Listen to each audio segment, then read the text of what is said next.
so let's go ahead and get started. Today is Tuesday, June 4th, 2024. We are here for our regular commission meeting. So let's call the meeting to order, and Madam Clerk, if you would do our roll call, please. Mayor Gross. Here. Vice Mayor Kennedy. Here. Commissioner Amsley. Commissioner Gonzalez. Commissioner Huntington. Here. Mr. Mayor, you have a quorum. Fantastic. Thank you very much. Let's do our Pledge of Allegiance, please.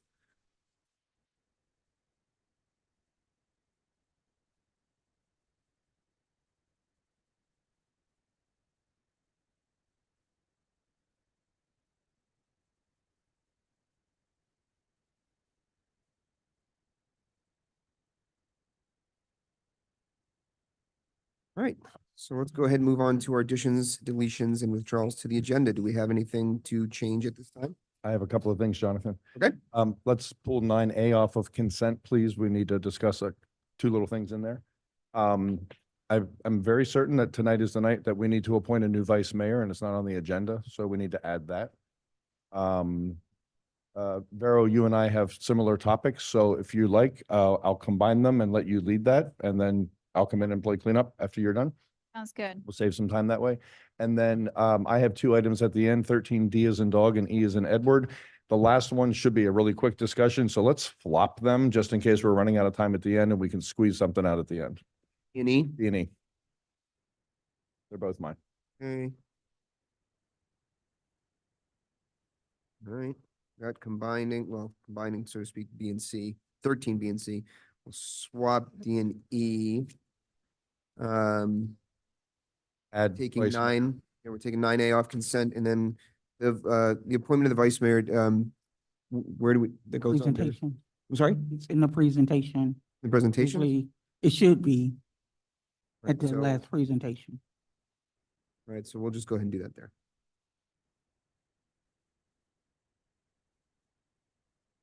And I have a question about how that's going to work because it should be Commissioner Oliveira, who's no longer here. Ryan filled her seat, so is he the vice mayor?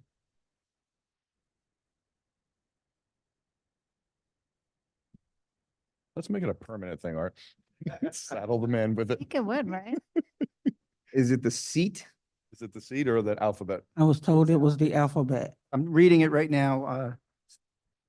Charter Section 2-18 says that the order in which each commissioner will serve as vice mayor shall be based upon alphabetical order, utilizing the commissioner's last name. In the event a commissioner is either appointed or elected to fill a vacancy on the commission, that commissioner shall assume the position of his or her predecessor, whose seat he or she is filling for the purposes of serving as vice mayor. And that to me sounds like it goes, he fills the seat, so it goes to him. So if it would have gone to the Oliveira. Commissioner Oliveira, then it would go to Commissioner Hunter. That's, Okay, then. that's, I read that as well. All right, perfect. Sharpen your pen. You're gonna be signing lots of checks. You got a promotion. Right in. No additional pay, just got a promotion. Okay, good. So can we, it's under presentation. How can we just go by Well, I would, motion? right, I would just ask for a consensus to appoint Commissioner Huntington to the vice mayorship. I'm in. Yes. Yes. Come on, Ryan, say yes. Yes. There you go. Got 4, you're done. Okay, great. All right, with that having been concluded, do we have any other additions, deletions, or withdrawals before we move on? Yes, sir. Can we please remove 11A and move 11G up to its place? 11A, we're withdrawing. And 11G, move it up to the top of resolutions, Correct. okay? Okay. Really quickly, let me just go back. We're moving consent off, 9A off consent. We've removed 11A and replaced it with 11G. We're combining 13B and C, and we're swapping 13D and E. So that's what I have so far. Are there any other additions, deletions, withdrawals, or changes at this time?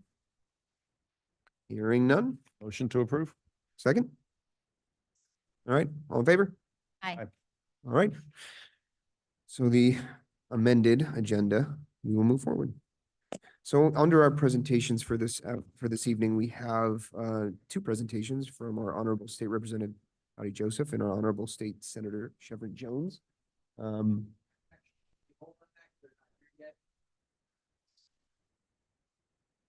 Sure.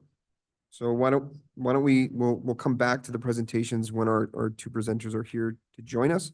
And why don't we go ahead and get started with public comments then? So we'll start with our public comments here in the log cabin, and it's just a reminder to everyone providing comments this evening, to please provide name and address, and public comment, is 3 minutes.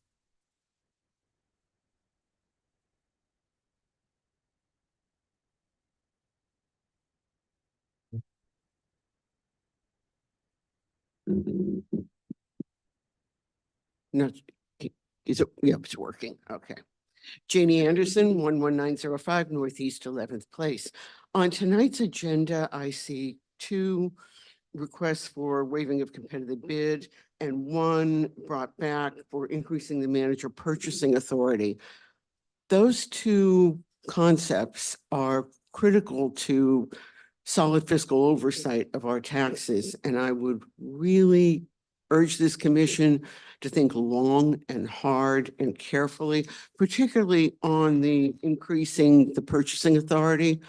I mean, we have a manager who's only been here less than a year, and this is your only chance to really oversee, well, I'm sorry, but your best chance to oversee expenditures, and I think needs to kind of stay that way.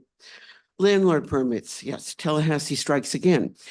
Considering that before adding in the B&Bs, we, a village of less than 1 square mile, have approximately 20% of our living units are rental. I would urge you not to repeal this ordinance, but to do whatever you need to do. Amend it, make it work, but you don't want to lose every bit of your ability to have any sort of regulation. Sure, you get pushback from the landlords. I get it. They don't like spending the extra money, and they like even less being accountable for inspections. The inspections are minimum housing standards. That should not be an issue for anyone. But again, with that big a percentage, we need those regulations, what little they may be, in place. Revisit the variance that some of you on this commission gave. You have a duty and a responsibility. If you remember the comments that were made that night, it was all about the safety of the petitioner's family, and especially on his backup for his application, it was the safety for a family who you knew that night didn't live there, and you know now that property is being flipped. They're not going to live there. And as far as those who came out supposedly in support, if you listen to what they were saying, they were primarily in support of their own desire for a front yard fence, but most of them didn't even live within eyesight to know whether or not cut-through traffic was a problem. Variances should only be given under the most extenuating of circumstances, and they certainly shouldn't be given under false pretenses. Just one more. 13D, Building Department SOPs. It's scary when you think about the things that Mac listed as to whether or not we're doing those, because if we're not, think of the potential problems. And the That is, biggest issue to me would be, why are we not permitting to the plan? That leaves an incredible amount of time open-ended to redo plans that were never approved. Thank you.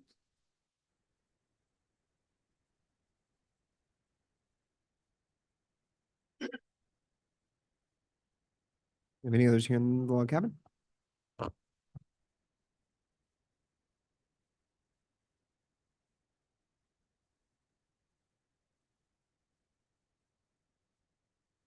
Hi, good evening. Gage Hartung. Sorry I'm late. Traffic was really bad tonight. I didn't really get a chance to look before I got here, but really I just was I'm sorry, 1029 Northeast 114th Street.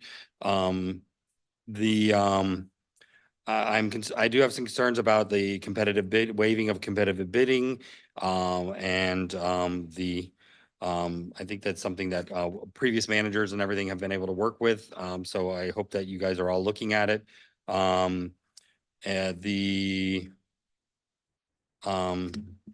variance, I would want to speak to that I hope that, you know, we are following the code and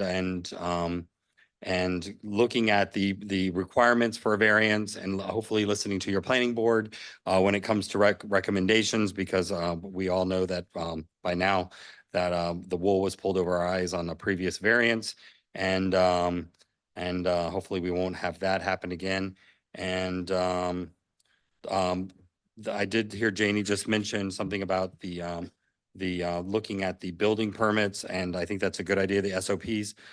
Just make sure that everything that is being built is to permits and to the plans. So thank you for your time. I may interrupt public comment for just one moment. We do have Senator Jones on Zoom. If you want to switch to him or continue with public comment, it's up to you. Well. Right. Words out of my mouth. Do we have any other comments in the log cabin? Okay, seeing none. Then switch over to Zoom. Ms. Grukin. Jill Grukin, 12010 Northeast 11th Court. I'm the president of the Biscayne Park Foundation, but I'm speaking now as an individual and not on behalf of the foundation. I do need to ask though, how can I speak to the commission on behalf of the foundation? May I be allowed additional minutes to speak in that capacity at some point during tonight's meeting? Just advise later after my comment. Our new village manager, Chris Truitt, recently unleashed a series of hostile and aggressive emails to me at my personal email address, in which he demanded certain information about the foundation's rec center revamp project and the tasks completed or underway. We ended up on a phone call during which he interrogated me as if I was a suspect in a police station. He spoke over me and would not let me speak. He accused me of removing equipment from government property, I guess referring to books that the foundation has been replacing. He stated he had some kind of deadline to report this information to the commission. I asked me if he's accusing me of a crime and if I needed to get a lawyer. And his reply was something like, yeah, getting a lawyer, that's your choice. That's your right. Okay. At that point, I didn't want to continue the conversation, but he was still talking over me. So I just disconnected the call. And he emailed me right after saying it was unfortunate that I hung up on him. Okay, obviously trying to cast me in a bad light in these public emails. And he subsequently emailed me several more times, making the same demands and ordering me to stop all projects in the rec center. I am very confused by this open hostility towards me. I've never even met the man. I'm a volunteer. I've spent countless hours and personal funds of my own on a multitude of Biscayne Park projects and events throughout the years with nothing to personally gain from any of this. Commissioner Gonzalez and Commissioner Kennedy, you both might recall the many times I have appeared before the commission and met with individual commissioners to discuss this project when it was being conceived and planned. And Mayor Groth, you were actually a foundation board member with me at that time. Is this how the commission has directed the village manager to behave towards residents? I'm shaking.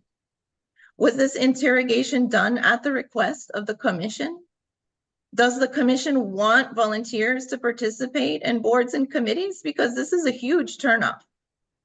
I absolutely just want to give up and resign. Why am I giving my free time, my mental space, and my energy to be treated like that? I will not resign because I committed to the foundation and to the Biscayne Park residents to execute this project, a project that residents overwhelmingly want and support.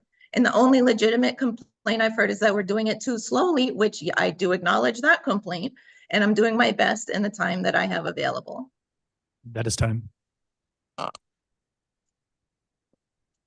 Thank you, Jill. So we normally have a section for our reports where we normally have, board reports. We don't always have board reports to present during that section, but if you'd like to present a report for the board at that time, then I can, we can announce it at that. Thank you. As long as the board has authorized her to speak on their behalf. Sure. Okay. So we can, at that point, we can call you up for the foundation board report. Thank you.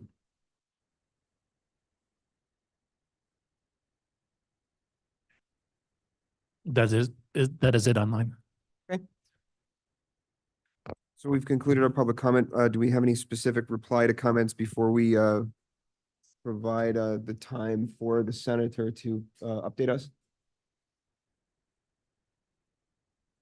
Okay, hearing none, so I know we just lost David.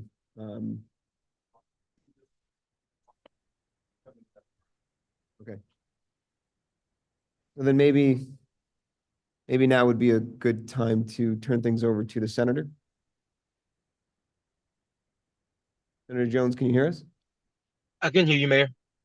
Wonderful. Well, David Caserta just stepped outside, but we have you here for a presentation to the commission. So Yeah. we'll yield the floor to you and let you provide us with whatever update you'd like. Thank you so much, Mayor, and good evening, Mayor and the Commissioners. It's definitely good to be with you all virtually. I was supposed to be there in person, but I'm here in North Miami for their high school graduation that starts at 7. So I'm sorry I can't be there in person. But I just wanted to just spend a few minutes just to thank you all for the support that you all provided for us this past legislative session. And I know the session ended in March, and as we are going around to our to the different city commission meetings to just give brief updates of what happened in Tallahassee. I do want to just pause to say thank you all for the support that you provide. And Mayor, that's to you and also to David, who represents you all well in Tallahassee. During this legislative session, we passed a $117 billion budget. There were some restraints that was considerable constraints, notably that was due to the reduction in the federal COVID relief funds that we had received year after year.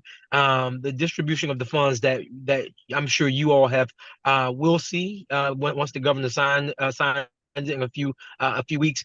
There were a considerable amount of dollars that were given for infrastructure. Congratulations to you all. Well, not too early, but let's wait to see what the governor does. But the $400,000 that you all requested to come in for the storm drain project, and that's really, I have to give it up for David because he really worked hard along with Kai in my office to make sure that this was made possible. And so David, thank you for that. I just want to share two big pieces of legislation so that everyone can understand that these services will be available. As you all know, one of the biggest things that we should be dealing with, I don't think we dealt with it enough in the legislature this year. And this one of the number one things that as we're going around to the district, when we talk to constituents, they're talking about their property insurance. And I think there's quite a few people who you probably have heard stories from when it comes to property insurance. The state in the budget this year, there were dollars that was put into the budget to be able to allow families up to $10,000 to go towards for their roof or for replacements of windows and things like that that might become asked from your insurance company. Once the governor signs it, it will be a process to receive those funds. It's not a loan. It is dollars that's coming from the state that you will have to individuals will have to apply for. Once those dollars become available after the governor signs it and once it goes through rulemaking, we're going to do some talk sessions across the district so homeowners can know how they can have access to those dollars, and we will make sure that we come to you all to share that with you. The last thing I'll share is that as we are on this long recess break right now, because we don't go back into Tallahassee until like November the 13th or 14th for organizational session. We are using this time to not just meet with mayors and city managers, and I have 13 of them that I have to meet with, but we're also meeting with like homeowners associations and groups because we want to get ideas for legislation in this recess time. So when it's time for us to go into Tallahassee for committee weeks in January, we already have our bills filed to where those who have these ideas, we can work on them together, even with the city. I'll end with this, and that is that my hope is as you all put together your legislative agenda for next year, that, and I'm sure David will do it. And that is just, we want to be a partner with you all in putting together your legislative agenda. I've learned my lesson now that I've been in the Senate now for 2 years, and how I can get the buy-in from my colleagues in a more substantial way. And that would be for us to sit down and us to be clear on what we want that agenda to be for the city. So I'm looking forward to working with you all, and I'll open it up to any questions. And once again, thank you all for having me this evening. Senator, thank you very much for the update. I do have one question for you on the availability of the money that you mentioned for home improvements. Is there any Yes. indication at this point what the parameters would be for who would qualify for those funds? That's a very good question. So once the governor signs the budget, those dollars will then get released to go to an agency. The agency will do the rulemaking, and then the rulemaking will be distributed to the legislators and also to the public. So here's what I will do. Once that information does come, I will make sure that David receives it, and which will have the criteria and the qualifications for it. And I wanted to have you all to have it ahead of time. So we're monitoring it. So our district can be top of line and be individuals first to know when and how to apply for those dollars. Great. Thank you, Senator. We would appreciate that. I don't have any other questions. Anyone have any other questions on the update? No? Okay. Senator, well, thank you so much for the time. Thanks for being here. We appreciate the update, and we hope to hear from you soon. See you soon. Thank you. Thank you, Senator. Appreciate you for being here.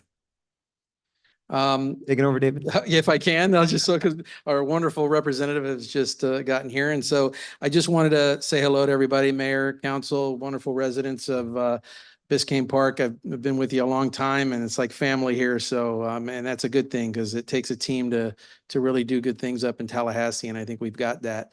I do want to just real quick give some really wonderful kudos to Chris, to your new manager.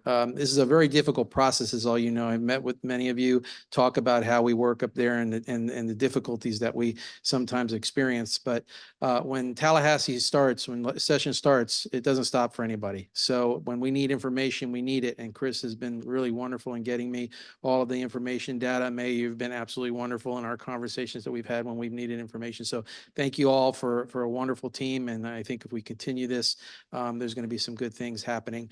I also think there's going to be some good things happening because we have a new upcoming speaker that's from South Florida, Danny Perez, who I think is going to be I think it's a good thing for anybody in Dade County. So, you know, we'll see how that goes when we start requesting our projects for next year. But more importantly, it's who we have representing our communities here. And you heard from Senator Jones, who's our senator, and he's been doing a wonderful job. And Kai, who's his assistant there, has been phenomenal.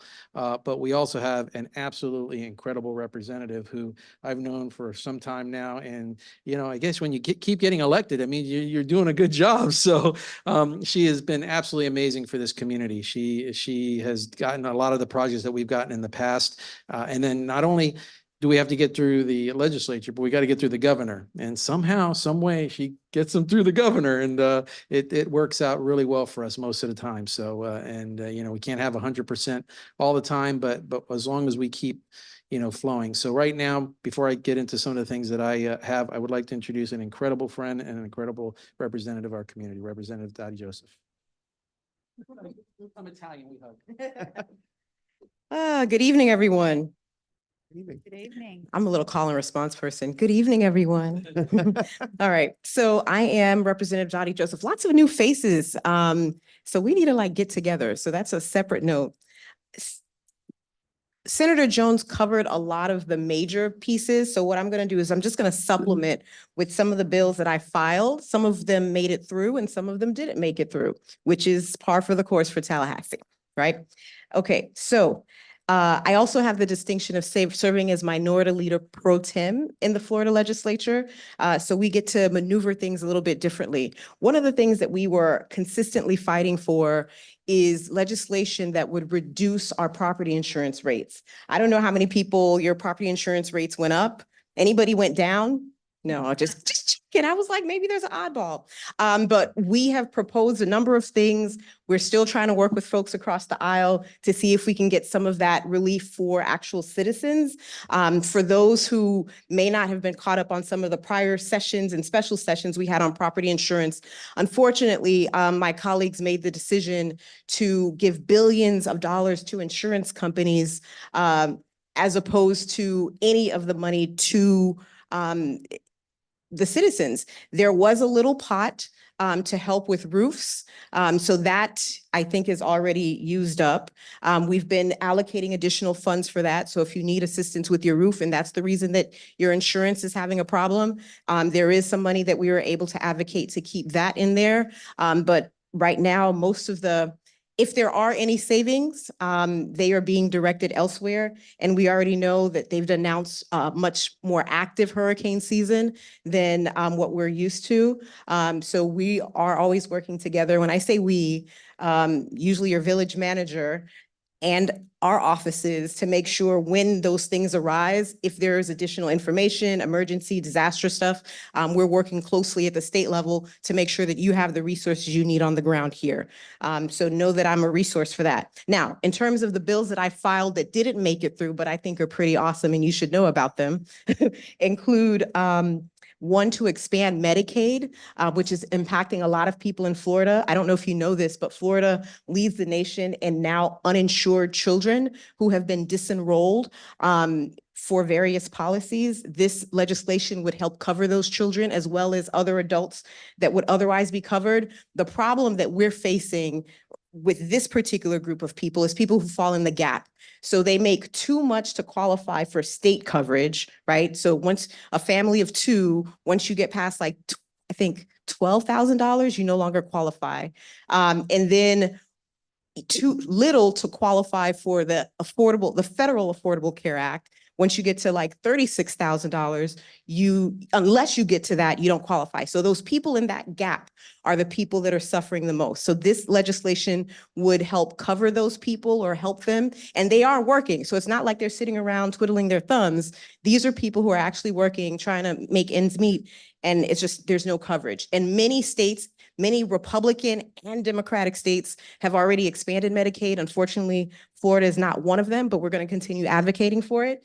Another piece that I'll just highlight is that I filed legislation to have Florida start monitoring our drinking water for PFAS, better known as forever chemicals, because we know that it's spreading and the testing that we have conducted has indicated that it's problematic, but there is no state version of any regulation around that right now. So we're advocating for that.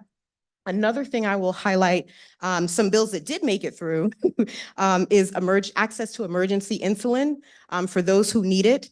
Sometimes you don't have a chance to get to the doctor in time to get your refill. So this allows for that emergency refill in that in-between time. We also have, so years ago, I passed an exception to Florida's two-way consent recording law. So in order to record somebody on the phone, you have to get their consent. Otherwise, it's illegal, right? There are a few exceptions. One of the exceptions I made previously was for survivors of any kind of violence where there's a court order saying that the person should not be contacting you, right? So I worked with a Republican colleague, and this time she expanded on that and created an exception for parents and children who are being harassed and I want to say the child is actually being abused with sexting or any of that kind of child pornography stuff. So in those instances, you can also record. So that's another exception to that bill. In South Florida, we have a lot of people who speak additional languages, and when they're interacting with the court system, whether it's in Spanish or Haitian Creole, they need just additional support to understand what's going on. I teamed up with another Republican colleague to pass legislation so that translation services are available to non-indigent people as they're going through our court system. I think those are the ones I'm going to highlight. I actually put another one in there, which was to, how many believe that the 13th Amendment abolished slavery in the United States? Who believe that? Thought that? Okay, so that's what it was supposed to do, but there's an exception. And the exception that allows for slavery in these United States is where there is the punishment clause, which means if you're convicted, you can technically be enslaved. And we looked at the numbers and some people are making 0 to a couple cents on the dollar. So I filed legislation to have them look at the federal level, eliminating the exception so that slavery is completely abolished. Who knew? So those are some of the things that I've been working on, so much more. I have like a gazillion pages of notes that I'm not going to bore you with. And I will take any additional questions that you may have at this time. Thank you very much, Madam Representative. That was informative. You're welcome. And- I do have one question for you. Please. One of the items that you'd mentioned was not a whole lot of it, but money for roofs for Florida residents. Is this the same, under the same program that the senator mentioned, or is this a separate? It's a separate program. Now, we have a couple of different programs run by a couple different agencies that help with various home things. I will try to pre-temper your expectations. As we've been helping homeowners through this process, there are some people who are still waiting for assistance from even Hurricane Ida.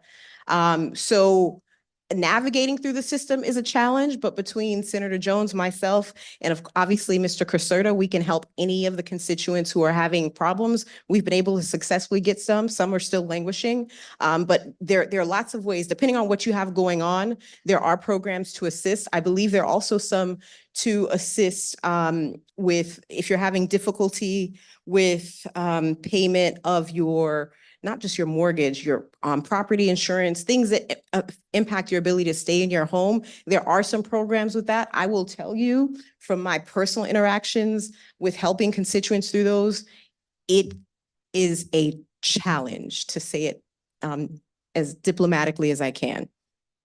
Yeah. Any other questions? That's good to know. Thank you. I have a quick one if I may. So it's Yes. Pride Month and we have LGBTQ neighbors to worry about, and Florida is becoming a less than welcoming place to our LGBTQ.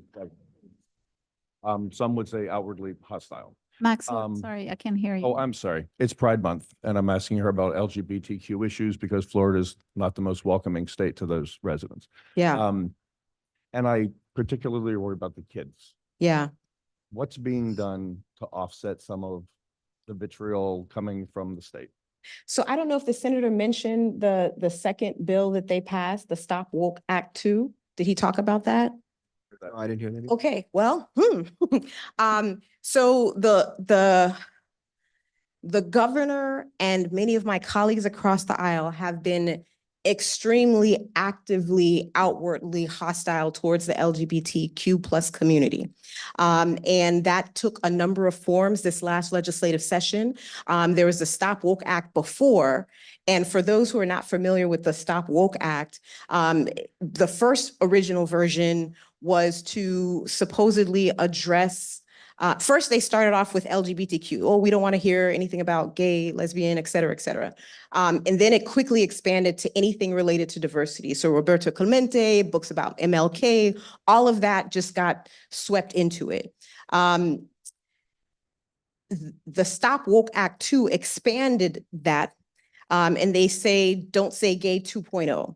So that actually happened this last legislative session. Now, to answer your question about some of the things that we're doing to counter it, so lots of us are working in different ways with community stakeholders. So whether that's providing support for people, the way the law act works is it punishes the professor, the teacher that talks about any of the stuff, right? So they're the ones on the hook. We also try to allocate additional mental health services, particularly in schools for students who are having challenges like this. And I'll just tell you, I honestly don't understand how my colleagues address certain things, because actually I do. For some people, it's a game. It's about culture wars and politics and all that stuff. And what I see is people. When I go to those hearings and the people who come up across the political spectrum, so both Democrats and Republicans, actual people understand that kids just want to be protected and they just want to feel safe and nobody's forcing anything. There was one book that got banned literally because the last name of the author was gay. not because there was anything LGBTQ about it. And it's absurd because what these mechanisms, and it's not unique to Florida. Let me just put that in context. This is a nationwide assault on our education. And it's an attack on critical thinking skills. It's an attack on diversity. It's an attack on anything that challenges the traditional narrative and doesn't allow for room for other people. And it's all based on supposed discomfort of one group versus another group. And I would argue that in order for our kids to be competitive in the global market or any market, that they should be able to be exposed to everything and challenge it, right? Like if your idea, your concept is so powerful, it should survive in the marketplace of ideas, right? But what we see is a type of aggressive affirmative action to discount any kind of diversity, kind of in reverse, so that people are just not. The approach is to use color blindness as a weapon, as opposed to anything else. So that's the answer to your question. We're working with lots of groups. If you want some groups that are actively working on those kinds of issues, I'm happy to put you in touch with them. We have Saved Aid, we have Equality Florida, and several others who I'm in regular communication with. Any other questions? You got something? Yes, I Yes. just have, just follow up on the emergency insulin. How does that tackle down to the residents? So once this is passed, what are the next steps? What sort of agency is leading this? So it shouldn't require any agencies. What I can do is I can put together a little snippet. Do you guys have like a newsletter that goes out or something? Yep. The So manager does. okay, so what I'll do is I'll put together a little snippet from me along with the contact for my office and the contact for anybody who needs information about it. And then you can just kind of copy and paste it into your newsletter. How's that sound? Sounds great. Anything else I can do for you? I have another question. Yes, and ma'am. This may involve Mr. Caserta as well. I don't want to sound greedy with this. We just got released. No, now's the some time. I'm money. right No, here. we did get some money in terms of very needed money for some of the projects we need to work, but that was under the threshold we were expecting. I was wondering, it's different than what happened last year, and Yeah. correct me if I have anything wrong when it comes to the $400,000 that were just shared. I believe it was double that we originally requested. Correct. We'd asked for 800. So, and we did get the full amount the previous year, and I was wondering what sort of happened in the middle for us to this year kind of fall short. Okay, so he wants to take that and I'll fill in I any like figured that was behind gonna the be. scenes gaps. No, go ahead, go ahead. I like tag team. So go ahead, tell her your perspective and Thank I'll you give very the much. inside scoop. Appreciate it. So, there's so many things that you hear in the process, and you've got folks battling as we know each time. So the House and Senate don't always think the same. And what happens is maybe one side might offend the other, whether it's in a budget issue, whether it's related to affordable housing, health, anything, many of the bigger issues. And when one side sort of gets a little upper hand, maybe the other side says, okay, well, then if you're looking for that much there, we're going to have to cut some over here. And so things like that happen. And like you said, sometimes it's not always about the legitimacy of the project, because there's hundreds and hundreds of projects that are being requested across the state, thousands. And so the fact that, we're even able to come out with $425,000 says a lot about our representative, our senator. It also says a lot about, the community and the district. And once again, it's layers. Because now that we've fought the battle there, we now have to make sure we fight the battle with the final say with the governor, because he's also got to has his philosophy and thought process of shaving, and someone's got to be shaved on that side. And we hope it isn't us, but sometimes it is us, sometimes it isn't. So with this particular year, last year was a little bit better financially. They got along a little bit better. And this year, we just got caught in the mix. It wasn't only our project. You'll notice that a lot of projects in that arena got cut to half. But once again, many of the projects got cut to zero. Yeah, no, and I figure it had to, I mean, that was sort of going to be the feedback. I can imagine there is a lot that goes into play when these negotiations happen. This is a project for us yes, and thank you for what we've got already. It's very helpful. This is a long-term project, so probably next year you'll have the same chance to go to fight for it. And hopefully, I think it was about a 5-year down the line. We've only accomplished one so far. So whatever we've got, thank you very much for your efforts, both of you. I was just wondering behind the scene, obviously, it's a big impact for a small city, a Yeah. small village like us. So Yeah, so I will just add that sometimes the approach taken with budget and appropriations in Tallahassee doesn't always fully account for what your tax base is. So Biscayne Park is different than a lot of the other cities and municipalities that I represent that have access to different kinds of funds. Their expectation is that there's a match, a local match to whatever's requested, and sometimes that match is a challenge, right? So that's one element. In addition to it, and this was kind of in the subtext of what Mr. Caserta articulated, is, okay, the inside scoop, you ready for it? So sometimes people can just be really petty in Tallahassee. And is the most straightforward way I can say it, like with each other. It's like a bunch of little middle school boys. But it really sometimes comes down to that. And there are holdovers and negotiations, and we're able to kind of nudge through that process as best as we can, because I don't really engage in that. And I, consistently advocate, and they already know when they see me coming. So there's a lot of that. And that part is beyond our control. And even with the governor. So one of the things that you'll notice with this next budget is that he wanted an across the board cut of an extraordinary amount that I'm not even going to mention now. So it already started off as a challenge. On top of that, we happen to live in, and this is just the reality, a predominantly Democratic represented place. Unfortunately, our governor sometimes takes that into account in making his allocations. It should not be that way. It should be based on need, right? But that's not necessarily the reality in Tallahassee. Notwithstanding, lucky for y'all, you have some champions who are familiar with the process and know how to work across the aisle and are able to finagle things in very creative ways sometimes, but we're able to get it done in a way that sometimes even some Republicans can't. So. and I'm appreciative of that. Thank you so much. You're welcome. I think that's it. Am I free to go? You're leaning over. I think that's it. I was just going to say, thank you, Madam Representative. We appreciate the information.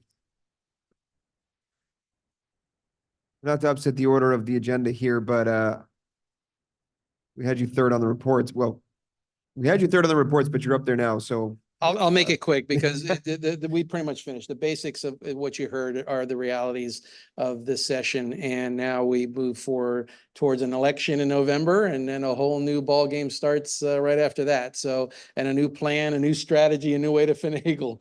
But over the period of time I've sent you, you've seen some of the, when it comes to municipalities and counties, for some reason, the state likes to file a lot of bills to try to get at, mandate, do whatever they got to do to try to impact, the ability for counties and municipalities to operate. And you have a league, the Florida League of Cities, you have the Florida Association of Counties, and they all fight hard to try to limit.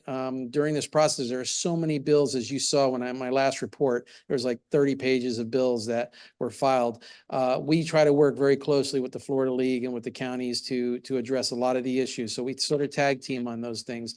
And some things get through, some don't. You'll be surprised. A lot of stuff does get watered down, which benefits us. If we were stuck with the original versions of a lot of what they wanted to do, it would be tough.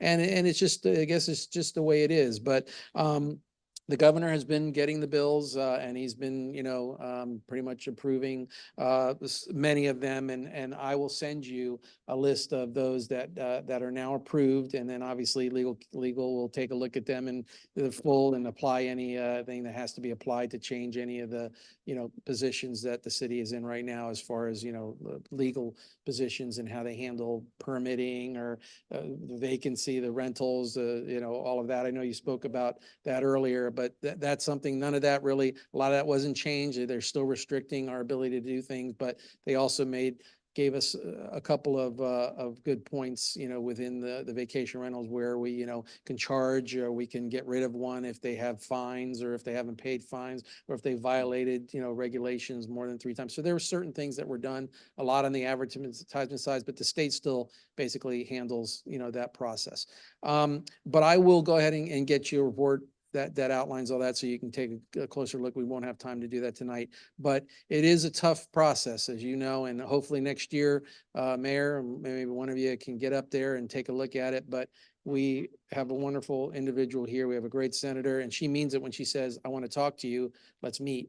So, there's a lot that can be done, and there's a lot of folks that she works hand in hand with on the other side too. So, and we've seen that already, and that's how we're able to make the Biscayne Park a priority. So thank you for always giving me the confidence of being able to represent all of you, and I hope you're happy with what we're doing. I'd be remiss if I didn't say one last thing. So I work with a lot of lobbyists, working with lots of clients in Tallahassee, and he's one of the most persistent ones, especially in crunch time, because there's the initial time and then there's crunch time. So I just want you to know that he's definitely earning his keep. So carry on. Thank you very much. But you know who I'm voting for. Can I ask David a question, of course? Good evening. Yes. How are you? Good. There was a bill that dealt with the expediting of permits, of building permits. Was that, I can't remember the number off the top of my head. Let me see here. I think I know it passed both houses.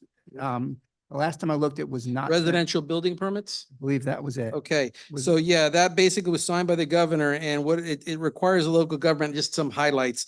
Anytime you get that kind of legislation, it's usually either to speed up the permitting process. So like 30 business days residential permits under 7,500 square feet, 60 business days for residential associated permits for 7,500 square feet, 12 business days for using a master building permit consistent. So there's a bunch of those little changes that occur. You have to approve, deny permit application after receipt of a completed and sufficient application with following timeframe. So it has to be a completed application. So there are some changes that went in with that, and I'll send you the bill actually, so you could see the actual details of it. But specifies time frame of 10 business days for a local building official to issue a permit, providing that they take care of all the deficiencies. So it usually speeds up the process for a municipality, which is not always great, because there's a lot that you all have to do, and there's a lot more detail than you see here. So I'll make sure I'll That get takes that. effect when you. Well, July 1st. July usually is, 1st. when. I will tell the commission that will affect how your planning and design review board process takes place, because that process the review process will not fit within the timeframes of that new law. The current review process. Or the village's current review process will not fit within those times. Yeah, and I'll send you there's one other one too, possibly, and I'll send that to you as well. Yeah. Thank you. And we are waiting on our $425,000. So we'll see how that goes when everybody else finds out. Thank you. David, thank you so much for the time. Madam Representative, thank you again for being here. Thanks, David. Okay, so let's get back into our report section. We'll start with code compliance. If there's any comment or question or anything we want to address with the code compliance report at this time. Yeah, us, yes. Yeah, I have a couple of things, if you don't mind. Okay, is Doreen here? She came in, yeah, she was in, I guess she left, okay. Well, I wanted to compliment her, Chris, share this with her, please. The report format is great. I'm loving the code report, the way it's all put together with the map, and it's nicely organized. It's very easy to digest. I have a concern with construction hours. We're still having issues. I get so many complaints about construction hours. I kind of dread the weekends because I know my phone's going to start ringing.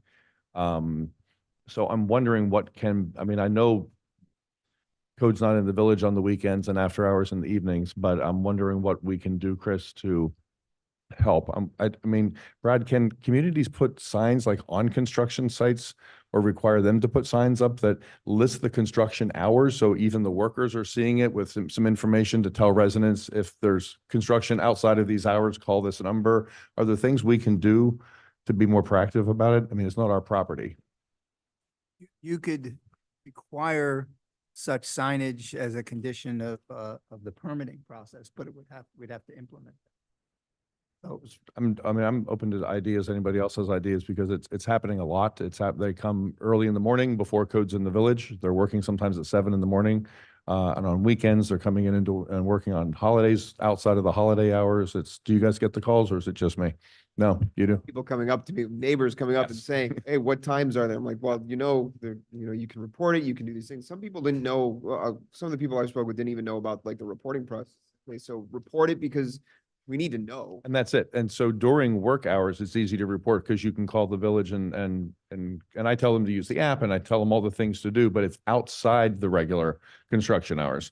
I think a lot of them, a lot of the folks that are working on, especially off hours, have no idea what our code is. Yeah, and I think that's the I- case and too. I saw it next door to where I used to have my house here, and they were doing work on the weekend, and the police came by. We filed a complaint. Somebody came by and told them, and they were like, "We didn't know." They didn't know. So the awareness Yeah. piece is something that we should look at, how we're. Exactly. I asked Brad about it and he said it's the onus is on them. They're required to follow our code and know our code. I mean, and contractors should know that communities have code about such things, but are they going to search it out? So if we could take steps, I think anything we could do, and maybe requiring them to put a sign up that it's like a certain size and certain language, notice construction hours allowed only during these hours. Anyone who wants to file a complaint about this or excessive noise, here's how you do it. So it could be as simple as handing out a flyer to when the permit's being approved with that information, so that the contractor doesn't have to search it out themselves. Yep. And now the onus is on them and also on the property owner, because remember, the code violation doesn't go to the Right. It goes to construction, the owner. the property owner. As far as an enforcement, I understand the limitations of code's hours. However, Doreen and I have discussed this, we've discussed this with the police. The police officers cannot issue the civil citations for code violations, but they can certainly document them. They And be a witness code, case. and they can be a witness, and the property owner, it's only going to take a property owner one time to be cited for them to make sure. Well, sometimes it takes more than one. Well, that may be so, that may not be so, but I've been at code compliance meetings where the police have been there as witnesses and where fines were levied. It's great to let the contractor know, whomever's picking up the permit, but the bottom line is, to Art's point, the workers don't know. So they have a crew coming in, they sub it out to some company and they don't know. So maybe the owner knows and the main contractor developer knows, but the workers don't. So I kind of like the idea of putting a sign up and put it up in 3 languages and say, these are the hours in this community and no work outside these hours. And I mean, that's legal, Brad. We could do that. we would have. Require them to do Would it. have to make modifications to our code Yeah. with regards to the permitting, but What do you guys think about something like that? Could we also utilize the app to put a push notification out to residents to refresh them with the code process and what our hours are? Because a lot of times when I get these complaints from residents and I refresh them with what the hours are, they don't even know. They don't know what the No, they hours don't. are for business days, for weekends, for holidays. They don't know what the requirements are for the construction, so they don't know that some of these violations are, 6 a.m. people are showing up to work and they're way past the hours, not even close. Could we put a push notification out to our residents so that way they know what times that we, require? So that way when we're informed and we report more often, because that's the main thing, we need to have these things reported so they can be tracked and violations can be given. Maybe something like some messaging through the app is a reminder to residents, these are the hours of construction is allowed. But I aside from that, I do like the idea of posting something at the site. I So like what you're saying too, but the problem is when that goes out, everyone sees it. And then a week later, do they remember? But the sign is there and the people who live all around it are like, that place is a pain in my ass. And the sign's right there in front of them and they know what to do. So it can be all of the above. I think that's one of those things that I would ask the manager to figure out which one of those combination of things need to happen. within the budget that you have. It could be the flyer printed out for every permit that it gets pushed through. It could be a sign. It could be messaging to the community every once in a often. I think it's more a question to you as a manager, Chris, as to how would you fix the issue that people don't know, that they're still being violated, and maybe have a plan for our next meeting or so. The point about the sign is that doesn't cost us anything. Brad's saying we can require them to put it up. We can be specific about what it has to be, and it's a requirement. When they put the construction fence up, the sign goes up. So I think what we can do is, let Chris and the chief building official and myself mull it over and try to come up with some, if that works with the manager, to try to come up with some, possible solutions, and, we can see if it requires an ordinance, amendment, then we can prepare that for, if there's something less intrusive than that, that still will, accomplish what you're all looking for. We'll present that. Yeah, I think that would be helpful. I do like the idea of having something at the site too, if possible. I think it would be helpful. Sure. Well, as the code representative? More, Janie Anderson, 11905 Northeast 11th Place, kind of a little of both. Your emphasis tonight seems to be on when something is permitted, when there's a contractor involved. There are a lot of us in the village that are do-it-yourselfers. And because not everything requires a permit, but some of those things are loud and noisy and still need to conform to the hours. So it's really critical that you look at avenues, be it the app, be it emails, whatever, next door, to make sure all of us as individuals know that, because it's not just contractors that have the potential to abuse the hours. We can, but too, if we don't know any better. Yeah, certainly. I think that's part of the messaging is get something out to the residents through the app. So got a couple of things we can jump on. So Yep, I have a couple of more real quick things, John. Sure.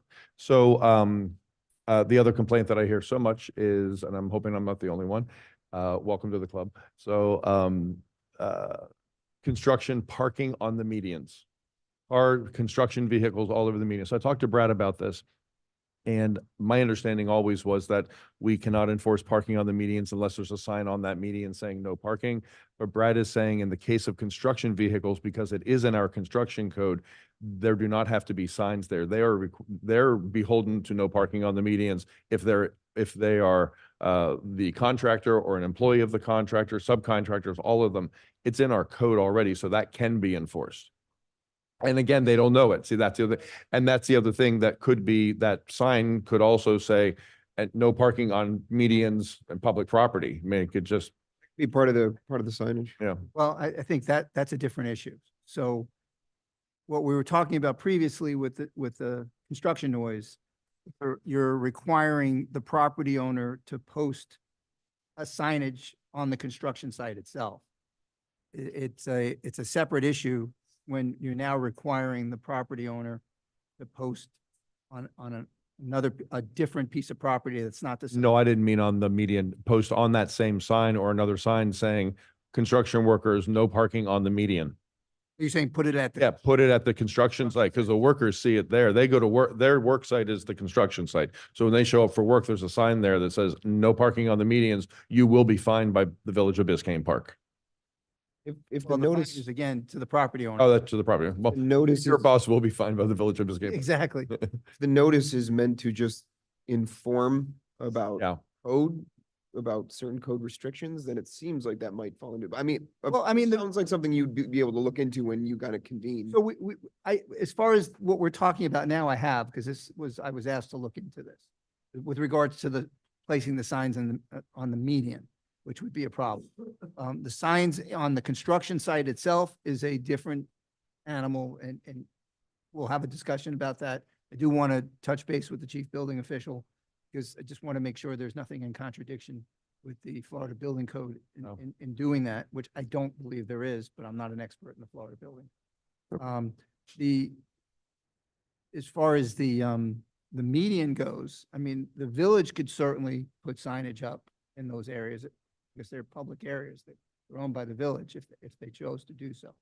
But I misunderstood what Commissioner Kennedy was talking about. If we cannot require I haven't found it anywhere. And based on my research, we cannot require a property owner put any type of signage, temporary improvement like a fence or anything of that nature on another property, whether it be public property or a neighboring property, anything of that nature. But I think He's the saying that answer- because I'd initially asked him, I'm sorry, Jonathan, if we could require them, they put construction fences up to put one up on the median to protect the median. He said, no, we can't require them to put a fence on our property.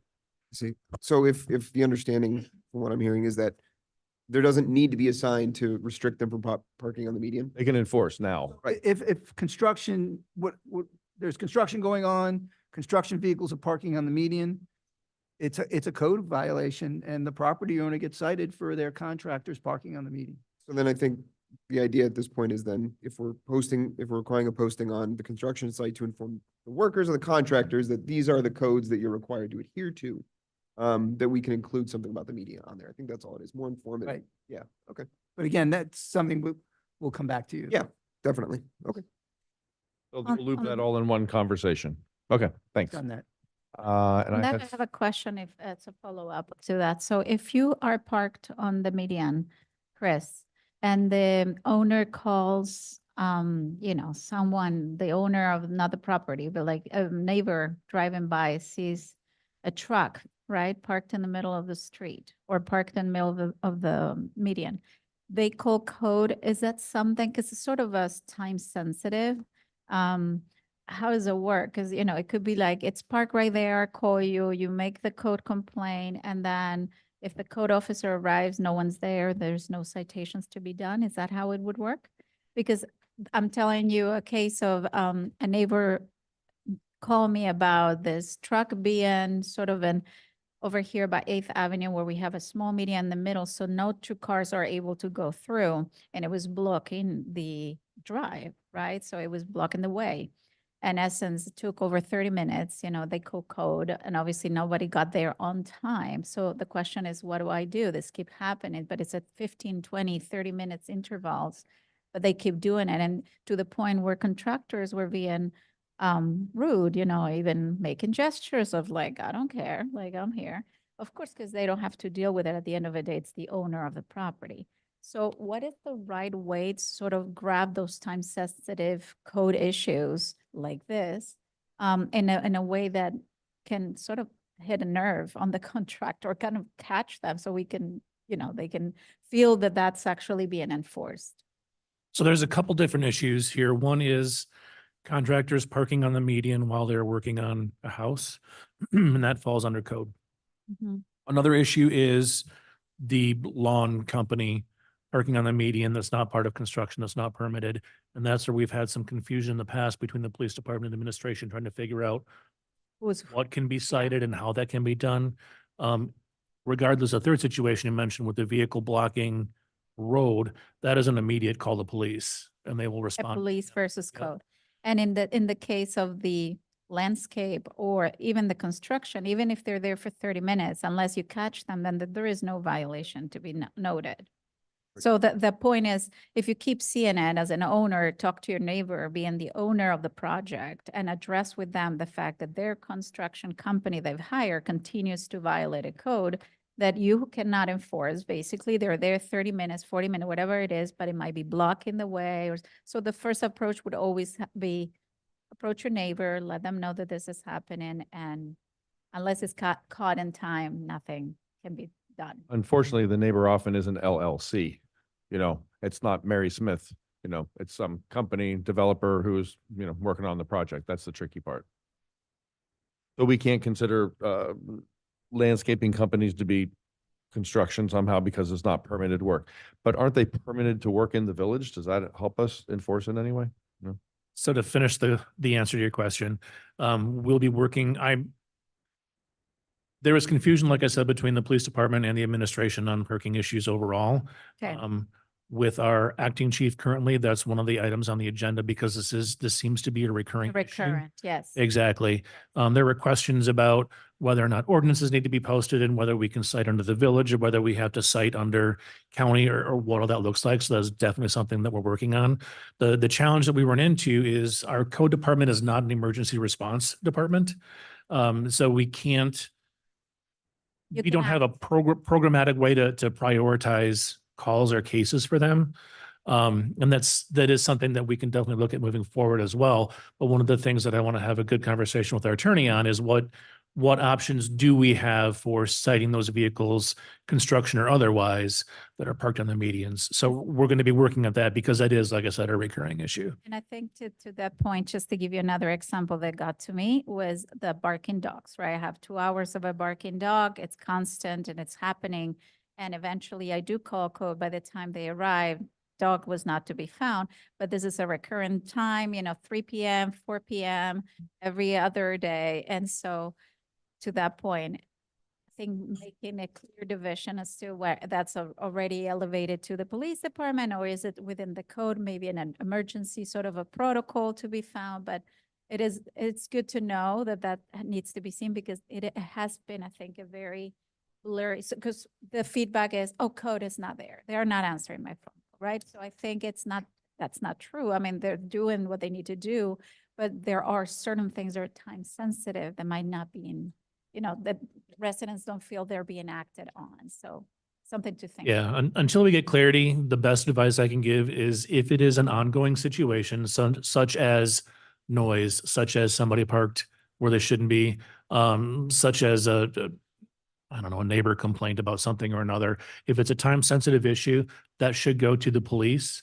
The police can decide to write the report. There, in some circumstances, they can forward that report to code to have the owner cited. But if it's ongoing, reach out to the police and then they will figure out how to make it all, what action to take. Chris, that brings up another question for me. This same kind of thing happened to me. A resident called me and said, hey, I forwarded a code complaint through the app and they didn't get back to me to close the case till the day after. Construction worker had completely blocked the road with a dumpster they had left in the road. Obviously, that should have been forwarded up to police, but they took a picture and submitted it on the app. Is there any way that we can be tracking that with code and say, hey, that's not a code issue, that's a time sensitive, it needs to be forwarded to police, and we can be identifying those things and forwarding them? Or is that something we need clarity on? How can we track those things and forward them to the more appropriate agency to handle it? The app and the workflows are new to us. We didn't start really actively using it until probably midway through April. We can work on building those processes in where if something comes in, and anytime an incident is submitted on the app, it goes to that department head. The challenge that we have in a small village like this is the department head may be out in the field doing something. So we're not going to have that immediate response.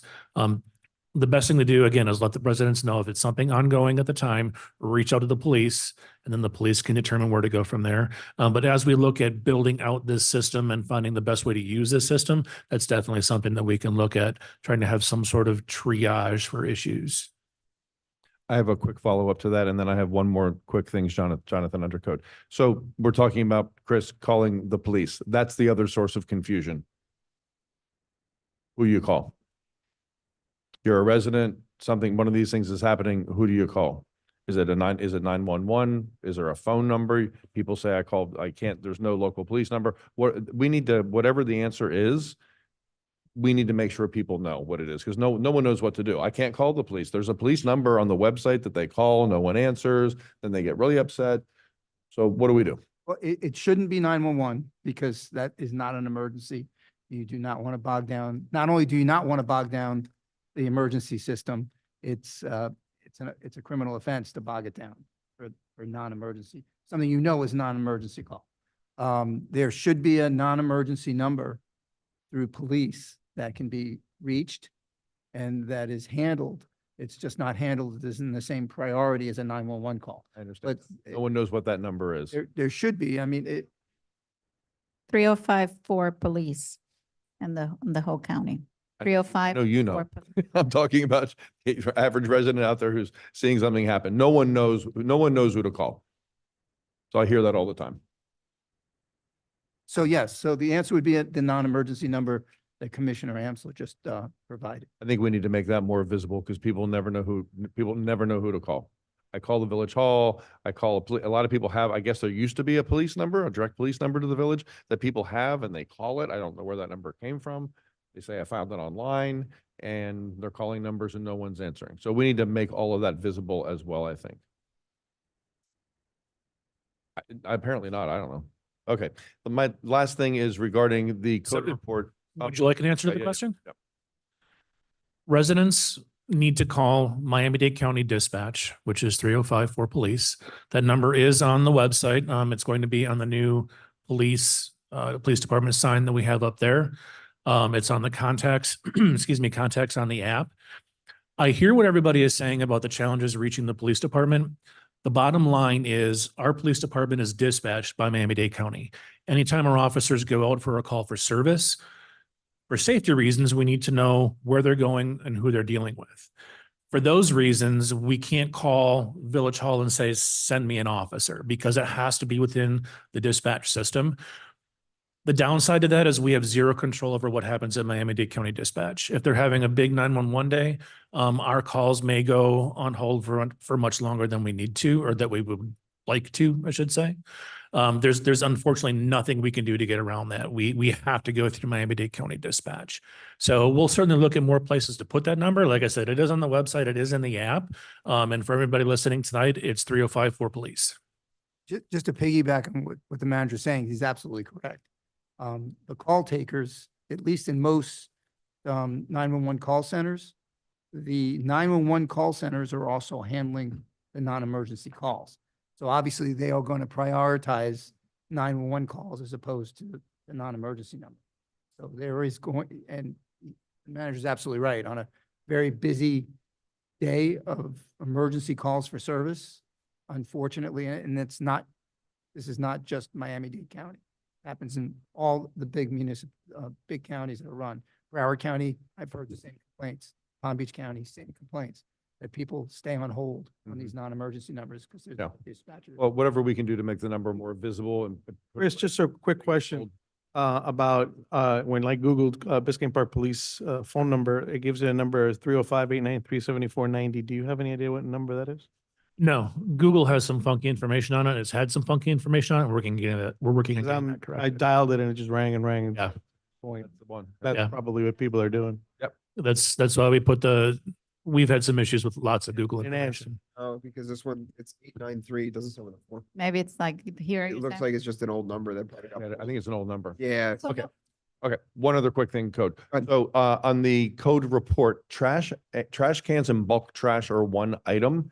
And that confuses me a little bit because trash cans are an administrative citation. They're not treated as a violation. But I see on this report, for example, trash can / bulk trash. Courtesy notice civil citation, 43 of them, 43 total records, 15 resolved. But it was my understanding that trash cans out are an administrative citation. They wouldn't be a courtesy notice or a civil citation or a notice of violation. I thought bulk trash was handled that way, but trash cans out where and when they're not supposed to be is an administrative citation. That's just an immediate, put a ticket on it. We have a Doing distinction. that? So your question is whether or not we should be issuing administrative citations, or you're asking for this to be split out? I want to make sure I understand. Well, I think if they were split out, it'd be easier to understand, because right now I'm looking at 43 and I don't know if it's 43 bulk piles or 43 trash cans or 43 combined. I don't know what it is. But trash cans out on the wrong day and time is an administrative citation, and that's what that would be, not courtesy notices. We definitely. Don't get a courtesy notice with a administrative citation. Right, but it's an administrative citation. It's an immediate ticket. It's not a violation. That's not what that is. I know they're separate because I've definitely been hit for the bulk one before, which I think I ended up paying not too long ago. Maybe we can just separate those out if they're able. It's I'll, Not always. That's a request that we can make for code. That's it. Thank you. Okay, so I lost my agenda. I think that takes care of code compliances unless there's any other questions before we move into finance. Hearing none, okay. Paul, you're up.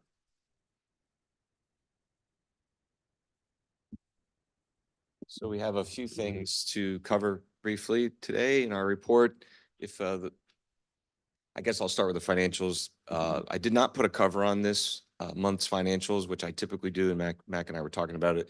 I reviewed the financials when they came out the 29th, and they were absolutely unremarkable. I did not find one thing I wanted to talk about, with one exception. There's one little nuance. We have a newer commissioner, and just for your sake, the others have asked me this question at least 3 times each. That why is the police budget over budget? I And was it's- going to ask again. I know. It's not over budget because there's a revenue line that covers the off-duty, and it's over $210,000 in current revenue, and the overage in the account is 185. And so you can see it's It's a pass-through. it's a pass-through, and Clean. there's really no way to fix that in accounting rules without creating the police department under its own funds, so its revenue matches. But because the way our operating fund works is there's no revenue and, with each department. So it's just one of the little minor nuance of our budget. The rest of it's all tracking very nicely. Like I said, there's nothing of merit to talk about. All the lines are well with under 1 or 2%. So and this is the time of year when it's too early to forecast too much about the end of the year and how we're going to look. But as your entity goes, you're actually very traceable. You don't have a lot of unusual expenses that disrupt your ability to operate. So with that, if you'll accept that, when I do get something really terrible to announce to you, I'll be sure to put it in a cover memo. It won't happen. But in all seriousness, congratulations to your manager. He's picked up the coding exceptionally well. That's a big problem historically here, is the identification of funds and expenses used to get lost. And with turnover, it's hard to know that well. And you guys have done a great job. And that's why when we do our budget, we say, what is that? Why is that amount? It shouldn't be that amount because things were coded wrong. So now we're. Remember that happened. Yeah, Yeah, it we had that will conversation a still lot. happen, Yeah, but right, but we're trying to get less than ahead of it for your budget cycle. I like your reports. If you just put nothing, everything's unremarkable. Well- In this case, we like being unremarkable. And I did not bury the lead. If the clerk could put the PowerPoint slide up on the screen, if that's possible.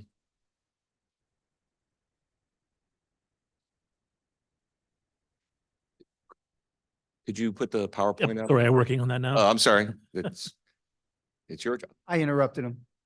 That's fine with me. But the information came out from the property appraiser that our ad valorem value did go up again, a little over 13%.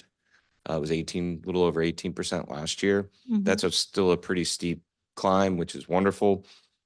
It is a little bit of a lessening, and there you can see on there if you want to see.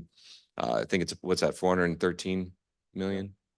413, correct. There's no way I can read that number from here, but I did remember it. So you can see the curve or the slope of our property value is pretty smooth, just graphically thinking about it, and that's a good sign, and that's what we expected. If you could go to the second slide.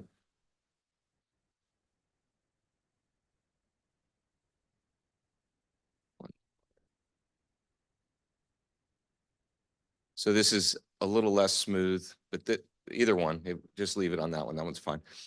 This is your history, or the history I have of your village.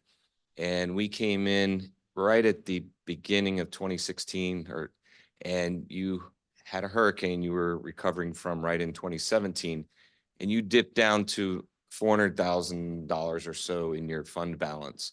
That is not enough money to operate in October, November, and December, which is exactly when that happened. You were very close to having a zero balance in your entire municipality at that time. It was a really great time to be your finance director. We had a loan we got fixed. We did a lot of historical things that got you and you got yourselves on a good path in a hurricane recovery. So that correct curve going up and up is ideal. That's your fund balance. That's your money in the bank for emergencies and such like that. And projects, which is what you've heard me talk about the last couple of years, is that's what we're trying to get you to, is control on one side so you can go crazy on the other side and catch up with all that deferred maintenance. And that's, generally how I like to look at it. Because if you're throwing money at the problems, you're doing your jobs, right? So that's my job, is to help you identify that amount of money, and your manager to help you prioritize it. So I wanted to end my report with nothing but good news as always, and just let you know, our budget cycle will kick off. We're going to start it actually tonight with the solid waste in a minute here. And that starts the non-ad valorem assessment part, but that gets adopted along about the same time as your budget final adoption. It's up to your schedule when you want to do that, but you need to set that rate this month if possible, which you're doing. And there's you'll hear in a minute that there's no increase there either. So that's good news.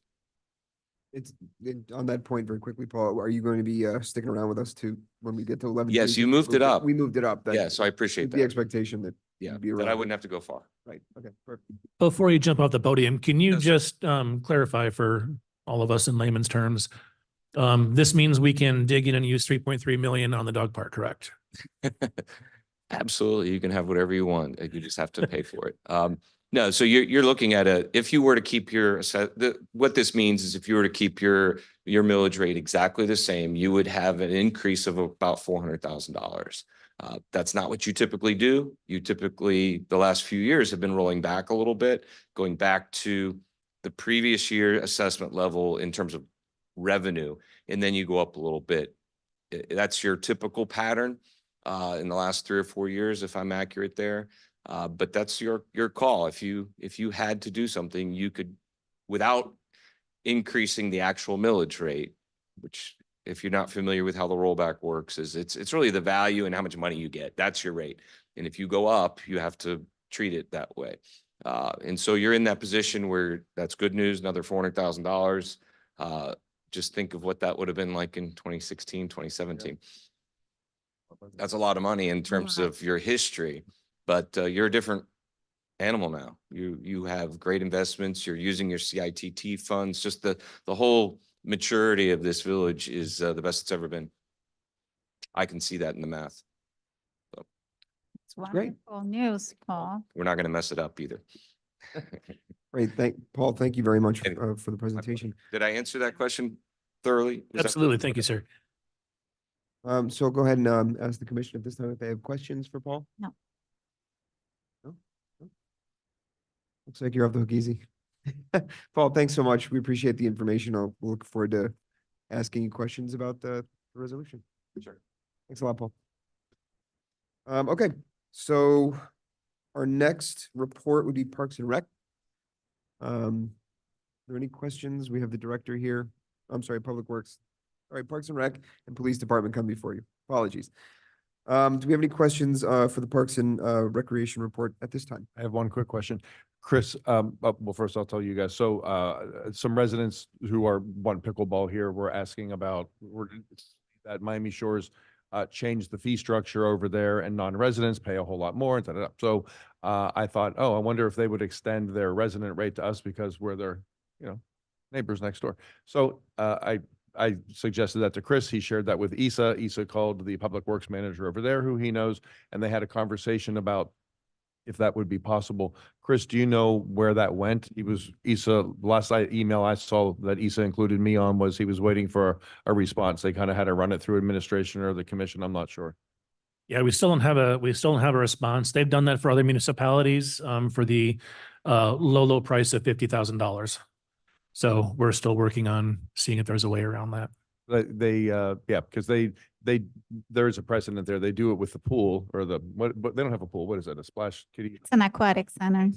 Yeah, and they extend it Harbor with or Bal- Bay Harbor. Yeah, somebody over there. Yeah. So at any rate, we're Miami Shores, sorry? Yep. Yeah, I think they extended that rate to Biscayne Park residents. No. we asked one time and they said no. No, they didn't. And Yeah. actually, I have updates on the exact same thing. So I was gonna put it on my report, but if I Go can't for it now share. if you want to. Um, Right, before you go on. Yeah. So if we could, hopefully we'll get an answer from them that our residents can get a reduced rate at the pickleball courts there. That would be really nice. So did you ask formally or is it, there's been a No, I didn't ask for anything. I just said. Parks and Rec? Suggested to Chris, who shared it with Isa, that I wonder if it's a much lower rate for their residents, if they would allow our residents to go in at their resident rate because we're their neighbors in the Tri-Village area. Okay. Just extend their rate to us. Has that formally done already? Yeah, that's the discussions. He says having the initial responses, the sharing arrangement We have to pay them for the use of their services or the use of their facilities, and it's about $50,000. Okay, so yeah, so I spoke to our attorney, what was it, a couple of months ago about this. And I got I requested for public records the deal that they currently have with Bal Harbor. So Bal Harbor pays $60,000 now. Pickleball. No, they pick $60,000 to use the aquatic center. Cool, okay. And so what it does is it gives them the opportunity to go at a residence rate. Yep. And so my trying to figure it out, reading through the contract was sort of what it included to get to the ability of going to the aquatic center without an additional rate. And I was trying to see what that meant for us, sort of to put it as a discussion item during budget season. But that's something that'll come down the road. One thing I did speak to the different commissioners, there's a new commissioner that sort of was appointed recently as well. I met with a couple of them about this, and what they did suggest is to reach out directly to the manager about keeping the same rate for the aquatic center. At that time, in a very informal setting, the feedback was there shouldn't be an issue to get that The done. same rate for what? Just for the aquatic center. So I just Us, want us paying the $60,000 that Bell No, Harbor pays. us paying Just residents. what residents pay. I know this is a big ask, considering that Bal Harbor has already a contract in place, and that sort of sets precedent, but we are right next door. And I know for a fact, and so actually verify this, they're not at capacity. So my point was, if we were to reach out to them, I'm not asking for us to sign a contract when our residents live next door. Most have pools already. I'm saying that for those that don't, if there is not a capacity, we are allowed to go at a residence rate. So this is just putting it in context just for the aquatic center. Okay. Well, and maybe at budget time, to your point, we could sort of take the two topics and morph them together into one and maybe work something out with them. There is an opportunity to explore again. I think the question is about cost benefit, because not everybody wants to use a pool over there. They have their own, et cetera. They have memberships on other clubs. But the point here came from a lot of moms requesting this. And so this took a few months, and that's why I didn't put it in the agenda, because it wasn't really digested yet. But since I see reaching out for the shores, I just want to be careful that we're doing that in the concept of, one thing is they have all the summer camps, and their summer camps, I'm not sure that they actually increase our rate. What happens, and I have my kid enroll on it, it's just that they increase the rates overall. So I think the percentage of increments is the same. So basically we're paying sort of, if we pay 20% more before, we're paying 20% now more. It's just that the baseline of the registration has increased. So for our pockets, all of us are suffering that.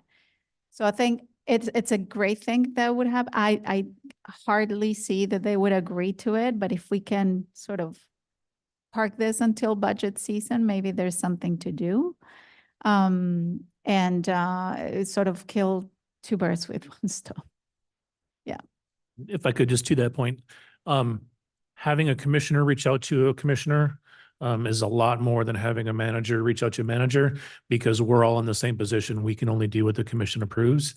So if you can assist with that and reach out to the other commissioners there, that would help in the effort. So I already did. The feedback I received was, it's just a matter of the manager contacting our manager and requesting it to be addressed in a way with the staff to allow this to happen. If it's as simple as that, you can pick Do up it. the phone call tomorrow. Absolutely. I don't think it's going to be that simple. And I was doubting telling you this because I don't want to make it so simple to the point that they say no.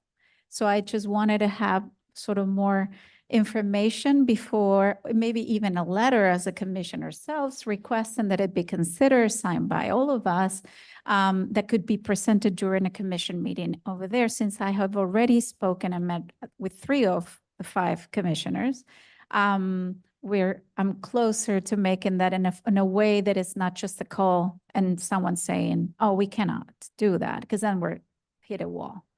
Absolutely. So I think if that's why I didn't bring it up before. I thought having the contract that we kind of looked into and maybe put in a number that made sense according to our villagers? Because I don't want to say we're 3,000 people using the book, because it might be actually a lot less. Then we can maybe negotiate something, but something for the budget season, I think. Absolutely. Thank you. Okay, anything else for Parks and Rec before we move on? All right, Police Department report. Do we have any questions or issues to bring up with respect to the police report? Police. I do. Well, I have a couple questions for the police report. Let me get to them.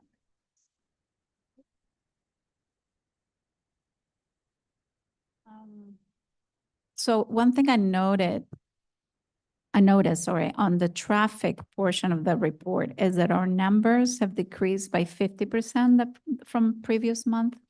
And I was wondering if this had to do with less patrolling or actually people listening and slowing down. So if you can address, because I saw the numbers for the prior months were really high. And I know there was, operatives are happening all the time. And we have additional hours that we sort of staff specific designed for traffic measures. So can you explain sort of that relationship? Yeah, last month there were 4 special traffic enforcement details. I'm sorry, the previous month there were 4. Last month we only had 2. So that's the difference. I would love to be able to say it's because we don't catch speeders because they're all slowing down. I was being very optimistic Yeah. to know that that was happening so fast, but I figure it had to do with that. Okay. And then I had another one. It says on the report that there's going to be a reapplying for the accreditation.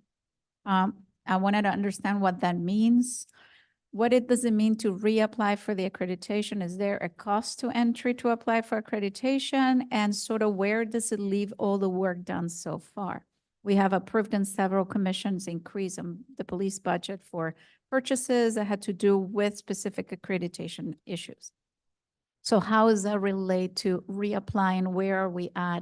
And I kind of jump to that, to add to the question. In my head, I am wondering if you were to figuratively find a bar that is from 0 to 100% done, how far did we get to previous year, and what's left if we do reapply? Sure. Reapply is a bit of a misnomer. We have been in the process of accreditation since last year. Major Navarro was running that effort. Things stopped when we had that change. Chief Steele has picked that back up. So it's less of a reapply and more of a pause. The funds that we've allocated are the only funds that we're going to need. There is still work going on behind the scenes. A lot of prepping for accreditation is getting our SOPs into a system called Power DMS. Making sure that all of the SOPs that we need have been written and are in Power DMS. So that's what he's currently doing. The second component of that is once we have everything in Power DMS, we need to make sure all of our staff members are trained, either review or are trained on those SOPs. Training, as you saw in my report, training has had some issues. So he's already working on those training plans so that we can start getting that in. So once the SOPs are in, then we can complete the training. And then the final step of accreditation is having them come out to do the audit on us. So we are still, I have almost daily conversations with Chief Steele on this. We are still where we need to be. He's promising for sure by the end of the year. He's actually promising a lot earlier than that, but I want to push us to the end of the year just Yeah, because we don't know what's going to happen. Be accredited. Yep, absolutely. Okay, so that bar is almost to be completely full. You're saying with every sort of task that needed to be ticked. Correct. Okay, thank you. That's it. Okay, do we have any other questions for 8E Police Department report? I have a couple of things. Okay. Chris, I sent an email and I didn't expect to get a response. I sent it right before the meeting. I was in here catching up. On the police report, there are short-term vacation rental calls. What are those calls? It's not clear. Are they people complaining about short-term vacation rentals, or is it calls from those rentals for some reason? There's a bunch of them. It's both. So if a resident calls to complain about the noise, that's included in STVR calls for service. If there is a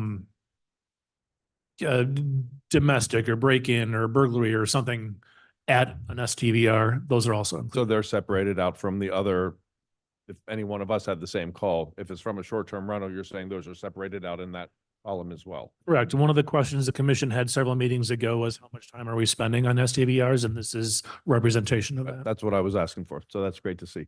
And then when we're talking to people and sharing the police information, this is another thing that they would want to use that, 3054 police number for. What's the status of the traffic detail that we approved a couple of meetings ago? That is currently on hold. We have some other important issues that we're working through at the police department at the moment. And then the other thing I'm just going to say as a comment is it's awkward to me to see a police report 2 months in a row that doesn't make any mention of what else is happening in our police department. It's the official report of that department.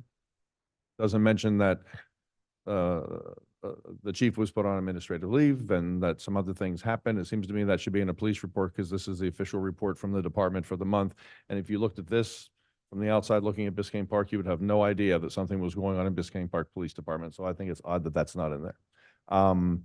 Well, I hope when we get past this other stuff, Chris, we can get that traffic detail up and running again, because I thought that was, well, we heard from then Deputy Chief Steele, now Chief Steele. We heard from him that that was the solution that they thought would make the biggest impact. I asked him directly what would make the biggest impact, and he said that, and that's why we approved it. So I'm hoping we can get that rocking and rolling here soon.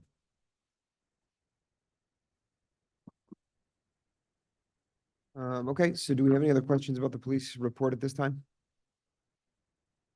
Okay, no, all right, hearing none. So let's go ahead, go to Public Works. Mr. Director.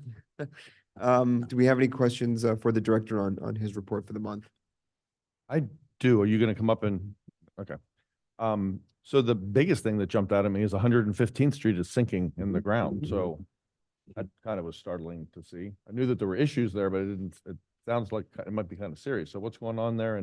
And is that is that something that we're going to go back to the contractor who did the work on that street about? Good evening, Mayor, Vice Mayor, Commissioners. That is something that has started ever since I arrived. And I believe the project is now 2 or 3 years old. Was that done when you got here? That was long done when you got here. Long Okay, done. Okay. So we would have to go back to the contract documents to see what the warranty period was on that work. I am in the process of getting a sewer company out here, the same company we use for cleaning the drains, to go ahead and TV the line to see if there's anything internally that has failed. And that is why we're having a lot of collapse or just sloppy workmanship when it was backfilled. So you're going to find out and then figure out who is responsible for this, who's going to be responsible for. Correct. And where That to was a go big from there. project. That particular drain project was, am I correct that it was the entire block or? Yes. Yeah, that was one of the really, really big ones. Yes. Yeah, so that was distressing to see that the street is collapsing. I have to drive there and look at it myself. I haven't seen it yet. Yeah. I mean, it's not impassable. It's still safe to drive on. Yeah, it's You're not safe worried to drive about, on. We you're not keep worried about filling in cars? the depressions to make Okay. sure it's safe, but it is the length of the trench. So The Irma FEMA audit is still on there as well. Is this still us just producing more documents so we don't have, because they officially asked us for some money back at one point. $67,000, I believe they're requesting back. We're We're still requesting that. Yes, Yeah. we're still in the process of gathering information regarding what took place during that time. So we're still trying to show them things that would justify us not having to pay that back. Correct. Awesome. Pictures of what was allowed as far as the hangars and the actually truck receipts for the disposal of it. Just real quick on that, we do have, and Paul, correct me if I'm wrong, we do have those funds budgeted. So if FEMA comes back and says our proof is not valid or not good enough, it's not going to be a huge financial hit. If we are able to make that proof, then we have $67,000 to play with. It's in as a line item? Okay. And now recently there's been a bunch of well, complaints, people regarding bulk pickup and the size of piles and some language that they find to be confusing. I understand that, I know I've told people the language didn't change. I showed them the language. It's very clear that it didn't change, certainly not recently anyway. But they're questioning why some piles are being picked up, why they aren't. That 4-foot length they're confused about because the language says 4-foot bundles. I don't know that anyone bundles anything. Bundle to me means tie it up or something and turn it into a bundle. I never bundle any of my stuff. I do get it to 4 feet and just pile it up. They never seem to have a problem taking my stuff. They manually pick it up. But some people are complaining about that. I'm going to guess you probably heard about this from some people too. Yes, we have discussed that with Great Waste. Okay. There is no regulation requiring you to cut it to 4 feet or bundling in our ordinance from the research I've done. If we are to require them to do that, we need to change our ordinance and update it. It's in the trash, the brochure. It's in that brochure. Yeah, exactly. Yeah. So are we obligated to that then? Yeah, well, if it's in our contract, absolutely, We're obligated to them. Yeah. So it It's is not in the contract. there is It's nothing. something they wrote on that brochure, but there's nowhere I could find a link to that. Yeah, I couldn't find the contract. I was looking for it today and I asked someone to send it to me. I hope Yeah. I'll get it this week probably. But I thought there was language in there about the size of it. I remember because we went through that thing like, crazy. You're certain you went through the contract and you don't see it in there? I haven't found it yet. Okay. When I get I requested it from Pamela and Chris. So when I get a copy of that, I'll take a look as well. And then I do remember, or maybe you'll remember this as well. In the contract, we had quarterly pickups. We had 4 extra pickups for the village that were in that contract. I'm remembering that correctly, right? Yes. That's the other reason I wanted to see the That's in there. contract. Yeah. So how are we using them, Chris or Juan, whoever? Unfortunately, the residents are not aware of that language. That came up recently with a gentleman that was requesting Yeah. the pickup and it was exorbitant, the amount that they wanted to charge. The code says that they're entitled to 4 cubic yard pickups 4 times a year and that they have to schedule it through the manager's office. Mhm. Obviously, no one's aware of that, so they're only aware of the 2 cubic yards that they're allowed to on a Every week. weekly basis. Yeah. That has not been played in. What I've tried to do with Great Waste is on the piles that they are going out there to size, to ask them to start crediting the 4 cubic yard on a collection, big collections, and jot them down as to the date and time so that we could space them out 4 times a year. So you're saying each resident gets to request their own 4 times a year, 4 cubic yard pickup? Collections, yes. Okay. I thought it was a village-wide thing. I think maybe it was with Waste Pro or, yeah. Was it Waste Pro before? Yeah. Yeah. I think it was a village-wide thing that we scheduled and everybody put it out the same time. I remember. Now it's each individual, like I can request 4 times a year. It could be 4 consecutive weeks, but I only get to do it 4 times a year. That's correct. I think we need to communicate that to residents because that's a really important thing, especially heading into storm season. We want them to get stuff out of their yard and clean up their yard. All right, because it looks like the village at some point did a free pickup prior to hurricane season with other companies or even with our Yeah. own people back Yeah. then. And that's what they're banking on when they do this work. And then they're finding out the bad way that they have to pay for the pot. So we need to figure out a way to communicate that to residents to let them know they have these 4 extra opportunities, that they're bigger piles, so people can start taking advantage of that. Okay, well, I'll let you guys figure out how to do that, but that's important and that would solve a lot of these problems. Because I know I will do a big yard weekend and I don't put it all out. I put out exactly as much as I know I'm allowed to do and I roll around on it to smash it down and make it just come back to, I do. No, for really, I do. And then I'll keep more in the backyard and, over consecutive weeks, I'll get rid of it. But we need to let people know about these bigger pickups. So however you guys want to work that out with residents, that'd be great. And then also let people know, we need to confirm this bundling thing and the size because it is in the flyer. I looked at the flyer again today. I knew it was in there because I helped get that thing written, actually. Proofed it. But I haven't you're found saying it in the it's not ordinance. In the contract. Okay. That's all I have. Thank you. Well, I do have one quick question for you. The update on the vehicles that were donated to us, is I'm there- sorry, I can't hear you. The update on the vehicles that were donated to us, is there any update on the speed trailer specifically? On the what? The speed None of those trailer? speed trailers are worth repairing. Unfortunately, they gave us everything they had, but there's a lot of scavenging that happened to the speed trailers before they got to us. So it's better for us to sell off all that equipment, and out of the proceeds, there may be for a new speed trailer. Understood. Thank you very much. Thank you. Okay, so let's go ahead and move on to our clerk update. Madam Clerk, do you have anything to add? No? Do we have any questions on the clerk's report? I No? do, actually. Fine. Did someone else have something? No. So I heard from a couple of new board members that they're confused. They don't, or you want to address that? I'm aware of the confusion, and we are, the deputy clerk and I have sat down to set up a system so that people will be less confused Good. when they are appointed to the board. One of them told me he did receive something from the village, but it was speaking to a different board that he wasn't appointed to. So you're aware of that? Okay. Aware of that.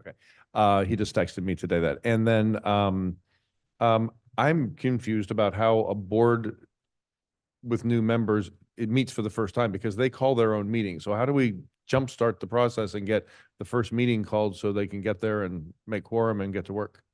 Well, when they are appointed, they're given the time and the date that the board is going to meet. We don't ask them to have a meeting just to jumpstart. We work them One into that's already the, on the calendar, into what's on the calendar, and then they can discuss when and they can go from there. if it works for you. Correct. Okay, No, if it, yeah. thank you. Okay, thank you, Madam Clerk. So 8H, Mr. Manager, your report? Absolutely. In addition to what I have on paper, there have been a couple developments just over the past 7 days. So last week, the chief and I attended a conference in Austin. The conference was for essentially a blockchain association. Some of the speakers included Lynn Martin from the New York Stock Exchange, Ron Wyden, Senator from Oregon, and Chairman of the Committee on Finance. We had Tom Emmer, Hester Peirce, Brian Nelson, Summer Mersinger. So these are all federal legislators and commissioners talking about the role of blockchain and crypto and governance. I was asked to speak because Biscayne Park is the first municipality in the nation to partner with a crypto-focused, blockchain-focused communications system, Helium. So they asked me to speak. Sat on a panel with the Boys and Girls Club. I forget which chapter it is in Texas. They had some great conversations. We had the moderator was somebody who develops cryptocurrency wallets. Had some great conversations about how nonprofits and government organizations are embracing some of the new technology that's coming out to make things better and less expensive. So like I said, we had some great connections. We flew out on my dime. There are opportunities to have that reimbursed, and that's something that I'll be bringing up.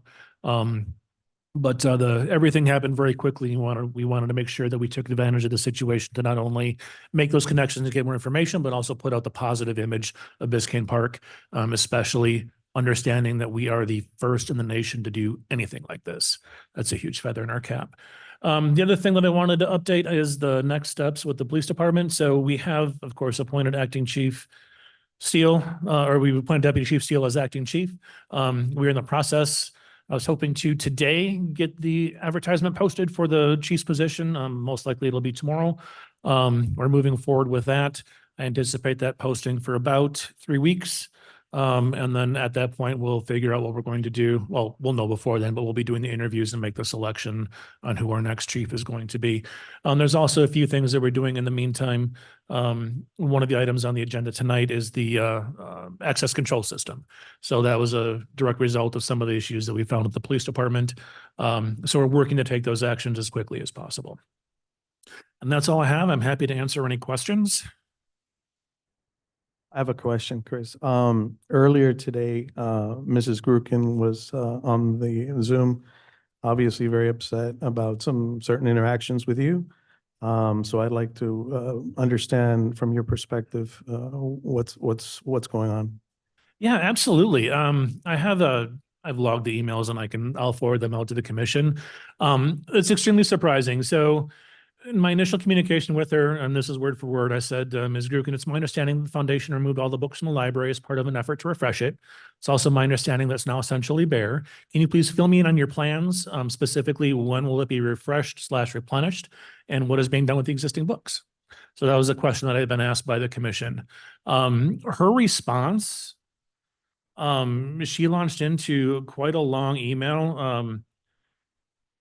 It appears from the email, which again, I'll forward to all of you, that she seems to be taking this extremely personally, as the village saying you're not doing your job, or something along those lines, that we're not appreciative of the efforts that she's putting in. So I had a couple more email conversations saying, yeah, let's go ahead. We definitely need to meet. But we still need the answers to the questions. We need to know where those books are. We need to know who is deciding which new books to bring in, because this is a municipality. We can't just unilaterally decide this one person says, I like this and I don't like this. So trying to find out what those criteria are. It's been very interesting. She actually, I was chatting with Director Thornell today. She had stopped into the rec center and was extremely apologetic, saying that she had made the mistakes. She felt bad about it. So we're getting very conflicting information. The bottom line is, and what I had told her was, moving forward, any projects before you start, they have to be run through the village management office, just so we know what's going on.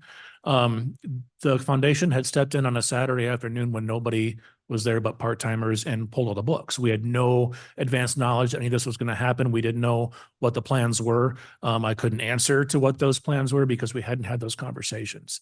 So I've tried many times, and we had the phone conversation. I've tried many other emails asking her for that same information. Please fill us in. Let us know what's going on.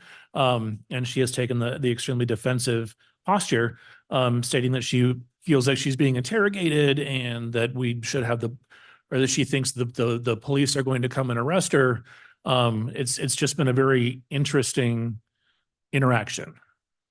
So the bottom line is we need more clarification on, number one, who's deciding which books and materials are going back into the library.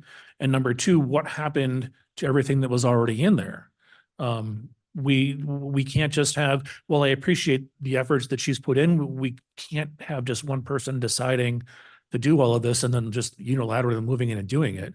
So I'm hoping to have more conversations with her, but she said that she was thinking she was being interrogated and wanted to get a lawyer. And I said, that's okay. If you want to get a lawyer, that's great. Just give me the attorney's information so that we know who to contact, so we can get answers to the questions that the commission still has. Thank you. If I can respond to that. I heard slightly different versions from her and from you right now, because you're reading emails and she said the email started after a conversation that she felt got aggressive, and that what I heard her say was it was phone conversations first that she felt were inappropriate, and then emails followed up with that. Is that the order that things? No, that's incorrect. There were 1, 2, 3, 4, 5, 6, 7, 8 emails back and forth Or you talk before the phone conversation, trying to set up that conversation.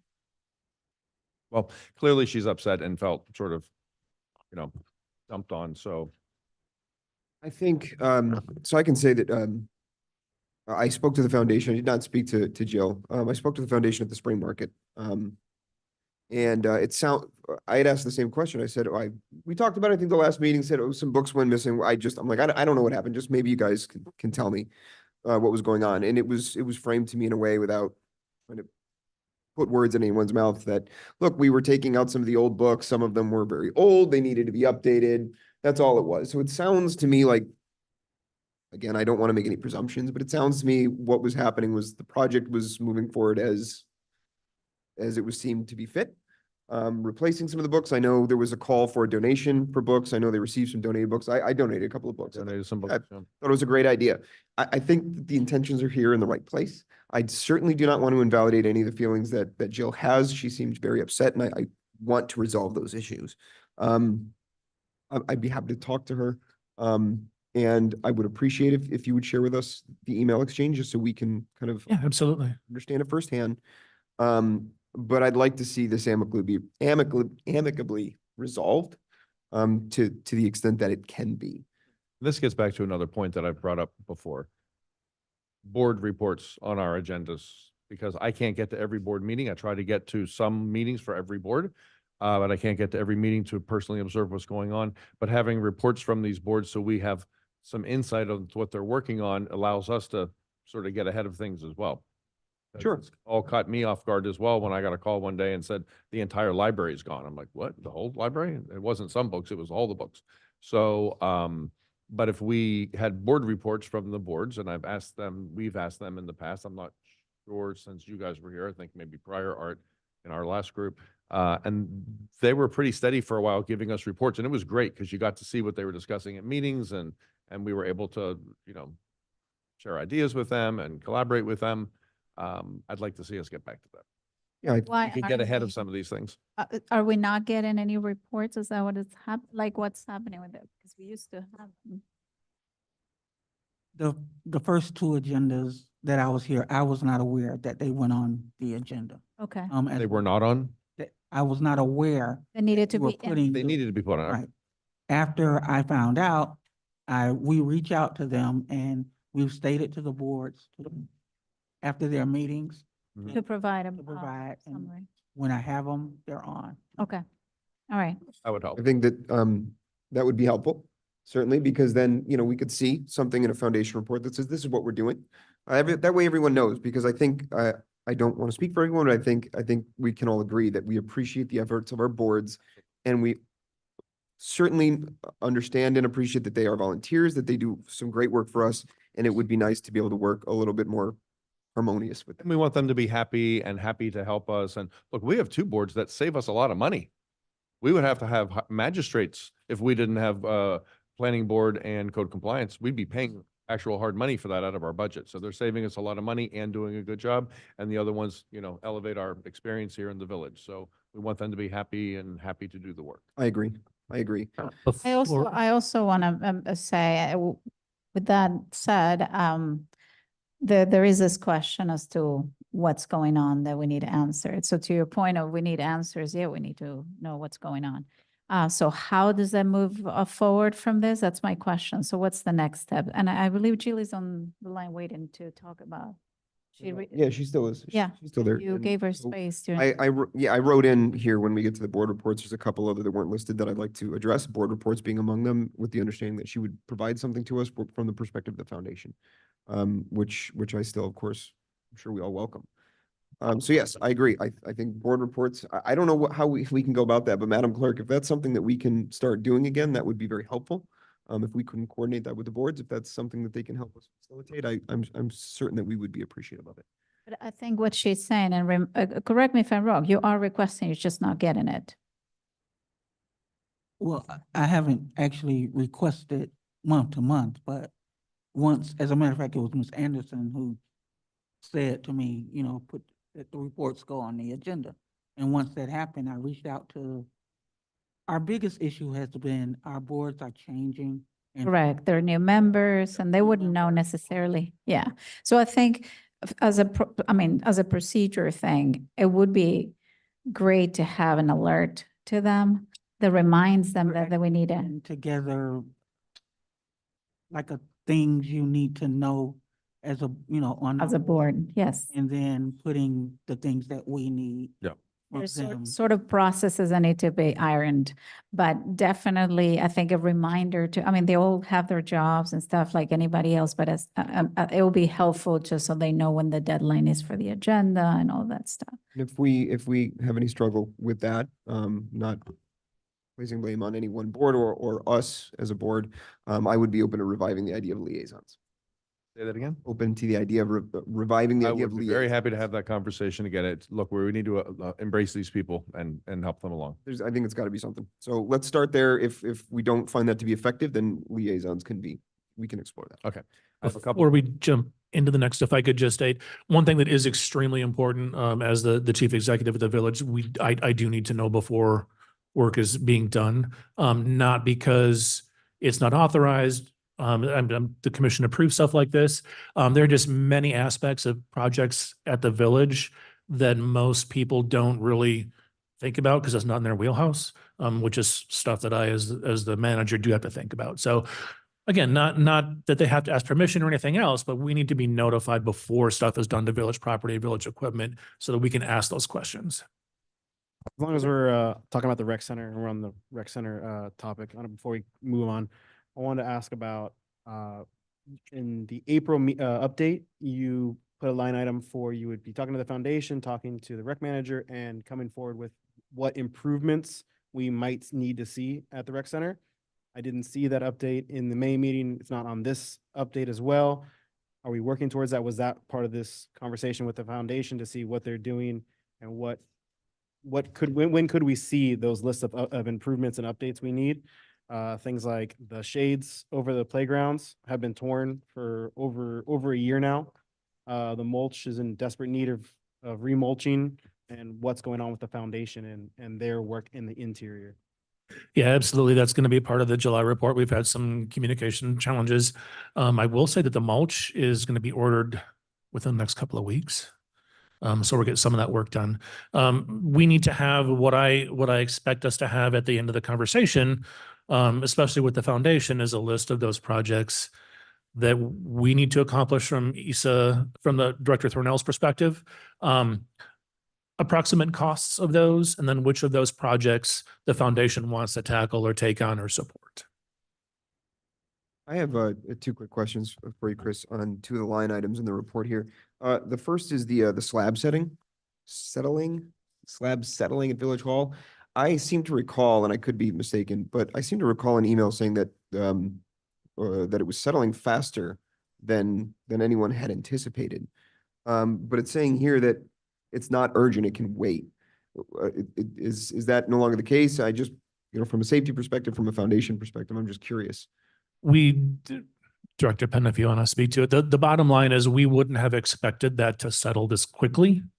The manner in which it's settling, it seems to have stabilized and it's not affecting the rest of the structure. So we don't have walls cracking or ceilings cracking or anything like that. So it is definitely, it's happening quicker than it should, but we have time to deal with it. Correct. On a 10-year-old building, 11-year-old building, you expect to see that kind of sinkage. Obviously, it goes back to workmanship done at the time. It looks like it has stopped at this point.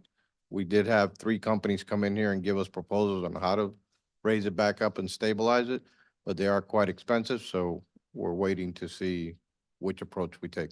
Is this something that we might be outside the time frame, but if this is a workmanship issue, wouldn't it be something that we could address with folks that did the work? 10 to 15 years later, I don't think so. Okay, that's what I figured, outside the time frame. Okay, well, I appreciate the update. One other one that I wanted to mention, the fencing at Village Hall for the septic mound. There were a few residents that had reached out and proposed kind of an interesting workaround, something that doesn't look quite as I don't know. Ugly. Some proposals about planting. Yep. Something in that area to kind of keep people off of that area. Of course, I understand that there still has to be access to the septic underneath it, but it sounded like a really interesting workaround. There were a few folks that actually volunteered to say that they would volunteer their time and they have the knowledge to do something like that. Is this something that we could explore? Because I like that workaround a whole lot better than fencing. Yeah, absolutely. It's definitely something we can explore. That's unfortunately lower down on my priority list. I haven't done anything with fencing or planting. But yeah, absolutely. Yeah, I mean, I think it's a fantastic idea. It's such a great way to avoid an eyesore. I agree, and it's on my list, but I want to add one thing to it. I'm still confused why we need it. Are cars driving up over it? I mean, I know you don't want cars to drive on it, but do we have an issue with people driving up over the mound? We don't, because we have cones there. But the cones are a recent addition. For years, there were no cones there. That I can't speak to. The cones have been there since I've been here. As long as I've lived In my experience, we need to have some sort of demarcation between the septic mound. My biggest fear is if we remove those cones late at night when it's dark, you can't see that there's a mound there. And if somebody were to take out a section of that mound, it'd be an extremely expensive repair. So spending, a few dozen thousand $1,000 now is going to save a lot of money in the future. Well, kind of, to me, no offense, sounds like a solution in search of a problem. If I was hearing that people were driving up over it and damaging it and it was breaking the septic tank or something, I don't know, but as long as I've lived here, it's just been there and there's been no problem. Commissioner, when Chris was, I had, the day that you called me and said, you've been acting manager for 5 minutes and already everything's breaking loose, was the weekend that we had an issue with the septic. And the first thing that the guys at Public Works told me was, when you call the people, please remind them not to drive over the mound. Not to tell the septic people not to? Right. I would assume septic people would know not to drive over a septic mound. I would think that that's Well, like, that was the first thing that the guys told me to remind them of. So, you know. and it seems like, I don't know, it seems like, I'm glad it's low on your list, Chris.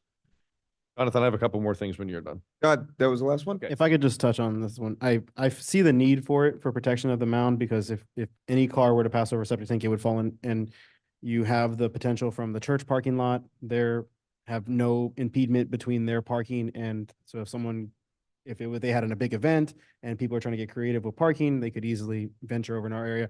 Plus, we're talking about putting a auxiliary parking lot in the coming years over there. So we're already parking our staff cars over there. Again, if parking becomes an issue, the potential is there. My hope was that we would, when we talk about whatever solution we're going to do, that was one of the pro sites during the CIP for putting a dog park. I would hate to see us spend funds on protection just for 5 years, 6 years down the line for us to tear it back up to place the dog park if that's what we choose to do. So I would hope this is part of a grander plan and we're not just spending money now to tear it up and spend more money later. That mound has to be accessible, right? I mean, septic Yeah, accessible for gets pump to it, outs, yeah. but if we decide to put a dog park or something like there, I don't think, Couldn't go on the mound though. I think it could. It's just have to. Director Penna? If I may, the fence that we were planning on installing out there is a ranch style fence like you see at most Miami-Dade County parks. It wasn't around the mound. It was actually between our property and the church property with an access gate to allow for maintenance. The whole purpose is to keep the church from going on there without knowing on an event that they may be overflowing and parking. So it's actually to separate the two properties and keep it closed during the weekend, especially when there's nobody here to say, stop. Well, maybe when this parking over here is addressed as well, which really, that's on my list. That really needs to get addressed because now we're officially, it's a parking lot over there on the grass and we're violating our own code. So if I can just jump in real quick to Commissioner Huntington, the next step in the process, any project like this goes on the CIP. So we'll have a rough idea of what the cost would be, and then it's up to the commission to decide yes, no, this year, 10 years from now, whatever the case may be. So you'll have that control. Great. Commissioner Kennedy? Yeah, vulnerability study is happening it's 5 weeks from last night, and I'm not hearing a lot of chatter about it. So I'm hoping we get that thing promoted more. It also concerns me. It's the Monday after a holiday week, 4th of July. And last time we had a very, very extremely low turnout, and that company is counting on some resident input. I have no idea how many people have been emailing responses, and I'm going to guess that's also probably very low, but we do have this event and we need to get people there. So I'm hoping to see some chatter about that, and we should all do our part in getting people to show up for that as well.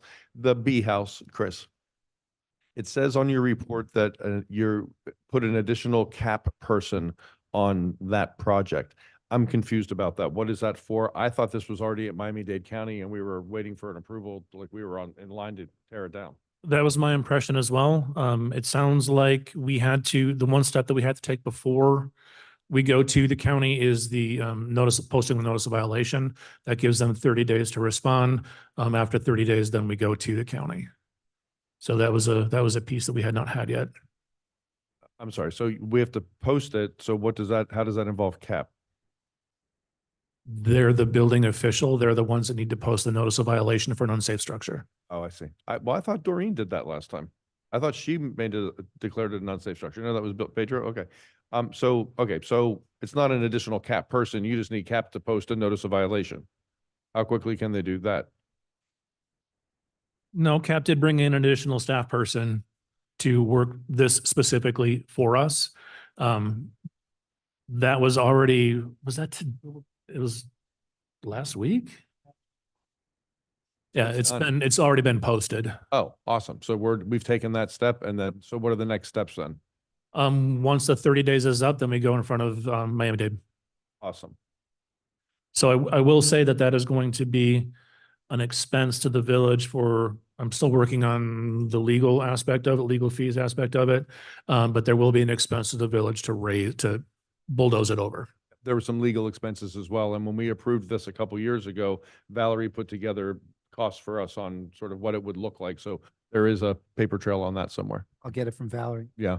It was legal fees, it was filing fees, it was all kinds of stuff. She provided that part of it. And then, of course, we have to pay for the demolition and we've got to convert the property to, whatever we have to do. So I know, yes, we knew that money would have to be spent on that and I wholeheartedly support that. Sandbag vendor. In years past, if there was a hurricane, and knock wood, we haven't had one for a couple of years. People went to the volleyball field and we let them fill up bags there and it was a pretty casual thing and then we replenished it. Do we need a sandbag vendor or can we just keep doing it that way? Well, first of all, when the third name storm hits, I'm sending people to your email and phone box because it is named Chris. So when Hurricane Chris comes, it's going to be your problem. One of Chris on the list this year? Chris is the third name I storm. haven't seen the list. That's funny. Yeah, so if it's going to happen, it's going to be the third name storm. Wood right now, please. One of the solutions that we were looking at is a vendor called Emergency Sandbag Response. They looked extremely promising. We had a demo, phenomenal technology. They come out with a dump truck full of sand. They have an adapter on the back that fills the bags right then and there so we can bump it around the village. We were all set to move forward with that. The attorney uncovered some language in the contract that specifies a minimum of one truck or $27,000. So for us to use that service, we had to commit to $27,000 per use. Commit, but if you use them or commit regardless if there's not a storm? No, commit to their use. So if I may, Absolutely. the way the contract's worded, they have a minimum cost for deployment. Mhm. So Oh, so if we call them. if we call them and say, we need you, they're going to bring at least one truck, as the manager just described, but we pay $27,000 for that truck, Got it. whether you use Whether- $27,000 worth of Understood. sand or not. If it requires a second truck, same thing. Well, the volleyball thing seemed to work in the past. I thought the newer technology was some empty kind of tubes you put down and when the water hit them, they expanded and turned into a thing that blocked water. It didn't use sand anymore. So to finish my explanation, I'm working with Emergency Sandbag Response. They offered to negotiate. I'm going to see what that works out to be. If it's something reasonable for the village, absolutely, I'll be coming forward with that in the July meeting. If not, the plan is, yes, either at Public Works or Parks and Rec to bring in sand, bring in bags, and have residents as well as staff do that bagging. The additional technology you're talking about is definitely stuff that's out there. That is traditionally used. The flooding issues the flooding issues that we traditionally have here are just a few inches. Stuff like that can be most cost effectively managed by sandbags. The solutions you're talking about, I actually saw used a lot back home in Wisconsin along the Wisconsin River. They're major barriers. When water hits, they expand and so on. It's typically a lot more expensive. And they're typically designed to handle a lot more water than we do. I think they work one time and then it's of no use the second time, right? That I don't know. I think it's a one-time use. I looked into buying one time. I have a ton of sandbags at my house because I got them one year. And I'll tell you what, they're no fun to drag around when they're wet. When you put them out dry, it's no big deal. When you put them away wet.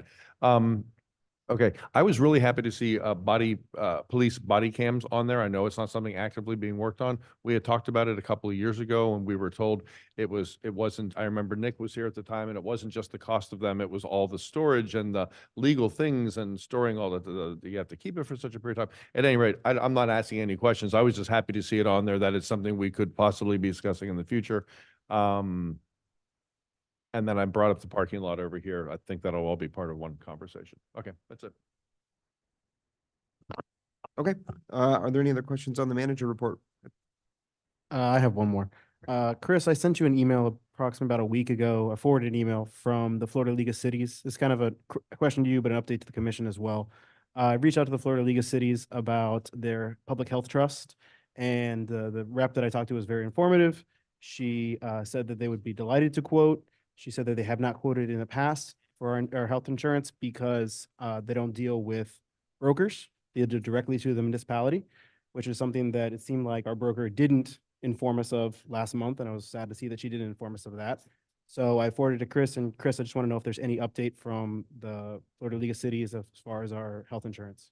Yeah, we've been working with them. We're in the process of getting them the roster of employees, the number of employees that we have, as well as the number and types that are currently using insurance. So individual employee versus employee with family and so on. So as that information comes back, that's information I'll definitely bring to the commission. My hope is we'll be able to save some money both on the village's side and the employee side, maybe increase benefits. We'll keep you posted. Thank you, Chris. That's awesome. Okay. If there's no other questions on the manager's report, we'll go ahead and open it up to the attorney. Do we have any updates from you, Mr. Attorney?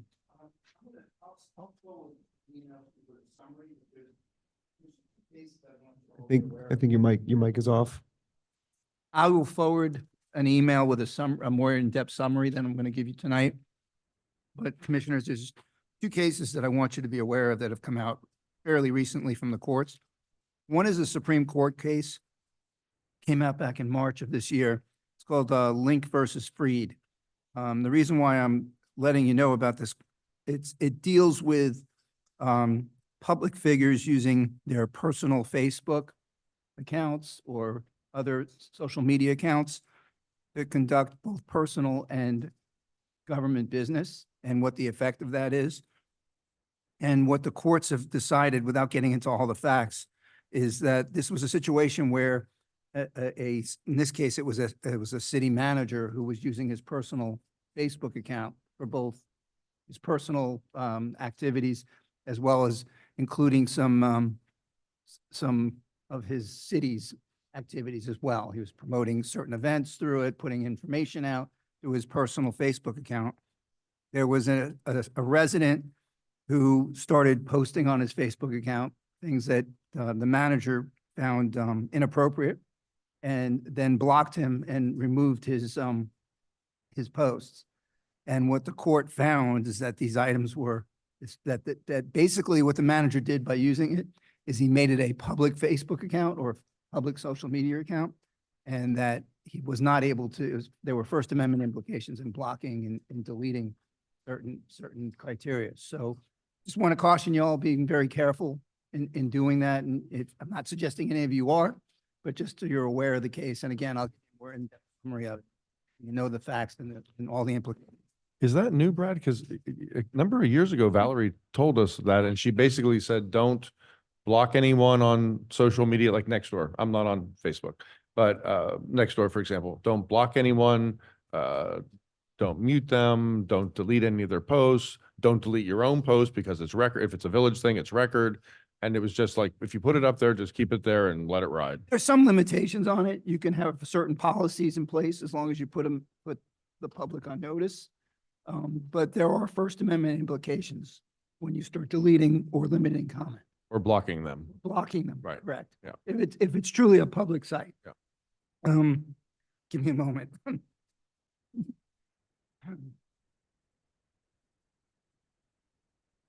not gonna take them all. The other case was out of the 50 CA here in Florida. And it just a nutshell version is there was a citizen who was recording a police officer's phone conversations with that police officer without that police officer's knowledge. And ultimately what happened is that police officer, we had a conversation with the representative about the wiretap statute. She correctly stated under Florida law, in order for a phone conversation in the general sense to be recorded, you need all the parties' consent. Otherwise, it's a violation of state law. In this case, there was no consent from the deputy who was being recorded from the citizen. And they ultimately charged the individual with violating the wiretap statute for recording the conversations.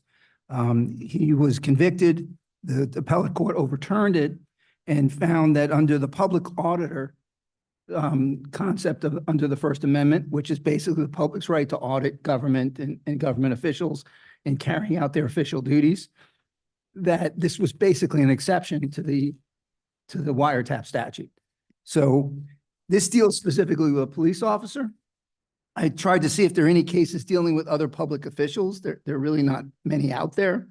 But I just to put you all on notice that that is, you can take the same logic that the court used when it comes to a police officer and apply it to any public official conducting business in public. Conducting business. If you're having a personal conversation, they couldn't report. It's completely different. If you and I are having a personal conversation about whatever your vacation, my vacation, whatever, you can't record my conversation without my consent. But there's now precedent where you don't necessarily have to consent to that phone conversation being recorded by a third party if you're discussing village business. So I just wanted you all to be aware of that.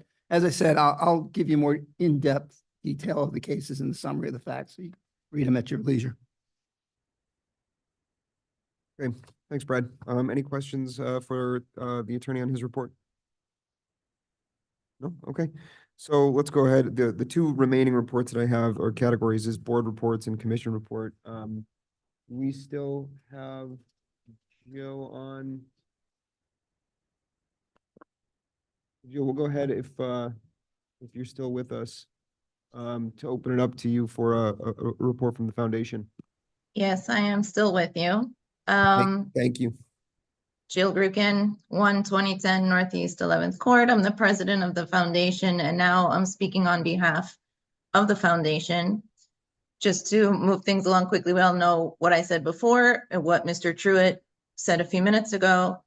My issue with him is the attitude, tone, demeanor that he presented me with. Not the concept of needing to inform people about what's going on. That's not the issue. I was treated like a criminal. And you will see when you look at those emails, and if only you could have heard the phone conversation, this was a series of emails at the point that I was like, okay, I think this guy doesn't know how he's coming across in the emails, because I asked him in the emails to please not approach me the way he was approaching me, because I want this to be productive. I figured okay, you know what? He's not good at email. I said, call me. He called me and it was worse. You all know, you guys know me. Okay, most of you. I am a nice person. I collaborate with people. I'm not looking to force anything in the rec center. This has been a long project. I went around and got all permissions. I informed everybody what was going on since 2021. I have now put together all the minutes of all the commission meetings where I spoke, where the commissioners spoke back. It's ridiculous to act like, oh, nobody knows what's going on in there. The issue that he's specifically bringing up, okay, I did apologize to Isa because I didn't loop him in that something was happening, and it wasn't even pre-planned. It was something that I don't have a lot of time. I suddenly had time to do a big thing. We did it. Isa called me and said, I didn't know that this was happening. I was like, oh, you know what? You're right. I told him right away. You're right. I'm so sorry. Now, that was like 3 months ago. Now I have Mr. Truitt emailing me in this super aggressive, like in my face way. And like, yeah, I went to the rec center after and spoke to Isa to find out what I thought we talked about this. And he had no idea why. I was crying. I just thought, wow, I thought I was doing something that people wanted. I was getting tons of pressure from some residents that nothing is getting done. So I felt that pressure. I'm like, I got to get something done. I was just trying to like execute a task. I don't know, have any of you been to the rec center and looked at the books? Have you seen the books before? And have you seen the books now? Because it's like offensive after all the work that I've done. People are acting like, oh, she's getting rid of the entire library. You want to know what the library contained? A VHS tape of Doogie Howser, MD, season 2, a 1987 textbook of how to manage your architecture firm. Okay.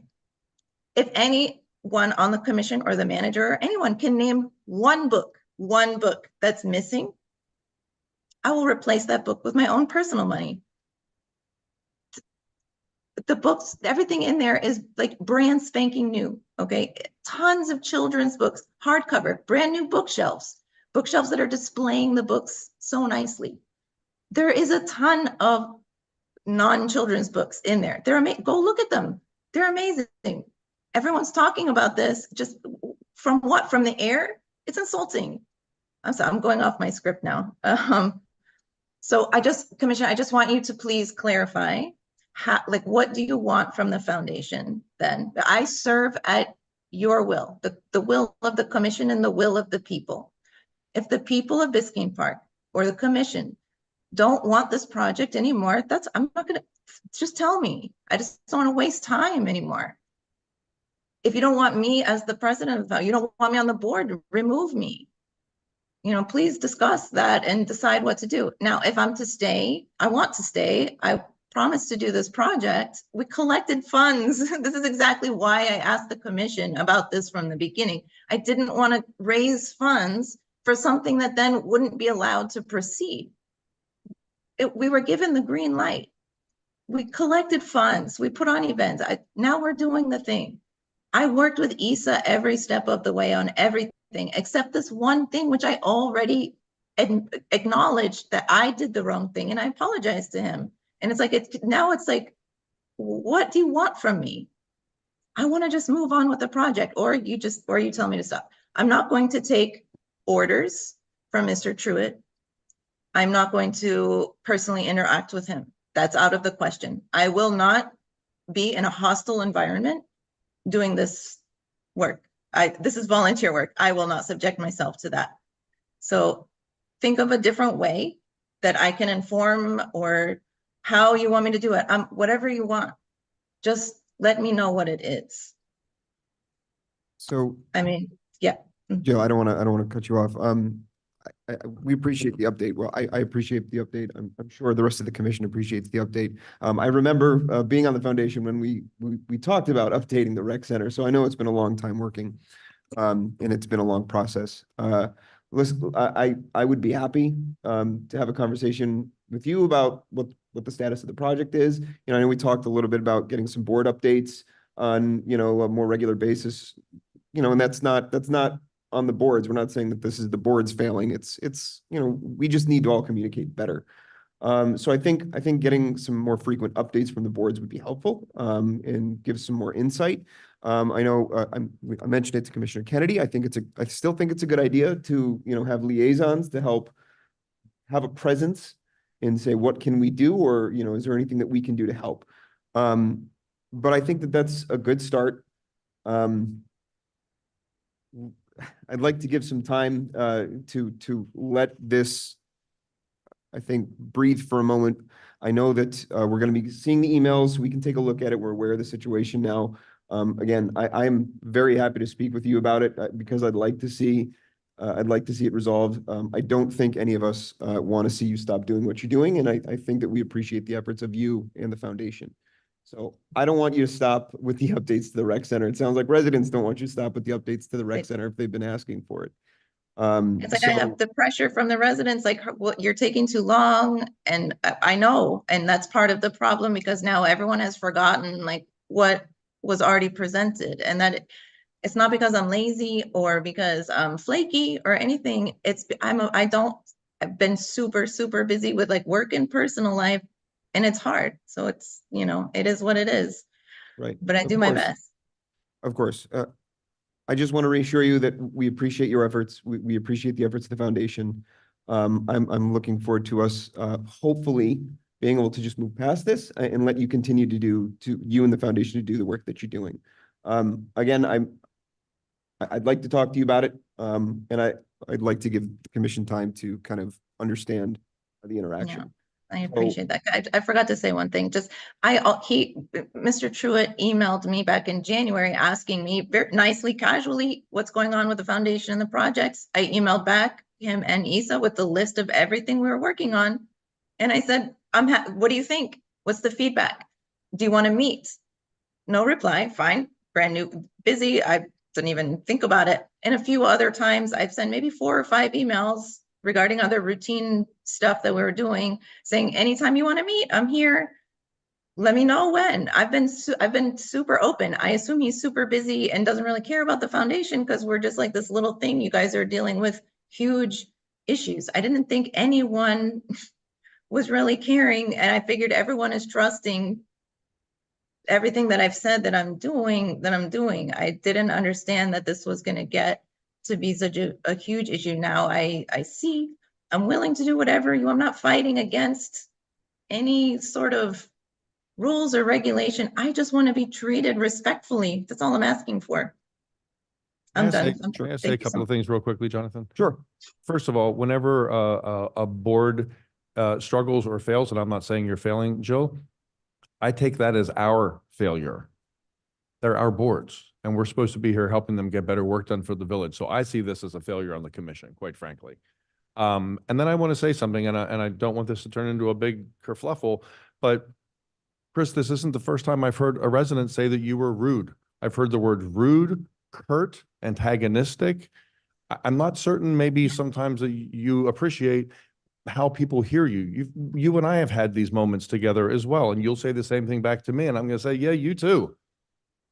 So I think you have some work to do on your interpersonal skills, quite frankly, because Jill is not the first person to say these kinds of things about the way you interact with them. We heard it from a board chair this week. Sorry, I have to call a point of order.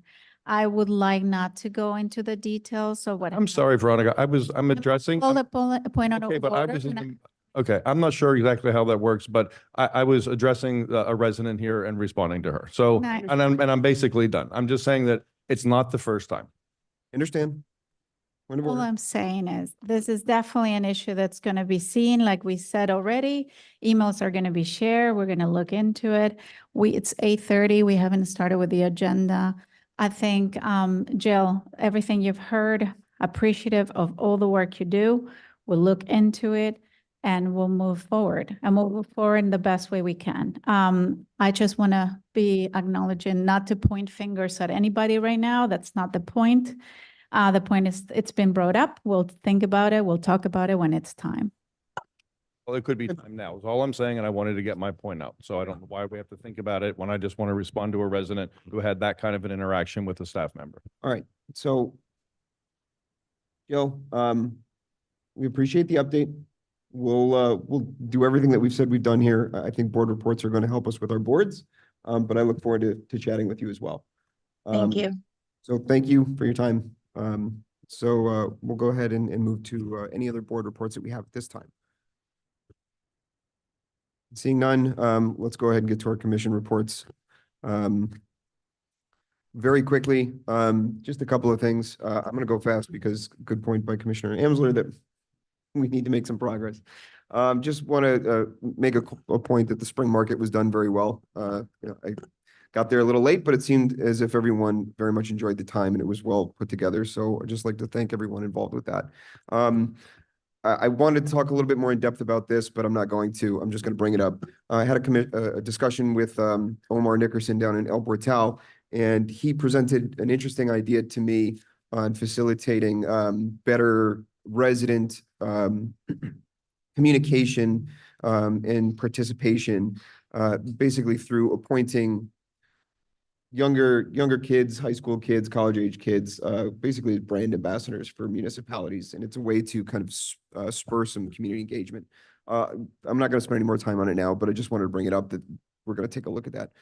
Very quickly, I also exchanged some emails with with Mr. Walsh from Miami Country Day. We're going to be getting together to talk a little bit more about the traffic issues that Country Day is working to solve. And he was not aware of a prior community board. I know we brought that up, but we're going to explore that option as well. That's all I have for now. I'm just going to put the rest aside. So is there anybody else that wants to provide any commission reports at this time? No, I just had the issue on the pool that came up today, the aquatic center. As a next step, as I suggested, and I wanted to close on that point, was to put it during budget season. I'll bring in sort of a scenario that I have in mind and I've been working on. And then hopefully we can, have that conversation. But that's something that's been happening behind the scenes and I wanted to share. Excellent. Thank you. Are there updates from commissioners? No? Okay. All right. So we've completed our report section. We've moved the consent down to the consent resolution down to our normal resolution. So let's go ahead and move into our ordinances. And our first ordinance this evening is ordinance number 2024-03, adopting a municipal seal. Brad, is this something that you can introduce for us? Yes.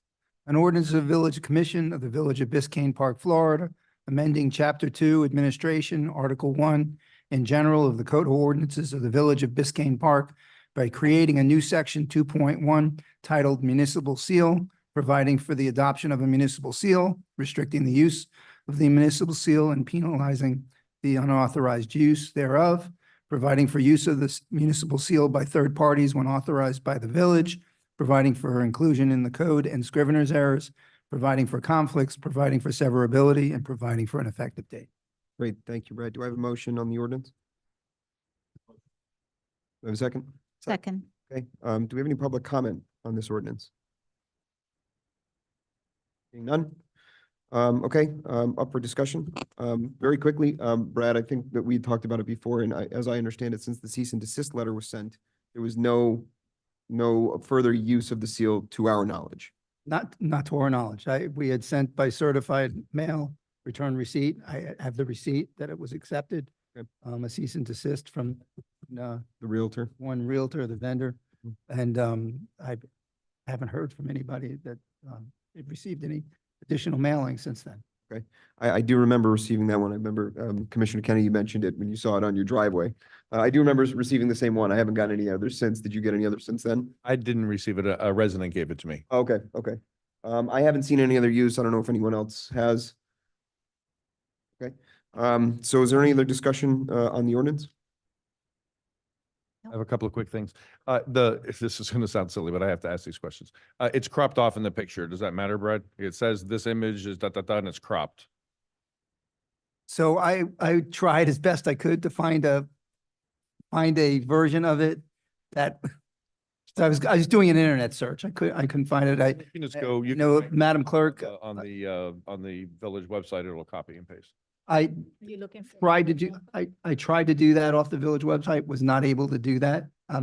So I found it off of a Google search. We can replace it with, we've got to do a second reading. We can replace it with a cleaner version if we Send have. you one. I have one. I use it. That would be perfect. I'll send you I had trouble finding. Okay, I have that. And if we were to change the seal, we would have to codify that one. It doesn't, a seal wouldn't just automatically be codified if we were to replace it. Each one is its own image and has to be codified. So if you had another seal, service marks are a little bit different, so we'll just stick with seals. If you have another seal, we would have to amend the ordinance. If you're changing the seal, we'd have to amend it. If you had a second seal, which we'd have to amend the ordinance. Generally, there's not more than one seal, but I've seen multiple some agencies. In F, it talks about the commissioner or the manager can authorize the use of it, and it has to advance the interests of the village and or the general public, and is not contrary to anything in this thing. Should there be language in there, or are you going to tell me this language says that basically that it cannot be used for commercial purposes? And I think of this because of this instance that brought it to our attention. Is there a reason to say something like notwithstanding, even if you have permission of the commissioner or the manager, it cannot be used for commercial or business usage except in the event of the village using it? Well, I guess if the commission were to approve the use of the seal for business purposes, then it would be permitted. But it's my understanding, it's the will of this commission, at least, not to allow the seal. I just want it to be protected. I- That someone could, and I'm always thinking about other commissions, other managers, doing silly things. I don't know that you can. The problem is you could legislate it for future commissions, and then they can change the ordinance. So I don't know, excuse me, that there's really a purpose to add that. It can't be used for any purpose except for official purposes. Endorsing or a business using the seal would not be an official purpose, would be in a violation of the Then that statute. covers it anyway. Right. Okay. So fair okay. enough. And then G, where it says all authority section with a capital S, that's this whole thing, is subject to the commission's ultimate control and discretion. So that kind of covers everything too, right? That Right. ultimately we control this ordinance, we control anything that happens with it. Any unofficial use of the seal would have to be approved by you all. By us. Okay. That's it. Is there any other discussion items for the ordinance? Seeing none? Okay, Madam Clerk, would you call the roll, please?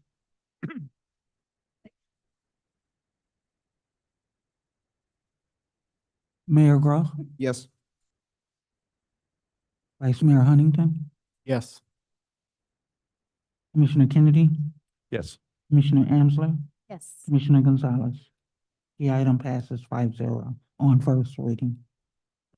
Okay, great. Thank you, Madam Clerk. So that's it for our ordinances. Let's go ahead and get started with our resolutions. Since we removed the consent, which is resolution 2024-18. I think we can start with that one. Paul, do you have, are you time sensitive with us right now? No? Okay. So I don't know, Commissioner Kennedy, you moved to have this one taken off, so, well, let's do this first. Okay, so resolution, 2024-18, Mr. Attorney, can you read this, onto the record for us? They're all a mouthful tonight, it's two.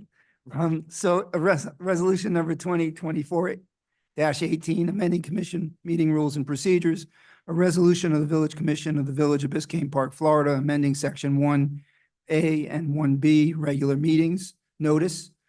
Section 3, meeting open to the public, and section 13, public comment / good and welfare of the commission meetings and agenda procedures adopted by the commission via resolution number 2023-41 by changing the start time of the regular commission meetings, defining a workshop meeting, modifying meeting notice requirements, and ensuring that the public has an opportunity to provide public comment, authorizing the village manager to do all things necessary in furtherance of this resolution, providing for an effective date. Okay, great. And do we have a motion on the resolution? Motion to approve the resolution. We have a second? Second. Let's go ahead and go to discussion. So Commissioner Kennedy? Yeah, there were a couple of things. First of all, Brad, the conference thing, I see it up in the paragraph, a couple of paragraphs above, so I'm not even going to bother with that. It is clearly defined up there. I was looking at a version of this that wasn't up to date. It wasn't attached to the agenda, and I went and found a copy, the up-to-date copy, so disregard all of that. But there was something that I thought we approved last time. We're talking about how meetings are noticed, and it's down in the section B, noticing. There was language that I had written in my suggested resolution that I thought we approved that was not picked up. And it was how we send this out. There was language in addition to push notifications when available on the current village app. So the language regarding noticing via the app is not on here. So it says email blast, it says other ways to do it, but the app is not on here. And we have this app to send out notices, and it's not included on the list. This is right after sent via email to residents on the village's current. Current email list posted on all appropriate social media platforms was a village, and push notifications when available on the current village app.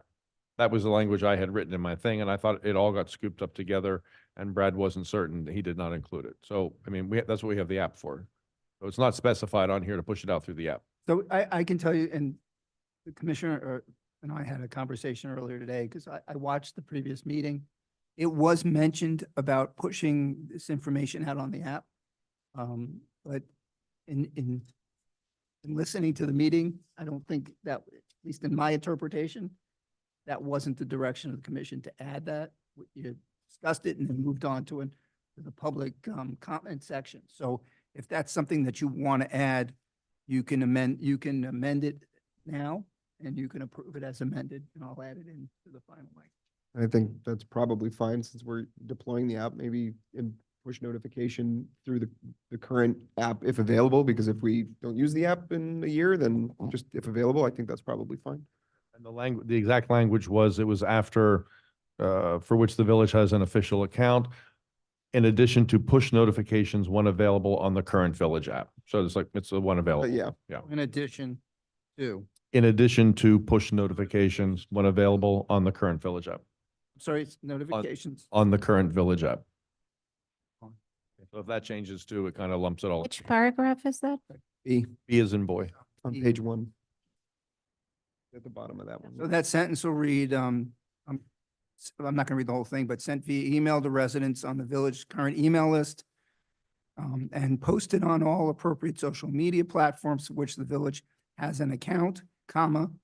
In addition to push notifications on the current village. When available on the current app.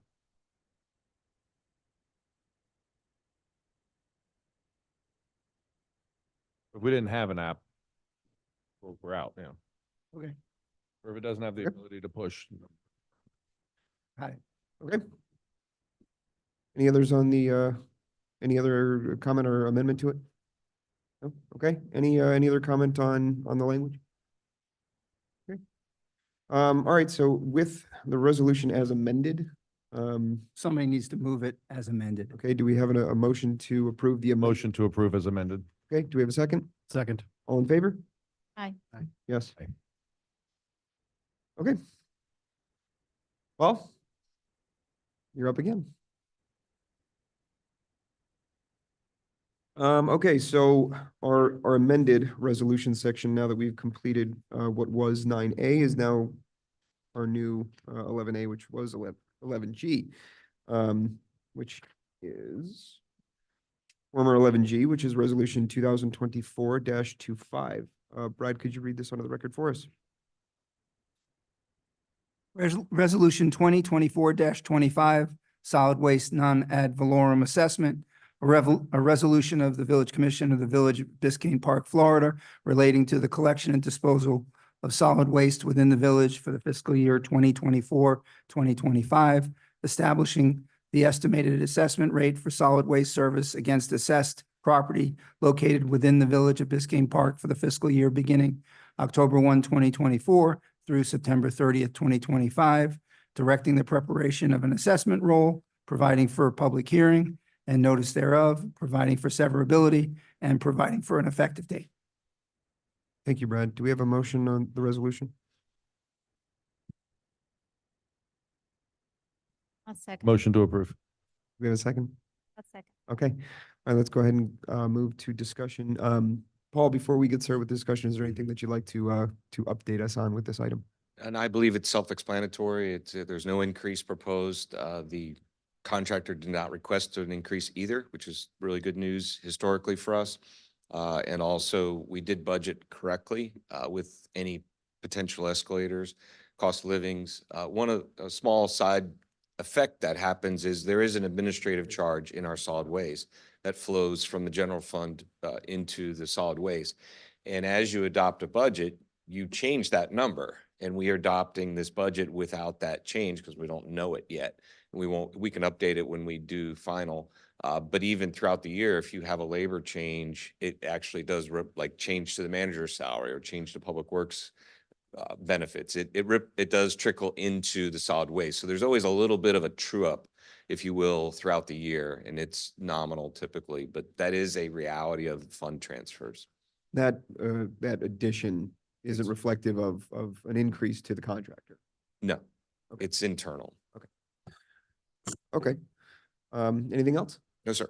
Okay, so I'll go ahead and open this up for discussion from the commission at this time. And if I may, just so that you're focused on part of the discussion, you also need to come up with a date in September for the public hearing, whether Okay. you're going to do it during the scheduled commission meetings. I think, Paul, it's got to be done before September 15th. For my purposes, yes, it can't be certified on the roll if it's after September 15th. In prior years, didn't we piggyback it with the millage, the final approval of the millage? We did them all That is a together. common solution that we've used. Yes, sir. Yeah, we set up 2 meetings and they were all contained all the elements and we just kind of did them one after the other. That was last year. Yeah, that would be later in July. You can't do that before July 15th. So we just need a date for the public hearing, which will also, then 30 days prior will be the notice by public. And you hearing. might have, I'm a little foggy on exactly the millage, the pre-millage where you have to set your millage. I don't remember it right off the top of my head, but I know we usually do it in late July. I believe that's when we did it last year. Right. So it should coincide, whatever schedule fits those parameters. So you could put it in on any one of them, but we have to decide today, correct? Yes. Yep. Okay, before we get to the dates then, We need the date because we need to know when to publish by. Correct. okay, well, before we get to the dates, let's see if we have any discussion on the item and any questions for Paul while he's here with us. The date is always the hardest part, I swear. That's good news. So this is a number that we're using just for budgeting purposes. Is this one of the instances where we can come down, but we can't go up? Or this one, we could change It's all? exactly accurate. You Okay. can lower it. So this is our high number and hopefully we'll be able to go in there and mess with it and bring it down if possible.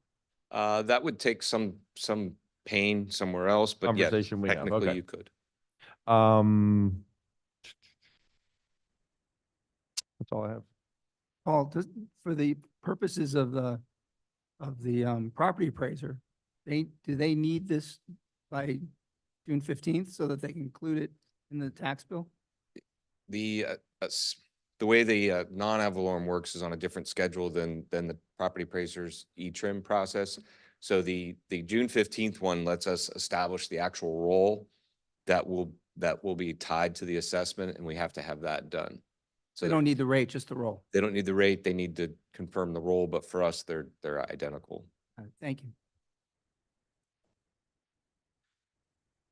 Okay. So then we need to look at dates for this for September. Yes. Okay. Any recommendations? Anyone? I'm out of town. I mean, I couldn't zoom in actually. I'll be out of town in a different time zone the week of July 21st. We're looking at July dates, right? Yeah, so the very end of July is excellent. So the because week that of the, ties with our budget workshops, we can do a lot of stuff productively. the week of July from let's say the 21st to the 20, I'm not back until Sunday, the 28th. So from the 29th on, I could do it. 29th, It has to be after which date again? I'm sorry? It July 15th, has to be after the 15th. Okay. For September 15th. you said. definitely. So can we aim for the first week of September? So we have commission meeting, what day in September, Pamela? You can, that was the idea of piggybacking it to the millage resolution. They don't have to be with each other. Remember, you set the ceiling of your millage and last year you set it at the Okay, I max and then you misunderstood. lowered I it. thought So one of them they're had to be- separate calendars, but they can end on the same One day. had to be in- Okay.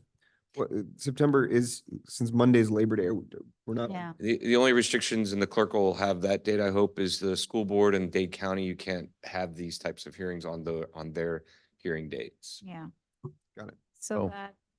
that, for me, the first 2 weeks of September might be complicated. That's why I was trying to see if that's where our meeting would fall, would be September 3rd. So anytime before then. Mac, you said not the week of the 20, I was looking at July. I thought we had to do the first one in July. I misunderstood. so August it's fine with me. August so. fits nicely. August is for me, I will be gone the 9th to the 14th. Oof, Right. And we have a meeting on the 6th. Want Yes. to do it on the 6th after the meeting or do it before the meeting? I would say Traditionally, we Yeah. would do it right before the meeting. It'd be the Let's- first let's thing. just- Let's just Yeah. do that. So it's Do that, like a yeah, time certain. yeah. that works. Can we August 6th? August 6th? and do it at 5:30? Jonathan, when do you do your proclamation? 5:45. 45. I mean, this really is like a 15, 20-minute thing. It should be 20 seconds. Yeah, okay. So why don't we do, Better. 5:30, 5:45 and 6? I use the word should. I think 5:30 works. You say 5:30? 5:30, 5:45 and 6, the three in a row. That's fine. This will be 5:45? No, this would be 5:30. 5:30, okay. 5:30 on the 6th. And then I'll add I'll calculate the 30 days back, so. All right. So that is August 6th, and right? That was the hard part you said? Always. Is this one of those that we need a certain amount of present to vote? No, No. It doesn't we're have, good. just 3. Okay. Okay. Well, we have that set. So is there any other action we need to take on the resolution other than voting? Okay. All right. So let's get a motion to approve the resolution as amended. I'll make a motion to approve as amended. Do we have a second? I'll second. Okay, all in favor? Aye. Aye. Susie? Okay. So that takes care of what was 11G. We removed what was 11A, so that puts us on to 11B, our interlocal agreement. Paul, thank you. Much appreciated. Thanks very much, you. Paul. Appreciate you being here. Okay, so, resolution, 11B, resolution 2024-20. Brad, could you please read this into the record for us? Resolution number 2024-20, approving interlocal agreement with Miami-Dade County, traffic calming measures, a resolution of the Village Commission of the Village Biscayne Park, Florida, authorizing the village manager to execute an intergovernmental agreement with Miami-Dade County to perform traffic engineering functions, authorizing the village manager to do all things necessary in furtherance of this resolution and providing for an effective date. Okay. Do I have a motion on the resolution? Motion to approve? Okay, do I have a second? Second. Okay, so let's go ahead and move it to discussion. I don't want to step out of line, Brad, but we received an email from the county that just basically said that the interlocal as drafted was legally sufficient. They approved it. It came back to us, of course, for approval from the commission, but we do need to add, which we are inventorying, I believe right now, we need to add our existing traffic calming measures, which there's a few speed bumps, because it needs to be attached to the interlocal agreement before we execute it. So is my understanding that that's being inventoried right now to make sure that we have everything added? That is, we have two speed bumps. I know three. I can, Three? I know of three off the top of my head. Then it is just three. So It's being inventoried with locations. really what we just do is we're describing the location, the nature. But are they, that was my question. Chris and I emailed about this. The speed bumps? Are they speed bumps that would have to be recorded in this because they're not installed speed bumps? Like if you look in the ILA of what a speed bump is, and I studied all those things, that's what we have is not those. So do these have to be counted in the inventory? These are like temporary speed humps. They're just sitting there. So, and not to, of course, let you speak, Juan, but Brad and I talked a lot about this and we went kind of back and forth on, do these need to be in there? Do they not to be in there? The biggest question is, why did they go in the first place? And there doesn't seem to be a whole lot of data as to why they exist and under what terms they went in. I think we came to a conclusion that listing them is kind of mutually to our benefit, because if they're listed, we may maintain control over them, but if they're listed and they need to be updated, these things have been around a while. So it's probably in our benefit to look at them and make sure that they are updated and sufficient and comply with the parameters that we have. But they don't meet they don't meet the guidelines that are set in the ILA for a speed hump. So that means they're probably due to be reviewed and Removed updated. because they're not approved. Right, so that's the problem, is where did they come from and why are they there? So they're There's a probably, pilot study. yeah, the pilot study, which And I think nobody's the chief and put them there. the manager decided where to put them. Yeah, so I think, and Can I ask you a question? So on that sense, is it being requested that whatever you add as existing meets the code that is there? that's not what they asked. No, they just asked that we list whatever measures are already here. Now, the purpose of the interlocal is that we control these anyway. So it's not like if we list them, the county's going to come in the next day and say, none of these are right. That's the whole point of the interlocal. Okay. I don't think that that opens us up to them doing that. Well, except it does say in there that everything we do has to meet.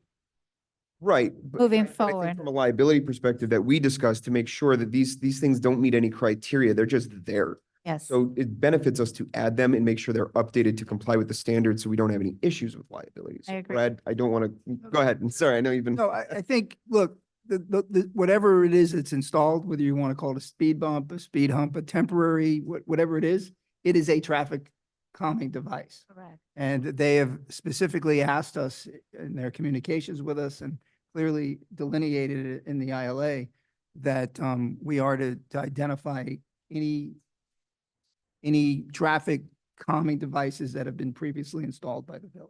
Yeah. So I don't see the harm in listing them. I think the last thing we want is not to list them and somebody from the county comes by and says, well, wait a minute. Where'd You these come said you from? had none installed and there's 3 of them in the village. So why didn't you tell us about it? So I think we're better off not violating the agreement before we even sign the agreement. Mhm. Potentially, I should say. With regards to the applicability, this agreement provides for the specifications deal with traffic calming devices being installed by the village moving forward, which now you have dominion and control over. It would not apply, at least the way I interpret it, retroactively. So we would not have to we'd not have to modify these other 3 devices to meet the specifications that the county is now, that we're agreeing to as far as the ILA. Now, with that being said, we've talked about, and I know the director's in the process of, we've talked about looking at our roads and the tree damage, potholes, whatever it might be. Part of the inspection, I would suggest, would also be these devices to make sure they're still safe on the roads. They're whether they need it, if they need some work, if they need some modifications, they need replacement, then yes, the ILA will now dictate what we can put there, what it What has to look replaces them. like, and Oh, what the specifications are. But if they're in good shape, they can maintain and stay the way they are. They're just being listed so that the county knows they're there. Now, is there, and I gotta raise the questions, because they were not, that there was no process, so there's no data behind how this happened, and we have them. Is there any liability behind how they've been installed so far? That we should take as an opportunity now that you're gonna be reviewing their condition to suggest maybe replacing them by code as it's needed, or by the element necessary within the widths of each street, because I'm guessing there is specification not necessarily meeting what the county requires. So in that sense, you know what I'm saying? Like, I don't know if. I do. I hate to publicly talk about liability, because as I always say, I don't want to give somebody a roadmap to sue the village. I can drive over them on my way home and see what damage they did to my car if you all like. But at But the no, end of it, all joking is, I think you're going to do that assessment anyway of those particular devices and determine whether or not they should remain. I think you're also talking about doing some type of study to determine where the placement of new devices would be. And I would suggest that part of that study would be to look at those devices and see if there's any purpose to still keep them there. Do they still have a function that they were intended for? So I think Yeah. to circle around to your question, I think we're doing in the process. in the process and doing the right thing. Yeah. Similar to what we discussed with other road issues. Got it. Thank you. Okay, do we have any other discussion or questions about the item? I mean, I don't know that this matters, but none of this is readable that is included in the document at the bottom. Like, so this is, but if you go to some of the examples of what you need to follow, this isn't readable. I don't, you can even read. Resolution of the image? Yeah, so I don't know if this is actually word by word coded in a way that you can follow and find the exact code that it referenced to and which element to download it from the internet, which I'm sure there is a digital library of all this, but you can see it. If I'm not mistaken, that one came from the county. It did come from the county. Which pages are not legible? Well, if you, The images, the words are very small and very So hard. go to page 11, you can read, you don't even know what it says, like Yeah, on the bottom. the bottom left would be hard to read. And then if you go to page 10, to all the examples, all like notice. So I'm just making note of that, whatever it is. I don't know if there is a digital, file that goes with it. Traffic engineers. Yeah. And I'm sure, Juan, you could express this better than I. When they look at these diagrams, they'll know specifically what the specifications are for these specific devices. These are all listed in either the county's Department of Public Works Engineering Division or in the Department of Transportation manuals with regards to these devices. So we've identified the devices, and if there's any question as to what the specs are, they're going to look at the applicable code and regulations with regards to putting them in, and correct me if I'm wrong on that. okay. Okay. This- Some questions. Are we- Sure. Yeah, go ahead. First of all, yes. So let me just say that first. But I have questions about some stuff because first of all, I just want everyone who's listening to this to understand this is not a panacea to all of our traffic problems by any stretch of the imagination. This is very limited, focused kind of thing. It's very specific things, and some of them I don't think we could afford to do anyway. So when I read this, it really sounds like, I mean, I'm looking for ways to reduce traffic volume and slow people down and make them come to complete stops. And some of that is not, this won't control any of that, some of that. But nothing here is going to solve all of our problems. It's unfortunate to read some of the limitations of this. And I should right now say, we have an out. So it's really, we have a no fault out. We can just say, we're out, so it makes it easy to say yes, right? Because we can get out. But it's, we can't do anything on 6th or 121st or 11th for most of 11th Place, 12th Avenue, Griffin, because of that 250-foot margin.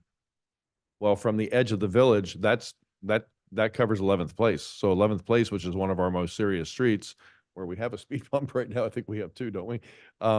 That's not included in this. Neither is anything on 121st, which is another problem street, and 250 feet in from these borders. So that's kind of a drag when I read that.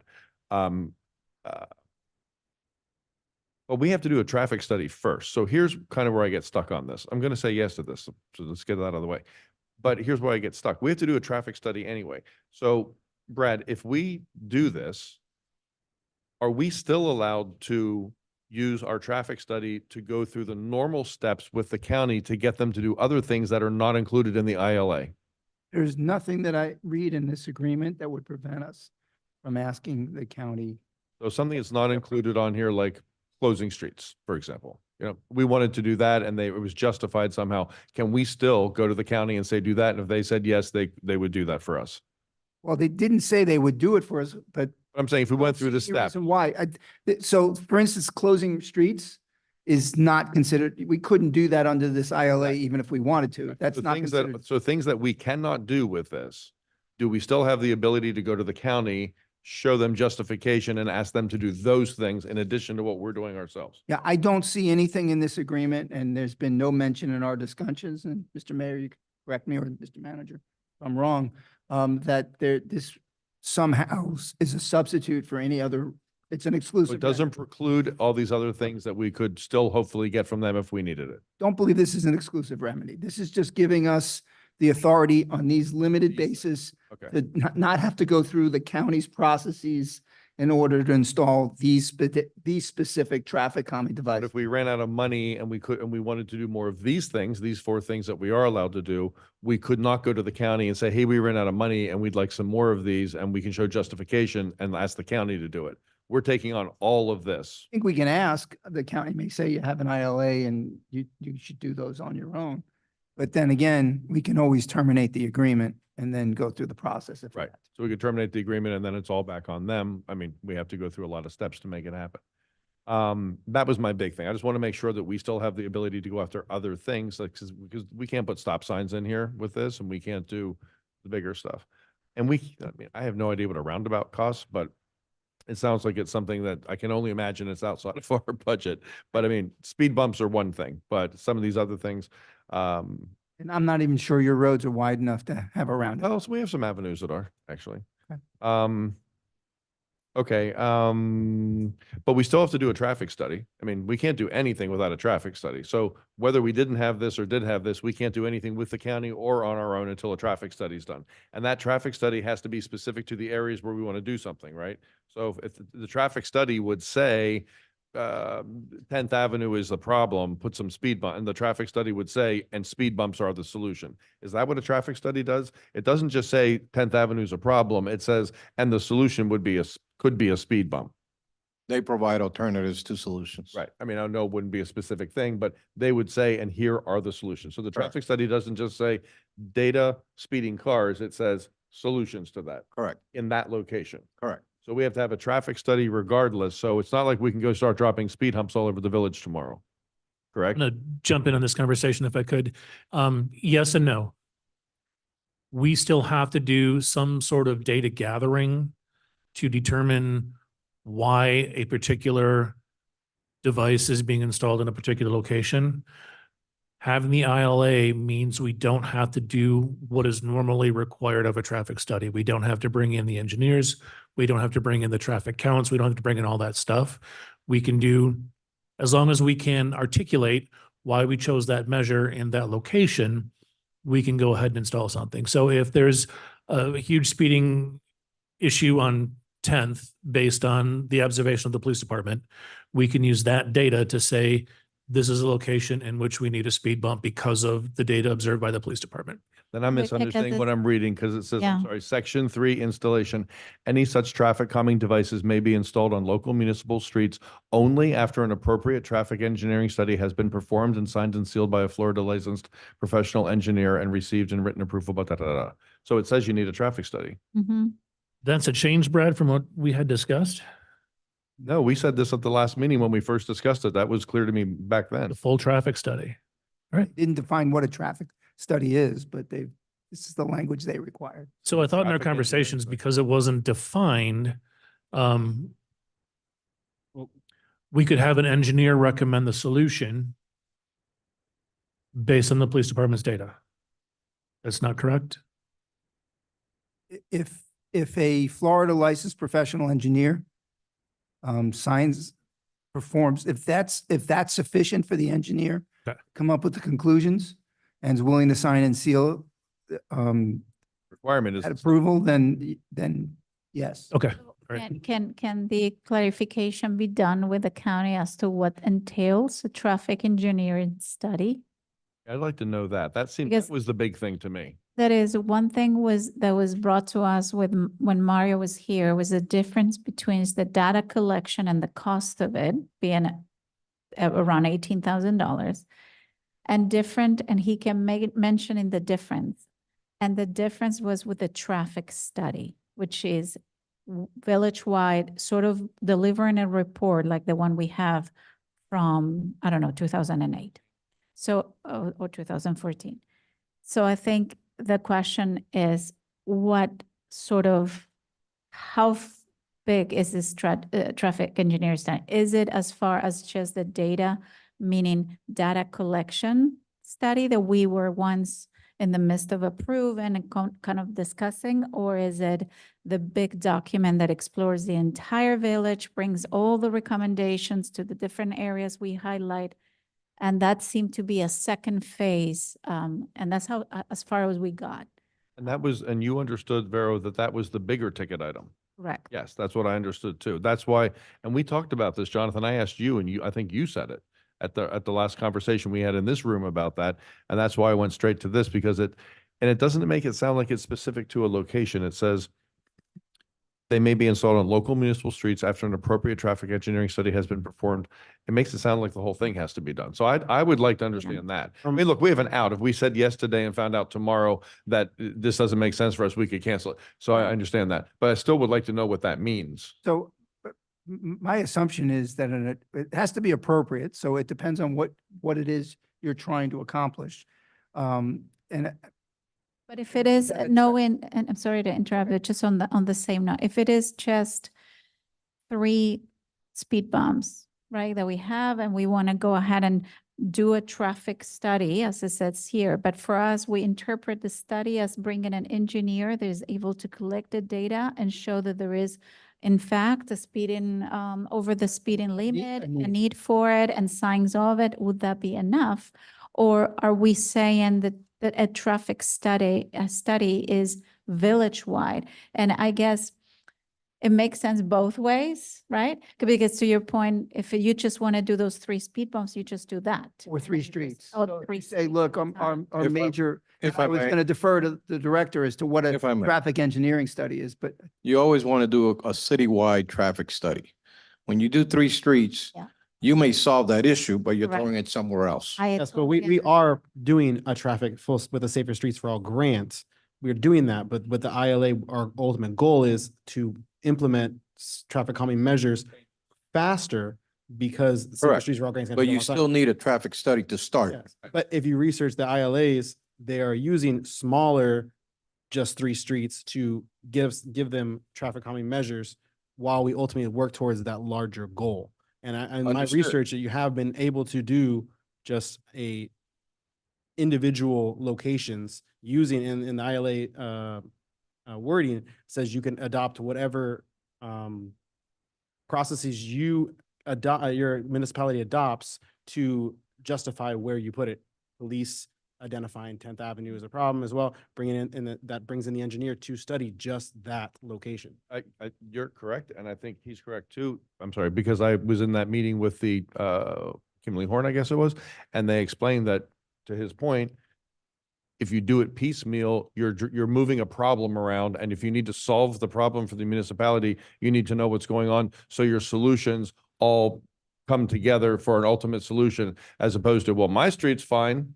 Yes. Jonathan, sorry about what happens on your block now, so. But we did get to, if you guys remember, as far as the really highlighting about 11 points, I think it were around the village that really came from our wish list. It wasn't anybody coming and saying these are the very much, it was, residents' feedback, all of us. You mean the locations?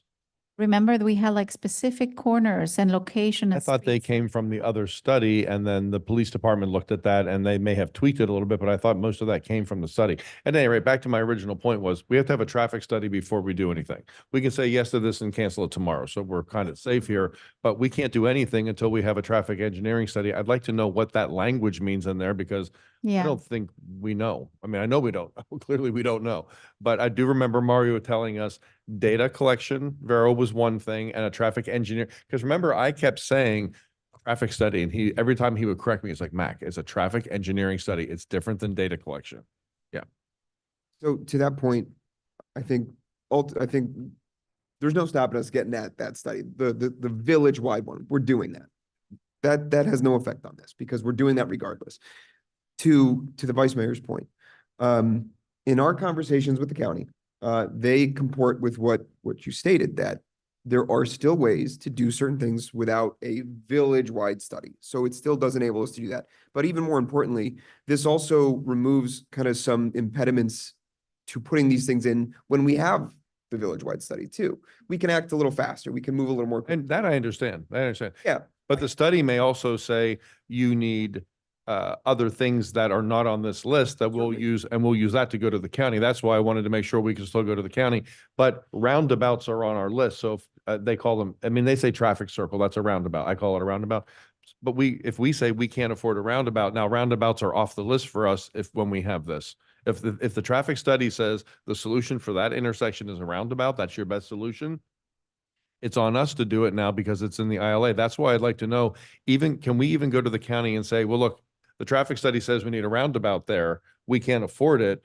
Will you put it in for us? And we have the justification for it. If the traffic study comes back and says we need roundabouts at every corner, we could then get rid of the ILA. We could just cancel it. Cancel the ILA, I and don't think it's going to say every corner, but also, hopefully. when we get to the point where we're having Safer Streets for All grant come back and tell us that we need roundabouts, we're going to be able to apply for Safer Yeah. Streets for All implementation funds to pay for Exactly. those Oh, roundabouts. that's true. I forgot I about that. think it's linked to that you can go ahead and ask the money that you need. And as we get that Safer Streets for All grant or study come back to us, the ILA will help us. If it says, hey, you need 10 speed bumps, With the smaller stuff. for the smaller stuff, we can just go right ahead. We have our study now. We can go ahead and start implementing those things. Mhm. So, knowing that we have to add the items that are being inventoried right now, I would move to, well, we have this on a motion. Then I guess we can just go to a vote unless we have any other items we want to discuss about it. But knowing that it will be updated to add the current calming measures that we have. We have not gotten a motion. We haven't got a motion on? Yeah, we had a motion before we got it in discussion. But it's gonna have to be amended anyway because we're amending it to include those items that are being inventoried. So in that case, I'll ask for a motion to approve the amended resolution with those measures going to be listed after they've been inventoried. I have a quick question first. I have a liability question, section 7. I'm assuming we have insurance that covers all of that? Or is this something we're gonna have to get that separate? Because we're assuming all the liability for any of these things, injuries, So does our existing insurance policy cover all of that, Chris? We currently have a liability policy, so yes, And it would cover this for sure? correct. Okay. So do we have a motion to approve the amended resolution? Motion to approve. Ryan, do it. This is your baby. Motion to approve as amended. I'll second it. All in favor? Aye. Hi. Aye. Okay. Can I say something? Jonathan and Ryan, you both simultaneously found this. So thank you both for doing the legwork and it's interesting that you kind It's of funny, like, we both, it was at the same know. time. It was at the same time. It was great. so thank you guys for finding this. This is, I will- see where this goes. It's great that the residents pushed us to get it there. So That was the resident that pushed us to get. he was definitely among them. We're moving it forward. Great. Mr. Mayor, could I ask that we move item 11E up, the electronic access control? That's of critical importance. Yeah, certainly. Are we comfortable moving? Anyone have any opposition to moving 11E up? No? Okay. So then, sorry, Commissioner? Okay. Okay, so let's go ahead and address 11E, which is resolution 2024-23. Brad, can you please read onto the record for us?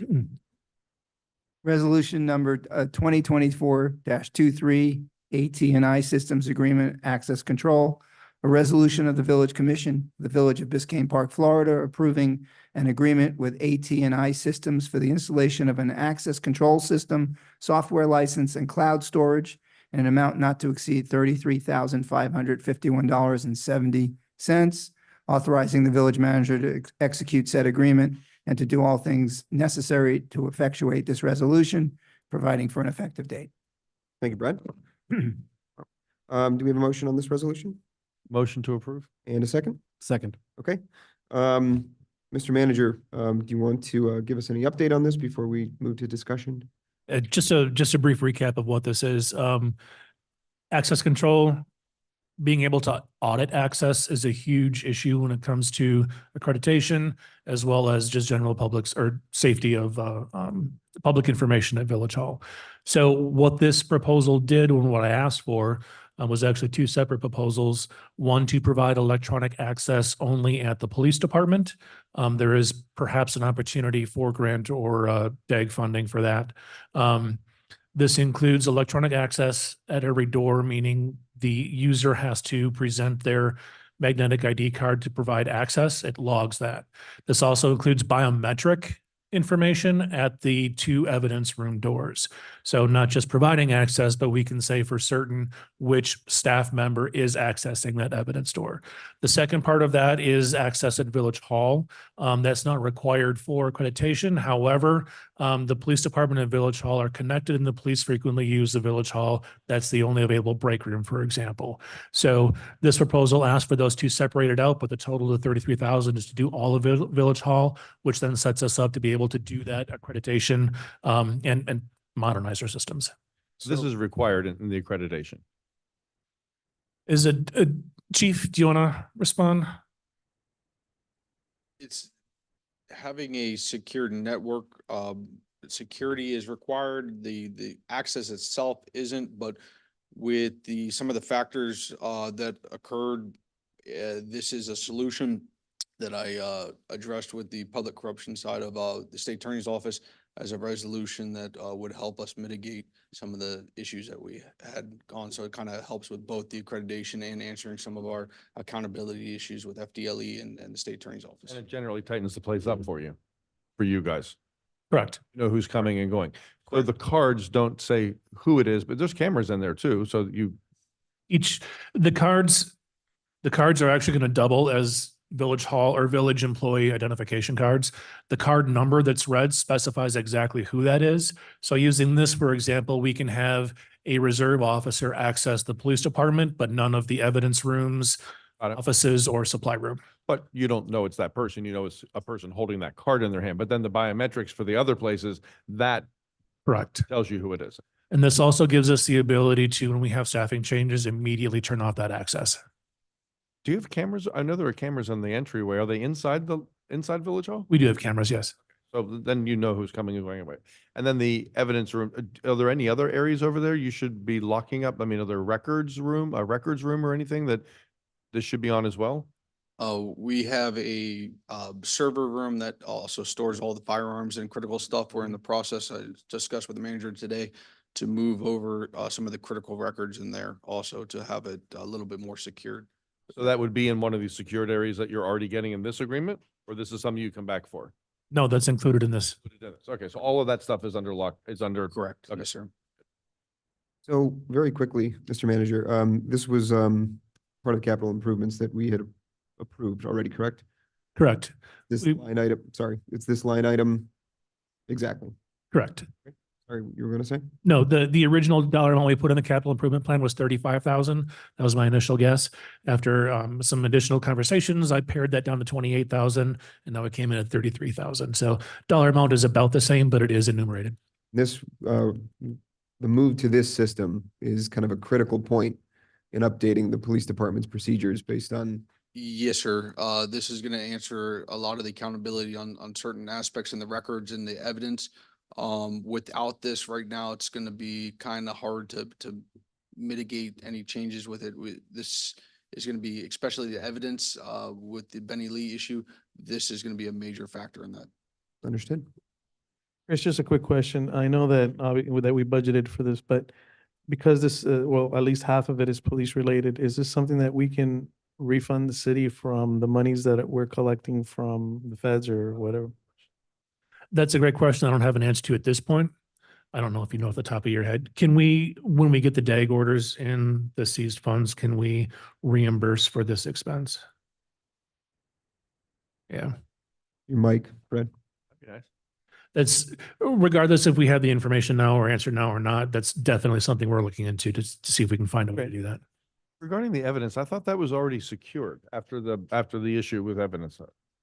Or is this a better The- version of that? This is a better accountability version. What they had implemented, is just putting a couple more locks on it. It wasn't really a system to track and to, record what was going on. So this is going to hold accountability. We can, pull audits and everything like that. Right now it's a paper document that anybody could just write something on. Do you have any other costs that are going to come in with this electrical? It looked like there's might be electrical stuff. You have extra money in this item, so you have enough to cover anything else you might need? It's all covered, yeah. So if there was funding for this, that would come from other sources beyond our budget? Is it something that, is it recommended to move forward now or wait and find out? I don't know if these things can be retroactive in terms of funding. This, generally speaking, the information that we have is, well, the external funding source is from the task force. So when the Financial Crimes Task Force seizes assets, funds, whatever, a portion of that comes to the Village of Biscayne Park. Those funds are generally being able to be used on new purchases. We can't use them for operating expenses. We've had that lengthy conversation already. Did you have? Yeah, so to answer the first question, you can't use the funds to reimburse. So you would use them for the initial purchase. And just looking at the guide to equitable sharing, it says that treasury funds may be used to pay the costs associated with the construction, expansion, or improvement of law enforcement facilities, regardless of the size or scope of the project. And they give examples. Examples include new HVAC equipment, paving projects, security fencing, paint and carpeting, or construction materials related to construction products. So treasury funds may, however, justice funds may not be used to pay the cost associated. But you cannot reimburse. So if we found out we could use it, we could hold, we could wait. When's that money coming?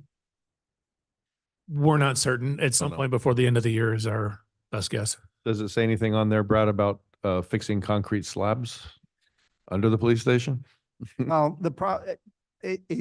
well, that would be. Kidding. Don't that look, could don't be- look, don't look. Arguably, that would be an improvement. Yeah. However, I will tell you that if you're adding, and this goes as well as to this, access control system, if any part of and I understand it's one building, but if any part of the village hall side is receiving the improvement, you would have to prorate the costs. In other words, you can't use these shared funds for the village hall side, even if it's an access control pad.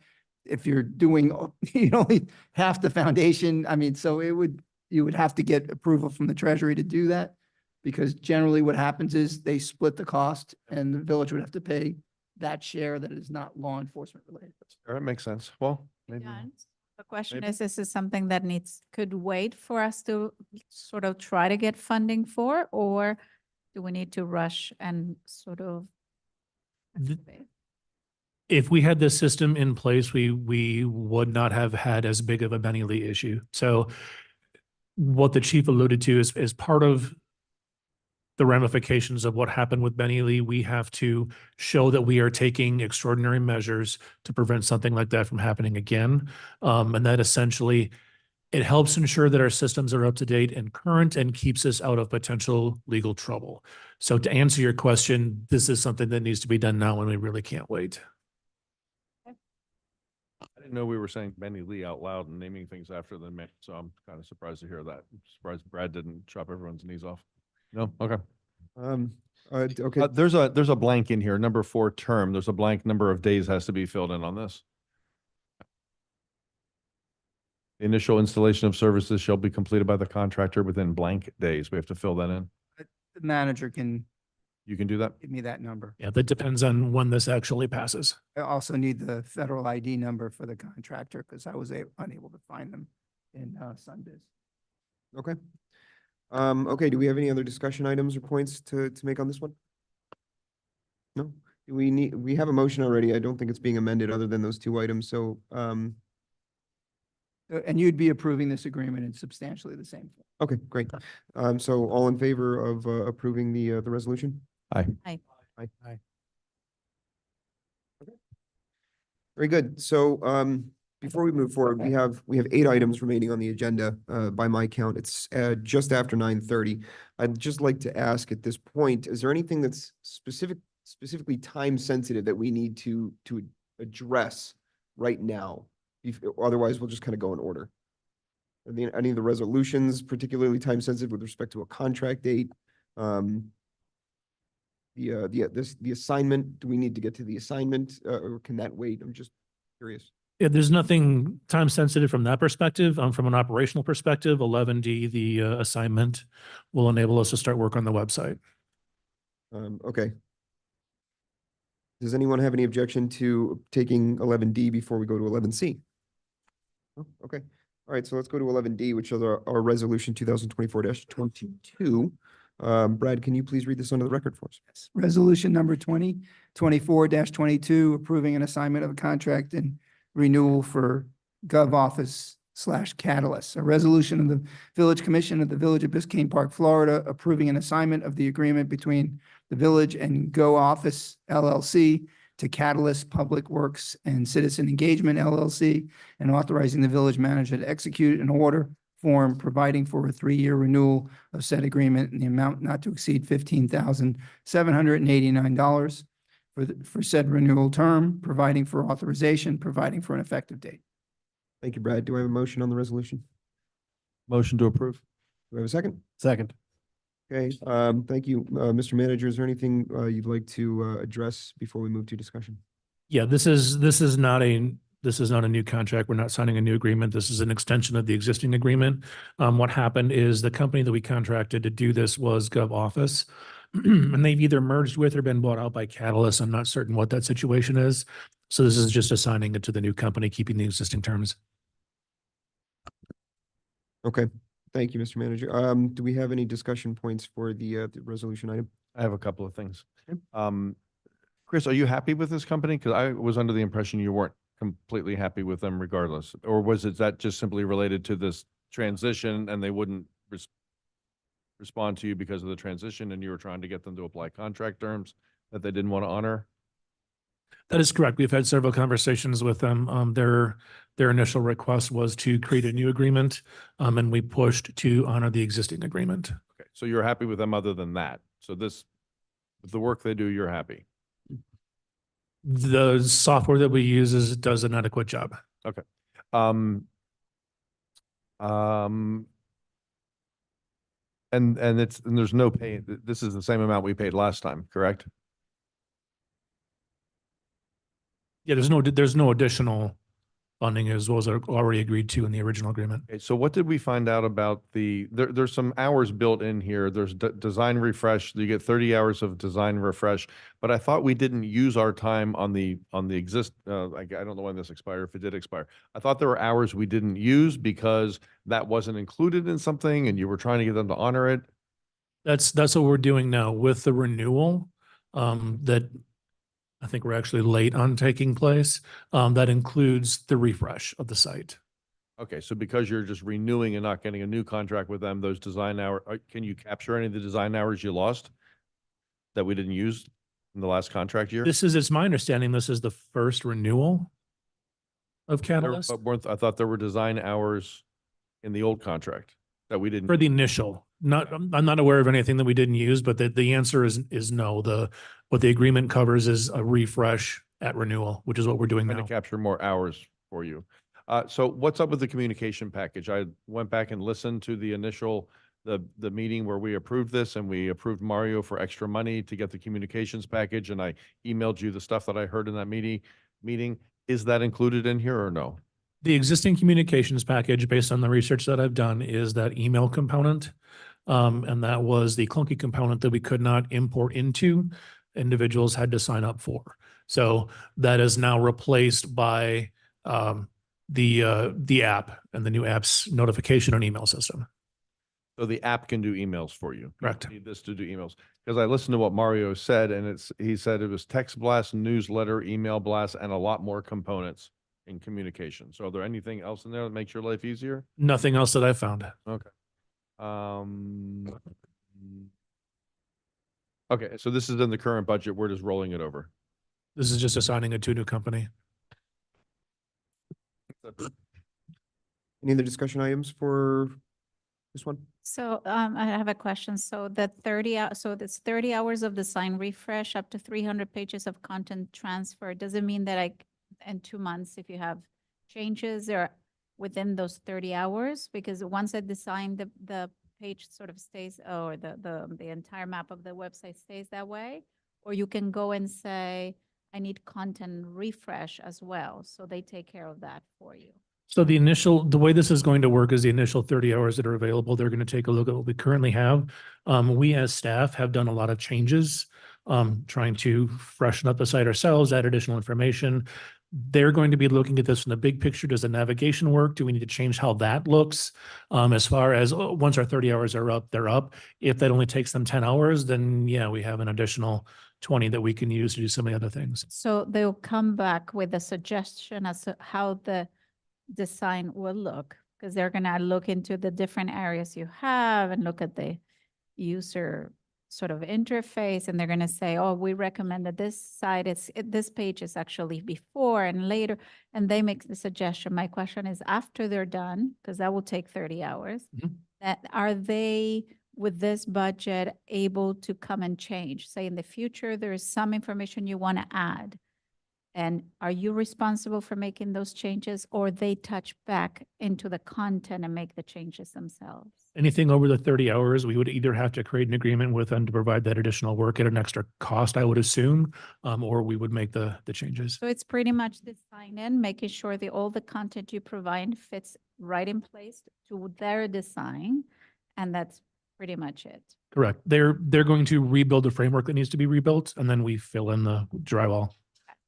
And this is on an annual basis, 30 hours? That Or was is my that for the renewal? That's each renewal, we get 30 hours. Okay.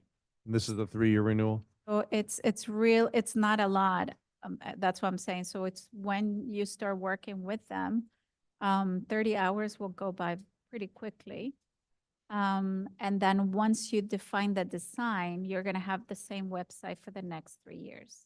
Without adding costs, of course. This is if you stay within the budget, right? We get that 30 years. So the initial contract term was 1 year with the option to do 2 additional 1 year. Each time we do that additional 1 year, we get that 30 hours. Okay. So we it's get 30 30 hours for this year, we get 30 hours next year. Okay. That sounds much better. Okay. Because I'm like, otherwise you're going to be stuck with the same website for 3 years. I'm sorry. say that Unless you again. pay more. I'm sorry to interrupt. Say that again. I didn't understand that. We get 30 hours a year. Each time we renew, and it's an annual renewal, we get 30 hours of design It's a services. 3-year renewal. This actually was it was actually a 6-year contract.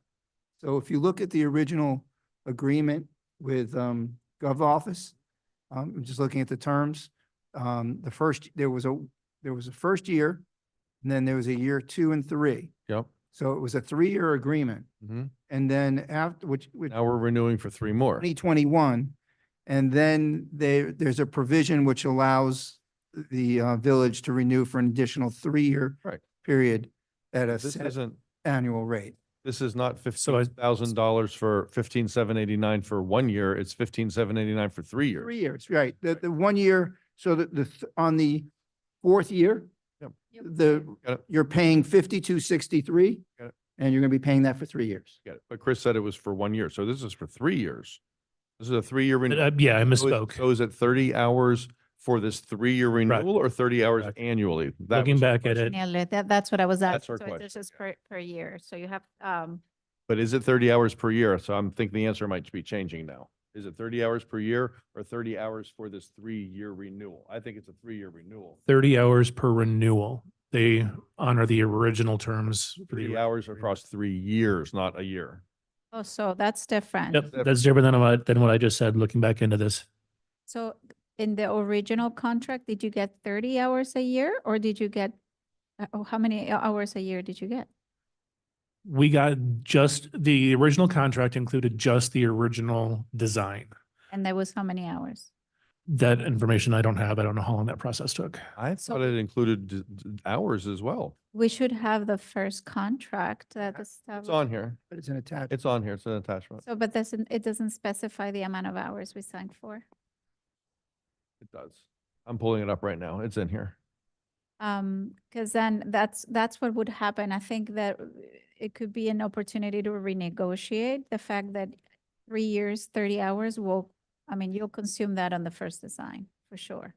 So the issue, and that was the issue that Chris and I came up with and we're talking about when this whole assignment issue came up. Yeah. So what this company did, what Catalyst did is they said, hey, we've merged or whatever, we've bought this other company. We want you to sign a brand new 6-year agreement. Yeah. And here's the agreement.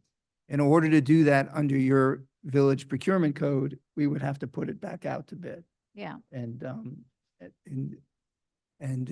at this point, the website needs work, Yes. and we weren't able to get the work done Yeah. because they weren't going to do it unless we signed a new contract Or we get someone else. or we got somebody else. So the position that when the manager and I spoke about this, based on the agreement, we said, wait a minute, we still have term left on the agreement with with Gov Office.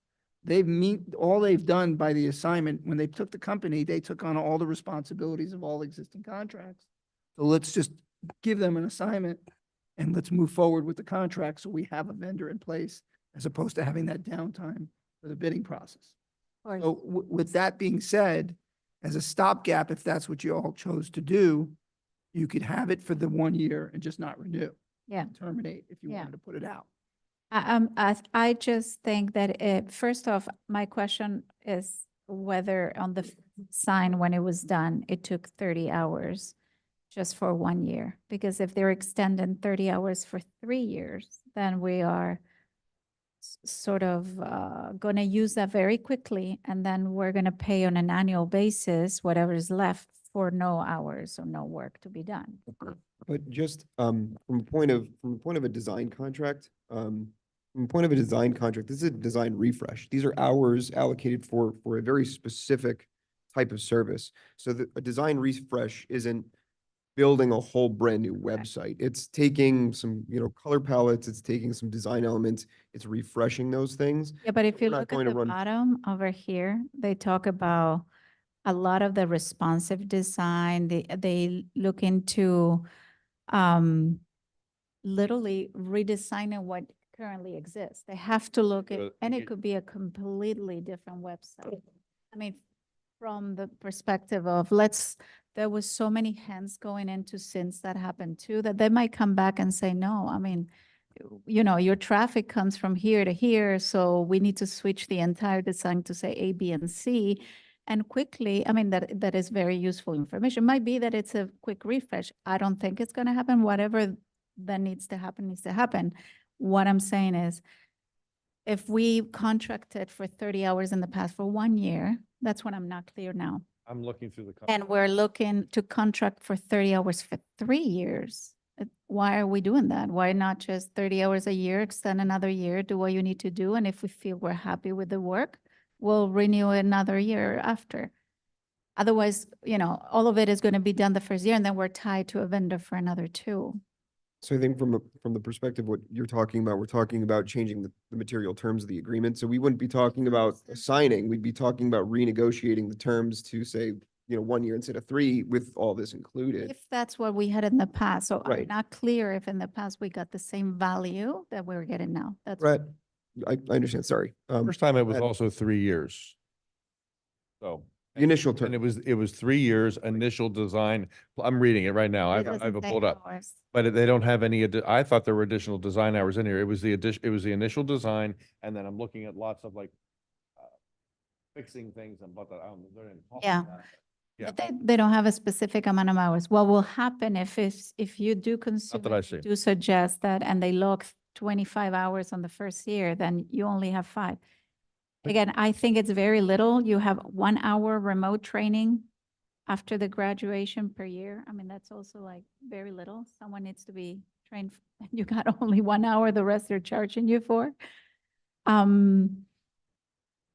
don't know. I'm just Yeah. saying, I think it's a very, it's asking to sort of commit with them for 3 years with not so much. And again, if you don't have a benchmark of what we did last year, then how do you know it's going to be gone in 3 weeks? Well, Vero, can I read something to you? Because you bring up a good point. I'm seeing something that sort of sounds like what you're saying.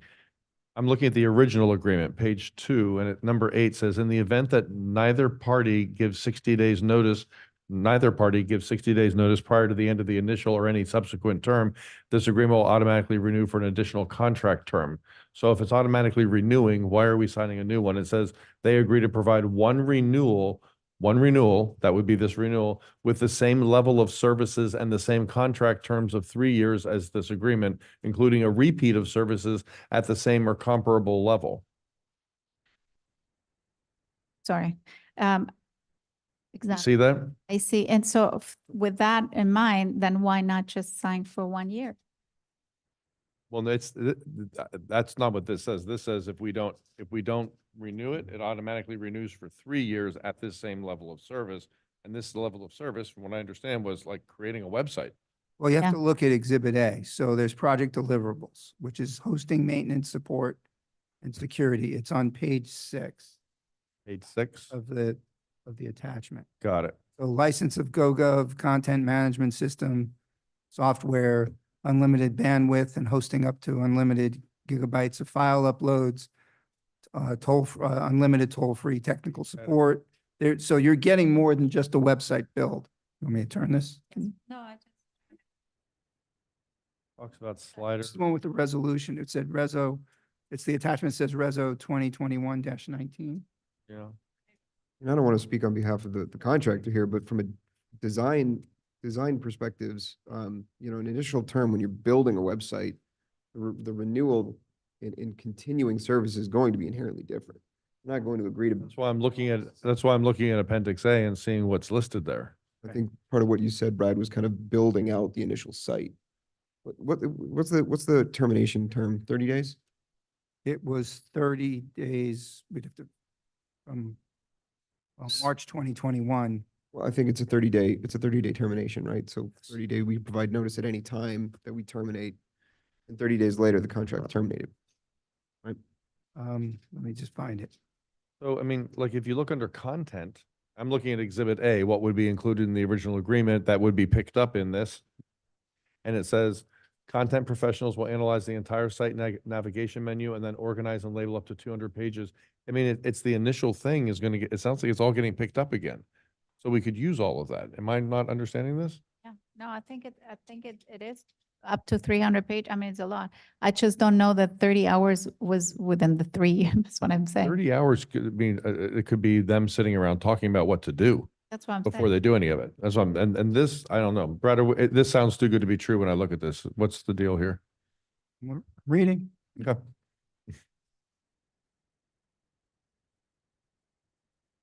So you have, it's actually 60 days.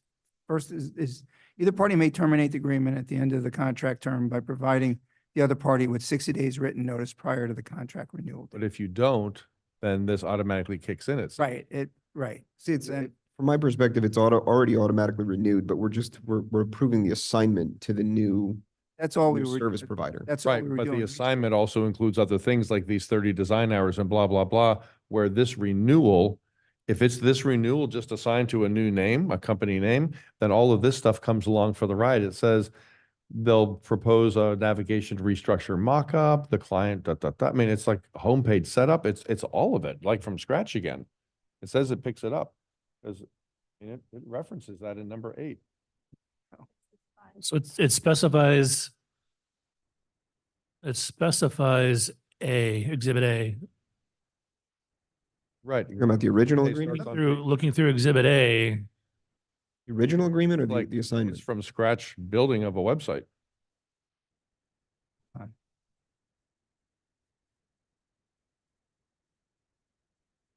In the event that neither gives 60 days notice, it automatically renews one time for 3 years, including a repeat of services described in Exhibit A. Go to Exhibit A and Exhibit A starts describing building a brand new website from scratch. Brad, can I just ask you, I don't want to go too far backwards here, but when the company was acquired, I mean, they step into the shoes, they acquire all outstanding contracts. If the agreement automatically renewed at the end of the term and this company comes in and buys it, don't they just buy the existing agreement? Agreed. So can we go back to them and say, this is what it is, you bought it, you don't get a chance to renegotiate no matter what? I guess the question is, do we even need the assignment? Exactly. Well, This was dated March 2nd, 2021. That's over 3 years ago. That 60-day period. It's already, We're already renewed. We're in it already. are. Just tell them to get to work. you're right, we already are, and that Yeah. was the conversation, but they wanted an assignment. So. But their assignment specifies different things Well, that aren't in the this is original. this is not really an assignment. The exhibit, which is marked on the Exhibit A is not really, that's the renewal. That's not really the assignment. So the assignment is the resolution. Right, but in the agreement that we're looking at, it specifies other things that are not in this this contract that we're looking at, 2021. I guess my point is that, and just give me a moment.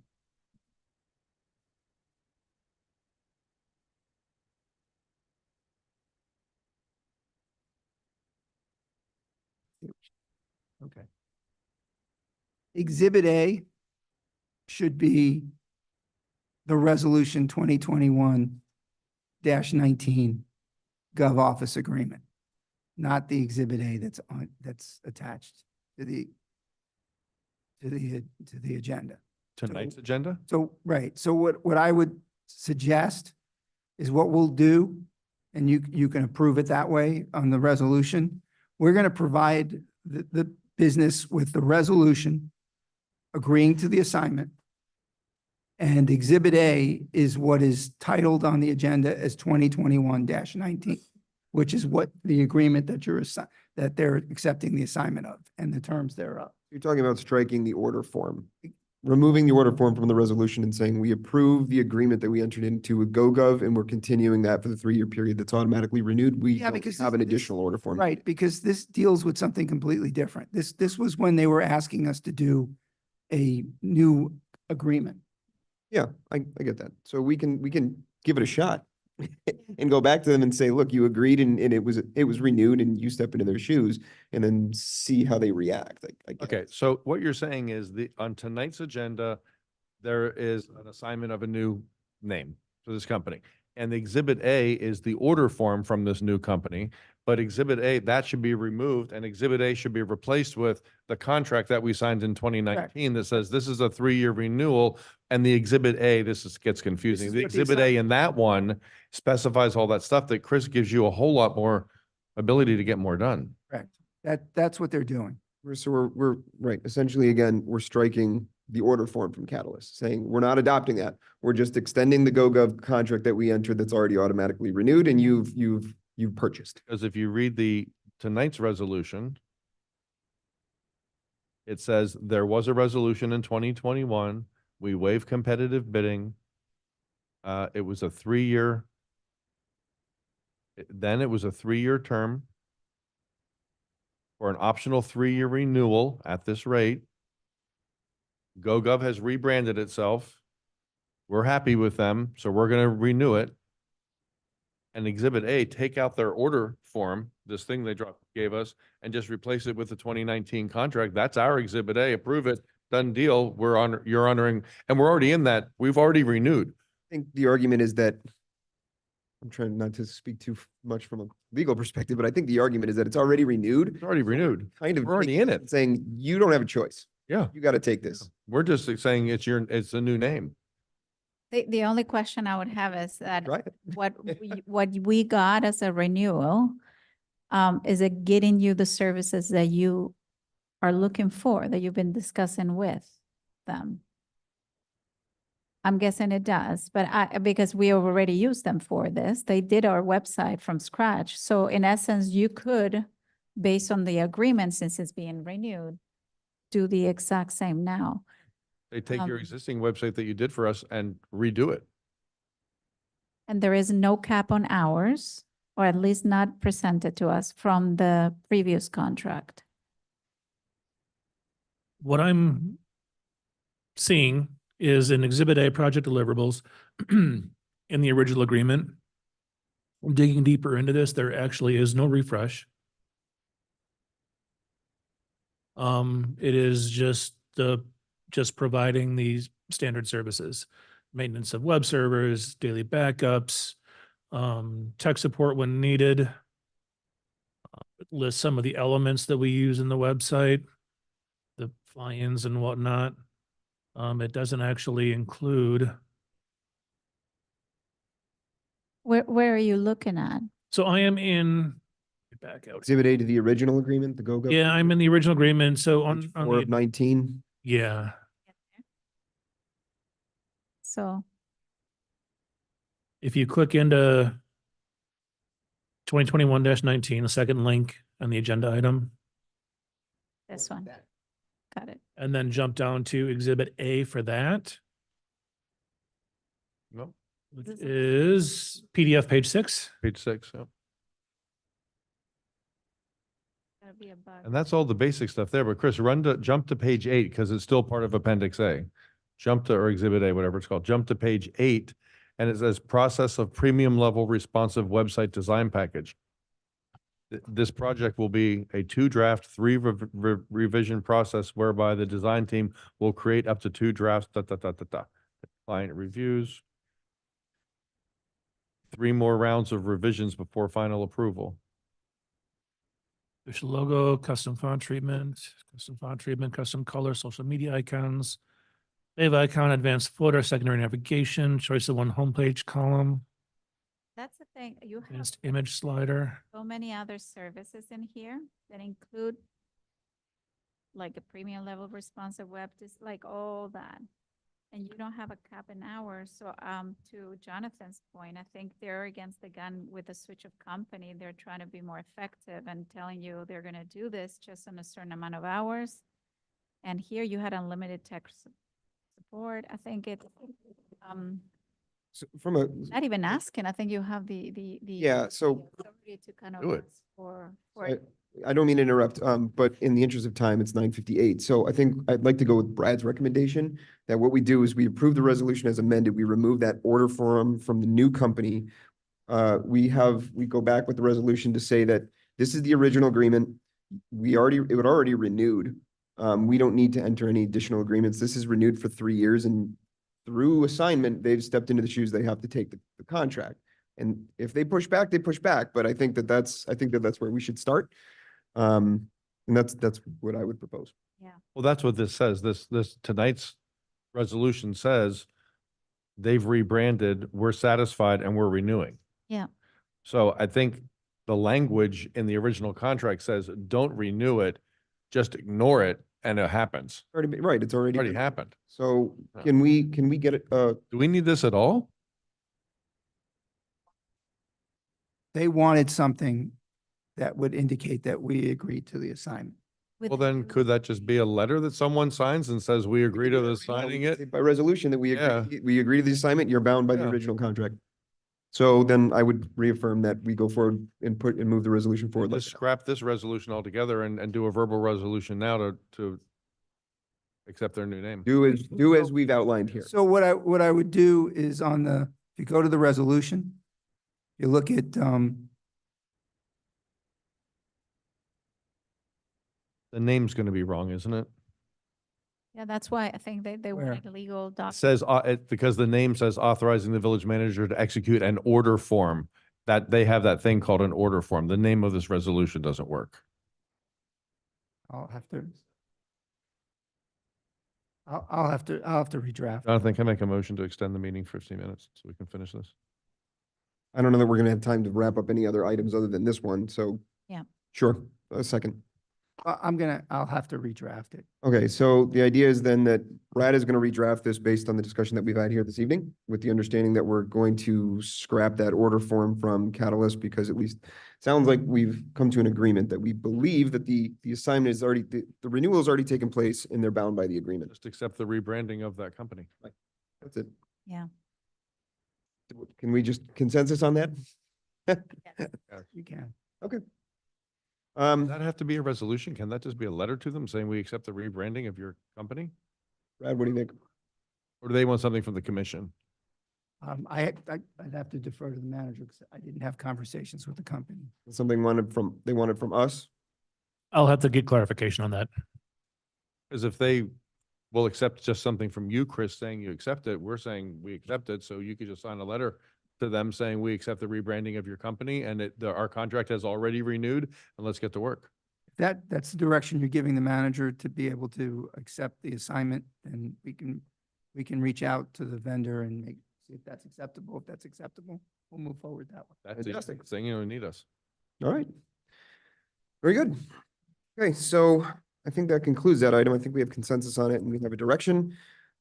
So I will go ahead and, at this time, request placement of the items we did not get to the next meeting agenda. Would you guys consider just talking about this rehearing of this variance? This could be quick. All I'm asking you to do is agree to rehear it and so they can schedule it with us. I don't know that that's going to be a quick hearing, a quick discussion item. I've had some legal implication discussions with the attorney about what that even looks like. I did too. And are we able to tackle it in? My question about it would be is if the owner moves forward with anything of building a gate or selling the property, would this get more confusing if we drag this out another month versus talking about it now? Exactly. Well, it's an estoppel issue, but the other point is that it attaches, the variance attaches to the property, it doesn't touch the owner. Exactly. So it will continue. So unless we were to just. Unless- Is rescind there it. currently a gate there now? Did he? No. So if he. They haven't even applied for a permit. Permit and had an active permit and built a gate, say before we rehear the variance, would we then, if we took away the variance, have to tell him to remove the gate? No, Add that- more costs and things like that to his. So there is a potential estoppel argument depending on timing. So if he had, and if you remember, he already had the gate up. He had a gate up and then took it back down when he Did it without realized. a permit, put it up. Right, no, and I understand. He took it down when he realized he hadn't sought the permits. And then he was then when he sought the permits, he realized he needed a variance, and that's how he ended up before you all, asking for the variance. The estoppel issue can come in several different ways. If he were to put the gate back up based on the variance that was granted, he would have an estoppel argument. The question would become in that circumstance, whether or not whatever you want to call it, misinformation, misrepresentation, whatever it is, whether it was material to the extent that it would have overturned or changed the decision of this body. The other way the estoppel argument could come up is, let's say, for instance, he sells the property before you rehear the variance. And that property owner buys the property with the understanding that they have the variance, and then they can put that fence up. And now you have a subsequent hearing, you say, no, let's just take the worst scenario, you're going to rescind that variance. That new property owner would also have an estoppel argument saying, look, I relied to my detriment when I purchased this home, that this variance existed and I was allowed to do this because you all entered an order saying I could. And now they could go to court and ask a judge Either one of to them. prevent us from going forward and rescinding the variance. Well, I think all the more reason for us to agree to get that hearing scheduled as soon as possible, so we have the opportunity to make those two assessments happen. Hopefully get ahead of it, because based on what he stood here and told us, the evidence that he provided, that evidence led us to make a decision one way. I didn't vote for it, but for others, Ryan wasn't here. I think we need to rehear this case. We didn't get the right information. We got some misinformation, we got false information. What is, Oh, what is and the noticing, some- what does the noticing procedure look like for something like that? The noticing procedure would be the same as the noticing procedure for the original variance. But it would also have to be one of the other commissioners that would ultimately have to ask for the rehearing. Because Well, it would be just like like on a consensus thing, right? Just like we normally do. it would, well, the Commissioner Kennedy voted no. So he can't. Oh, so I can bring the item up one of them. Which is why you're bringing it up for discussion. So he can't move for the rehearing because he voted no. He doesn't want to rehear his no vote. He hasn't applied for for a permit? No, That I would have I to. was told no today. So Even applied for the the permit. case, like based on the safety, I mean, regardless of whether it is for him, it's on the property itself. So whether that is a rental property now to be sold as an Airbnb or whatever it is, safety still concerns in terms of cutting through traffic. So that was the whole point of the discussion. So I understand that for what is being said, a lot of it might be all made up and this person like made a, but at the end of the day, if it was, safety concerns in terms of traffic coming through, and there were arguments about this from other people in the room, I think the concern still remains for whoever lives Then in. let's rehear it and hear it again and look at the evidence again and look at the testimony he gave. He stood here and said, my children, first he indicated that they live in the house. Yeah. And then I said, well, welcome to Biscayne Park. How long have you lived here? Well, I haven't moved in yet. So that was number one. Didn't live in the house. Just So planning to move- Let me finish. No, yeah. So but it who's was, wondering it who was goes my to the children. rehearing? My children can't play in the backyard because our pool is the entire backyard. They have to play in the front yard. It's my children was the safety issue. So that was the issue. It wasn't, there's a general safety problem on this property. It was about my kids. And they don't live there. They never lived there. They don't live there. and the It wasn't house is just there. on his kids. He mentioned about cutting through traffic on his property, and it wasn't just his children. He mentioned Mentioned about. his children. Definitely mentioned. Art mentioned seeing. Soccer in the front yard. Yeah. No, so I think it's more than that. My question was regarding the rehearing, who would come to the rehearing? Well, my question was going to be, normally when someone applies for a variance, they ask to come before us. That's why I'm asking, how does the noticing? That's what I You would meant. provide notice to Him. Who? him Okay. that there's going to be a rehearing and that he's invited to attend. If he doesn't attend, I'm not sure where that leaves you, but We would have the I think hearing you'll- anyway, regardless. What's that? We would have the hearing regardless of whether he came or not. Well, you would have the hearing, but you need some evidence of the fraud or misrepresentation to overturn it and make a determination that whatever that misrepresentation was somehow material to the determination as to granting the We variance. have his initial testimony. It's on, it's. So let me just put in my 2 cents, because I think I'm the one that argued, that started the argument of allowing the gate on Griffin and not on the other side, simply because, because our code said it, you can have gates, period. But the push for me was the safety of the kids. Having said that, there are no kids, because he's not living there. So that's the first problem for me. The second problem that I have is that prior to them moving there, there was, I don't even know who it was that lived there, but they lived there for quite some time, and then they had a sign. It was a small sign like this that said, do not cut through Griffin. And to my knowledge, from what I've understand and what I've been told, is that they never asked to install a gate. So this to me was more of a safety issue for him and for his small children that can't play in the backyard there. That was the push for me, was just simply that. The fact that that is not currently the case, then that's a problem for me because I could have very easily voted against that variance had he not pushed the safety of the children card on me. Well, one of you has to make a motion. So I'll make a motion to rehear the variance. You guys may, excuse me, want to consider the cost of this. The ad alone is gonna cost you about $1,700. Then there's the cost of sending out the letters to all the neighbors within 500 feet of that. That's just the Lesson basic. learned, lesson learned. Well, I don't think it was a lesson learned. For me, it was Well, it very wasn't for clear me when you were because sitting here. we have to go by what the person in front of us is telling us and hope that they're not BSing us. I mean, at the end of the He day, changed his story standing well, there. listen, I'm So- not a detective. Okay, listen, we gotta- Hold on. If I can, we have to stop talking about the facts and Right. you're getting into a discussion. Already made a let's- motion. We got a we got a Got a motion. motion. We have a There's a second? motion. I'll second it. Okay, all in favor? I vote. Can I vote on it or no? You can vote, you just I- can't make the motion. We have consensus. Okay. All right. Okay, so that concludes that item. So the remaining items, I'll ask. So when will it get scheduled? How do we determine that? When would you like to rehear the variance? As soon as possible. Like first of, What's the noticing period again? I have to call the Herald to get the. Can you it- send it's- out? It's within 10, has to be 10 days before the meeting. correct? I believe so. I have to look. An uncertain timeline because you need to get in touch with the advertiser. Oh, can we circulate dates for like a special agenda or even place it on July item, regular commission meeting?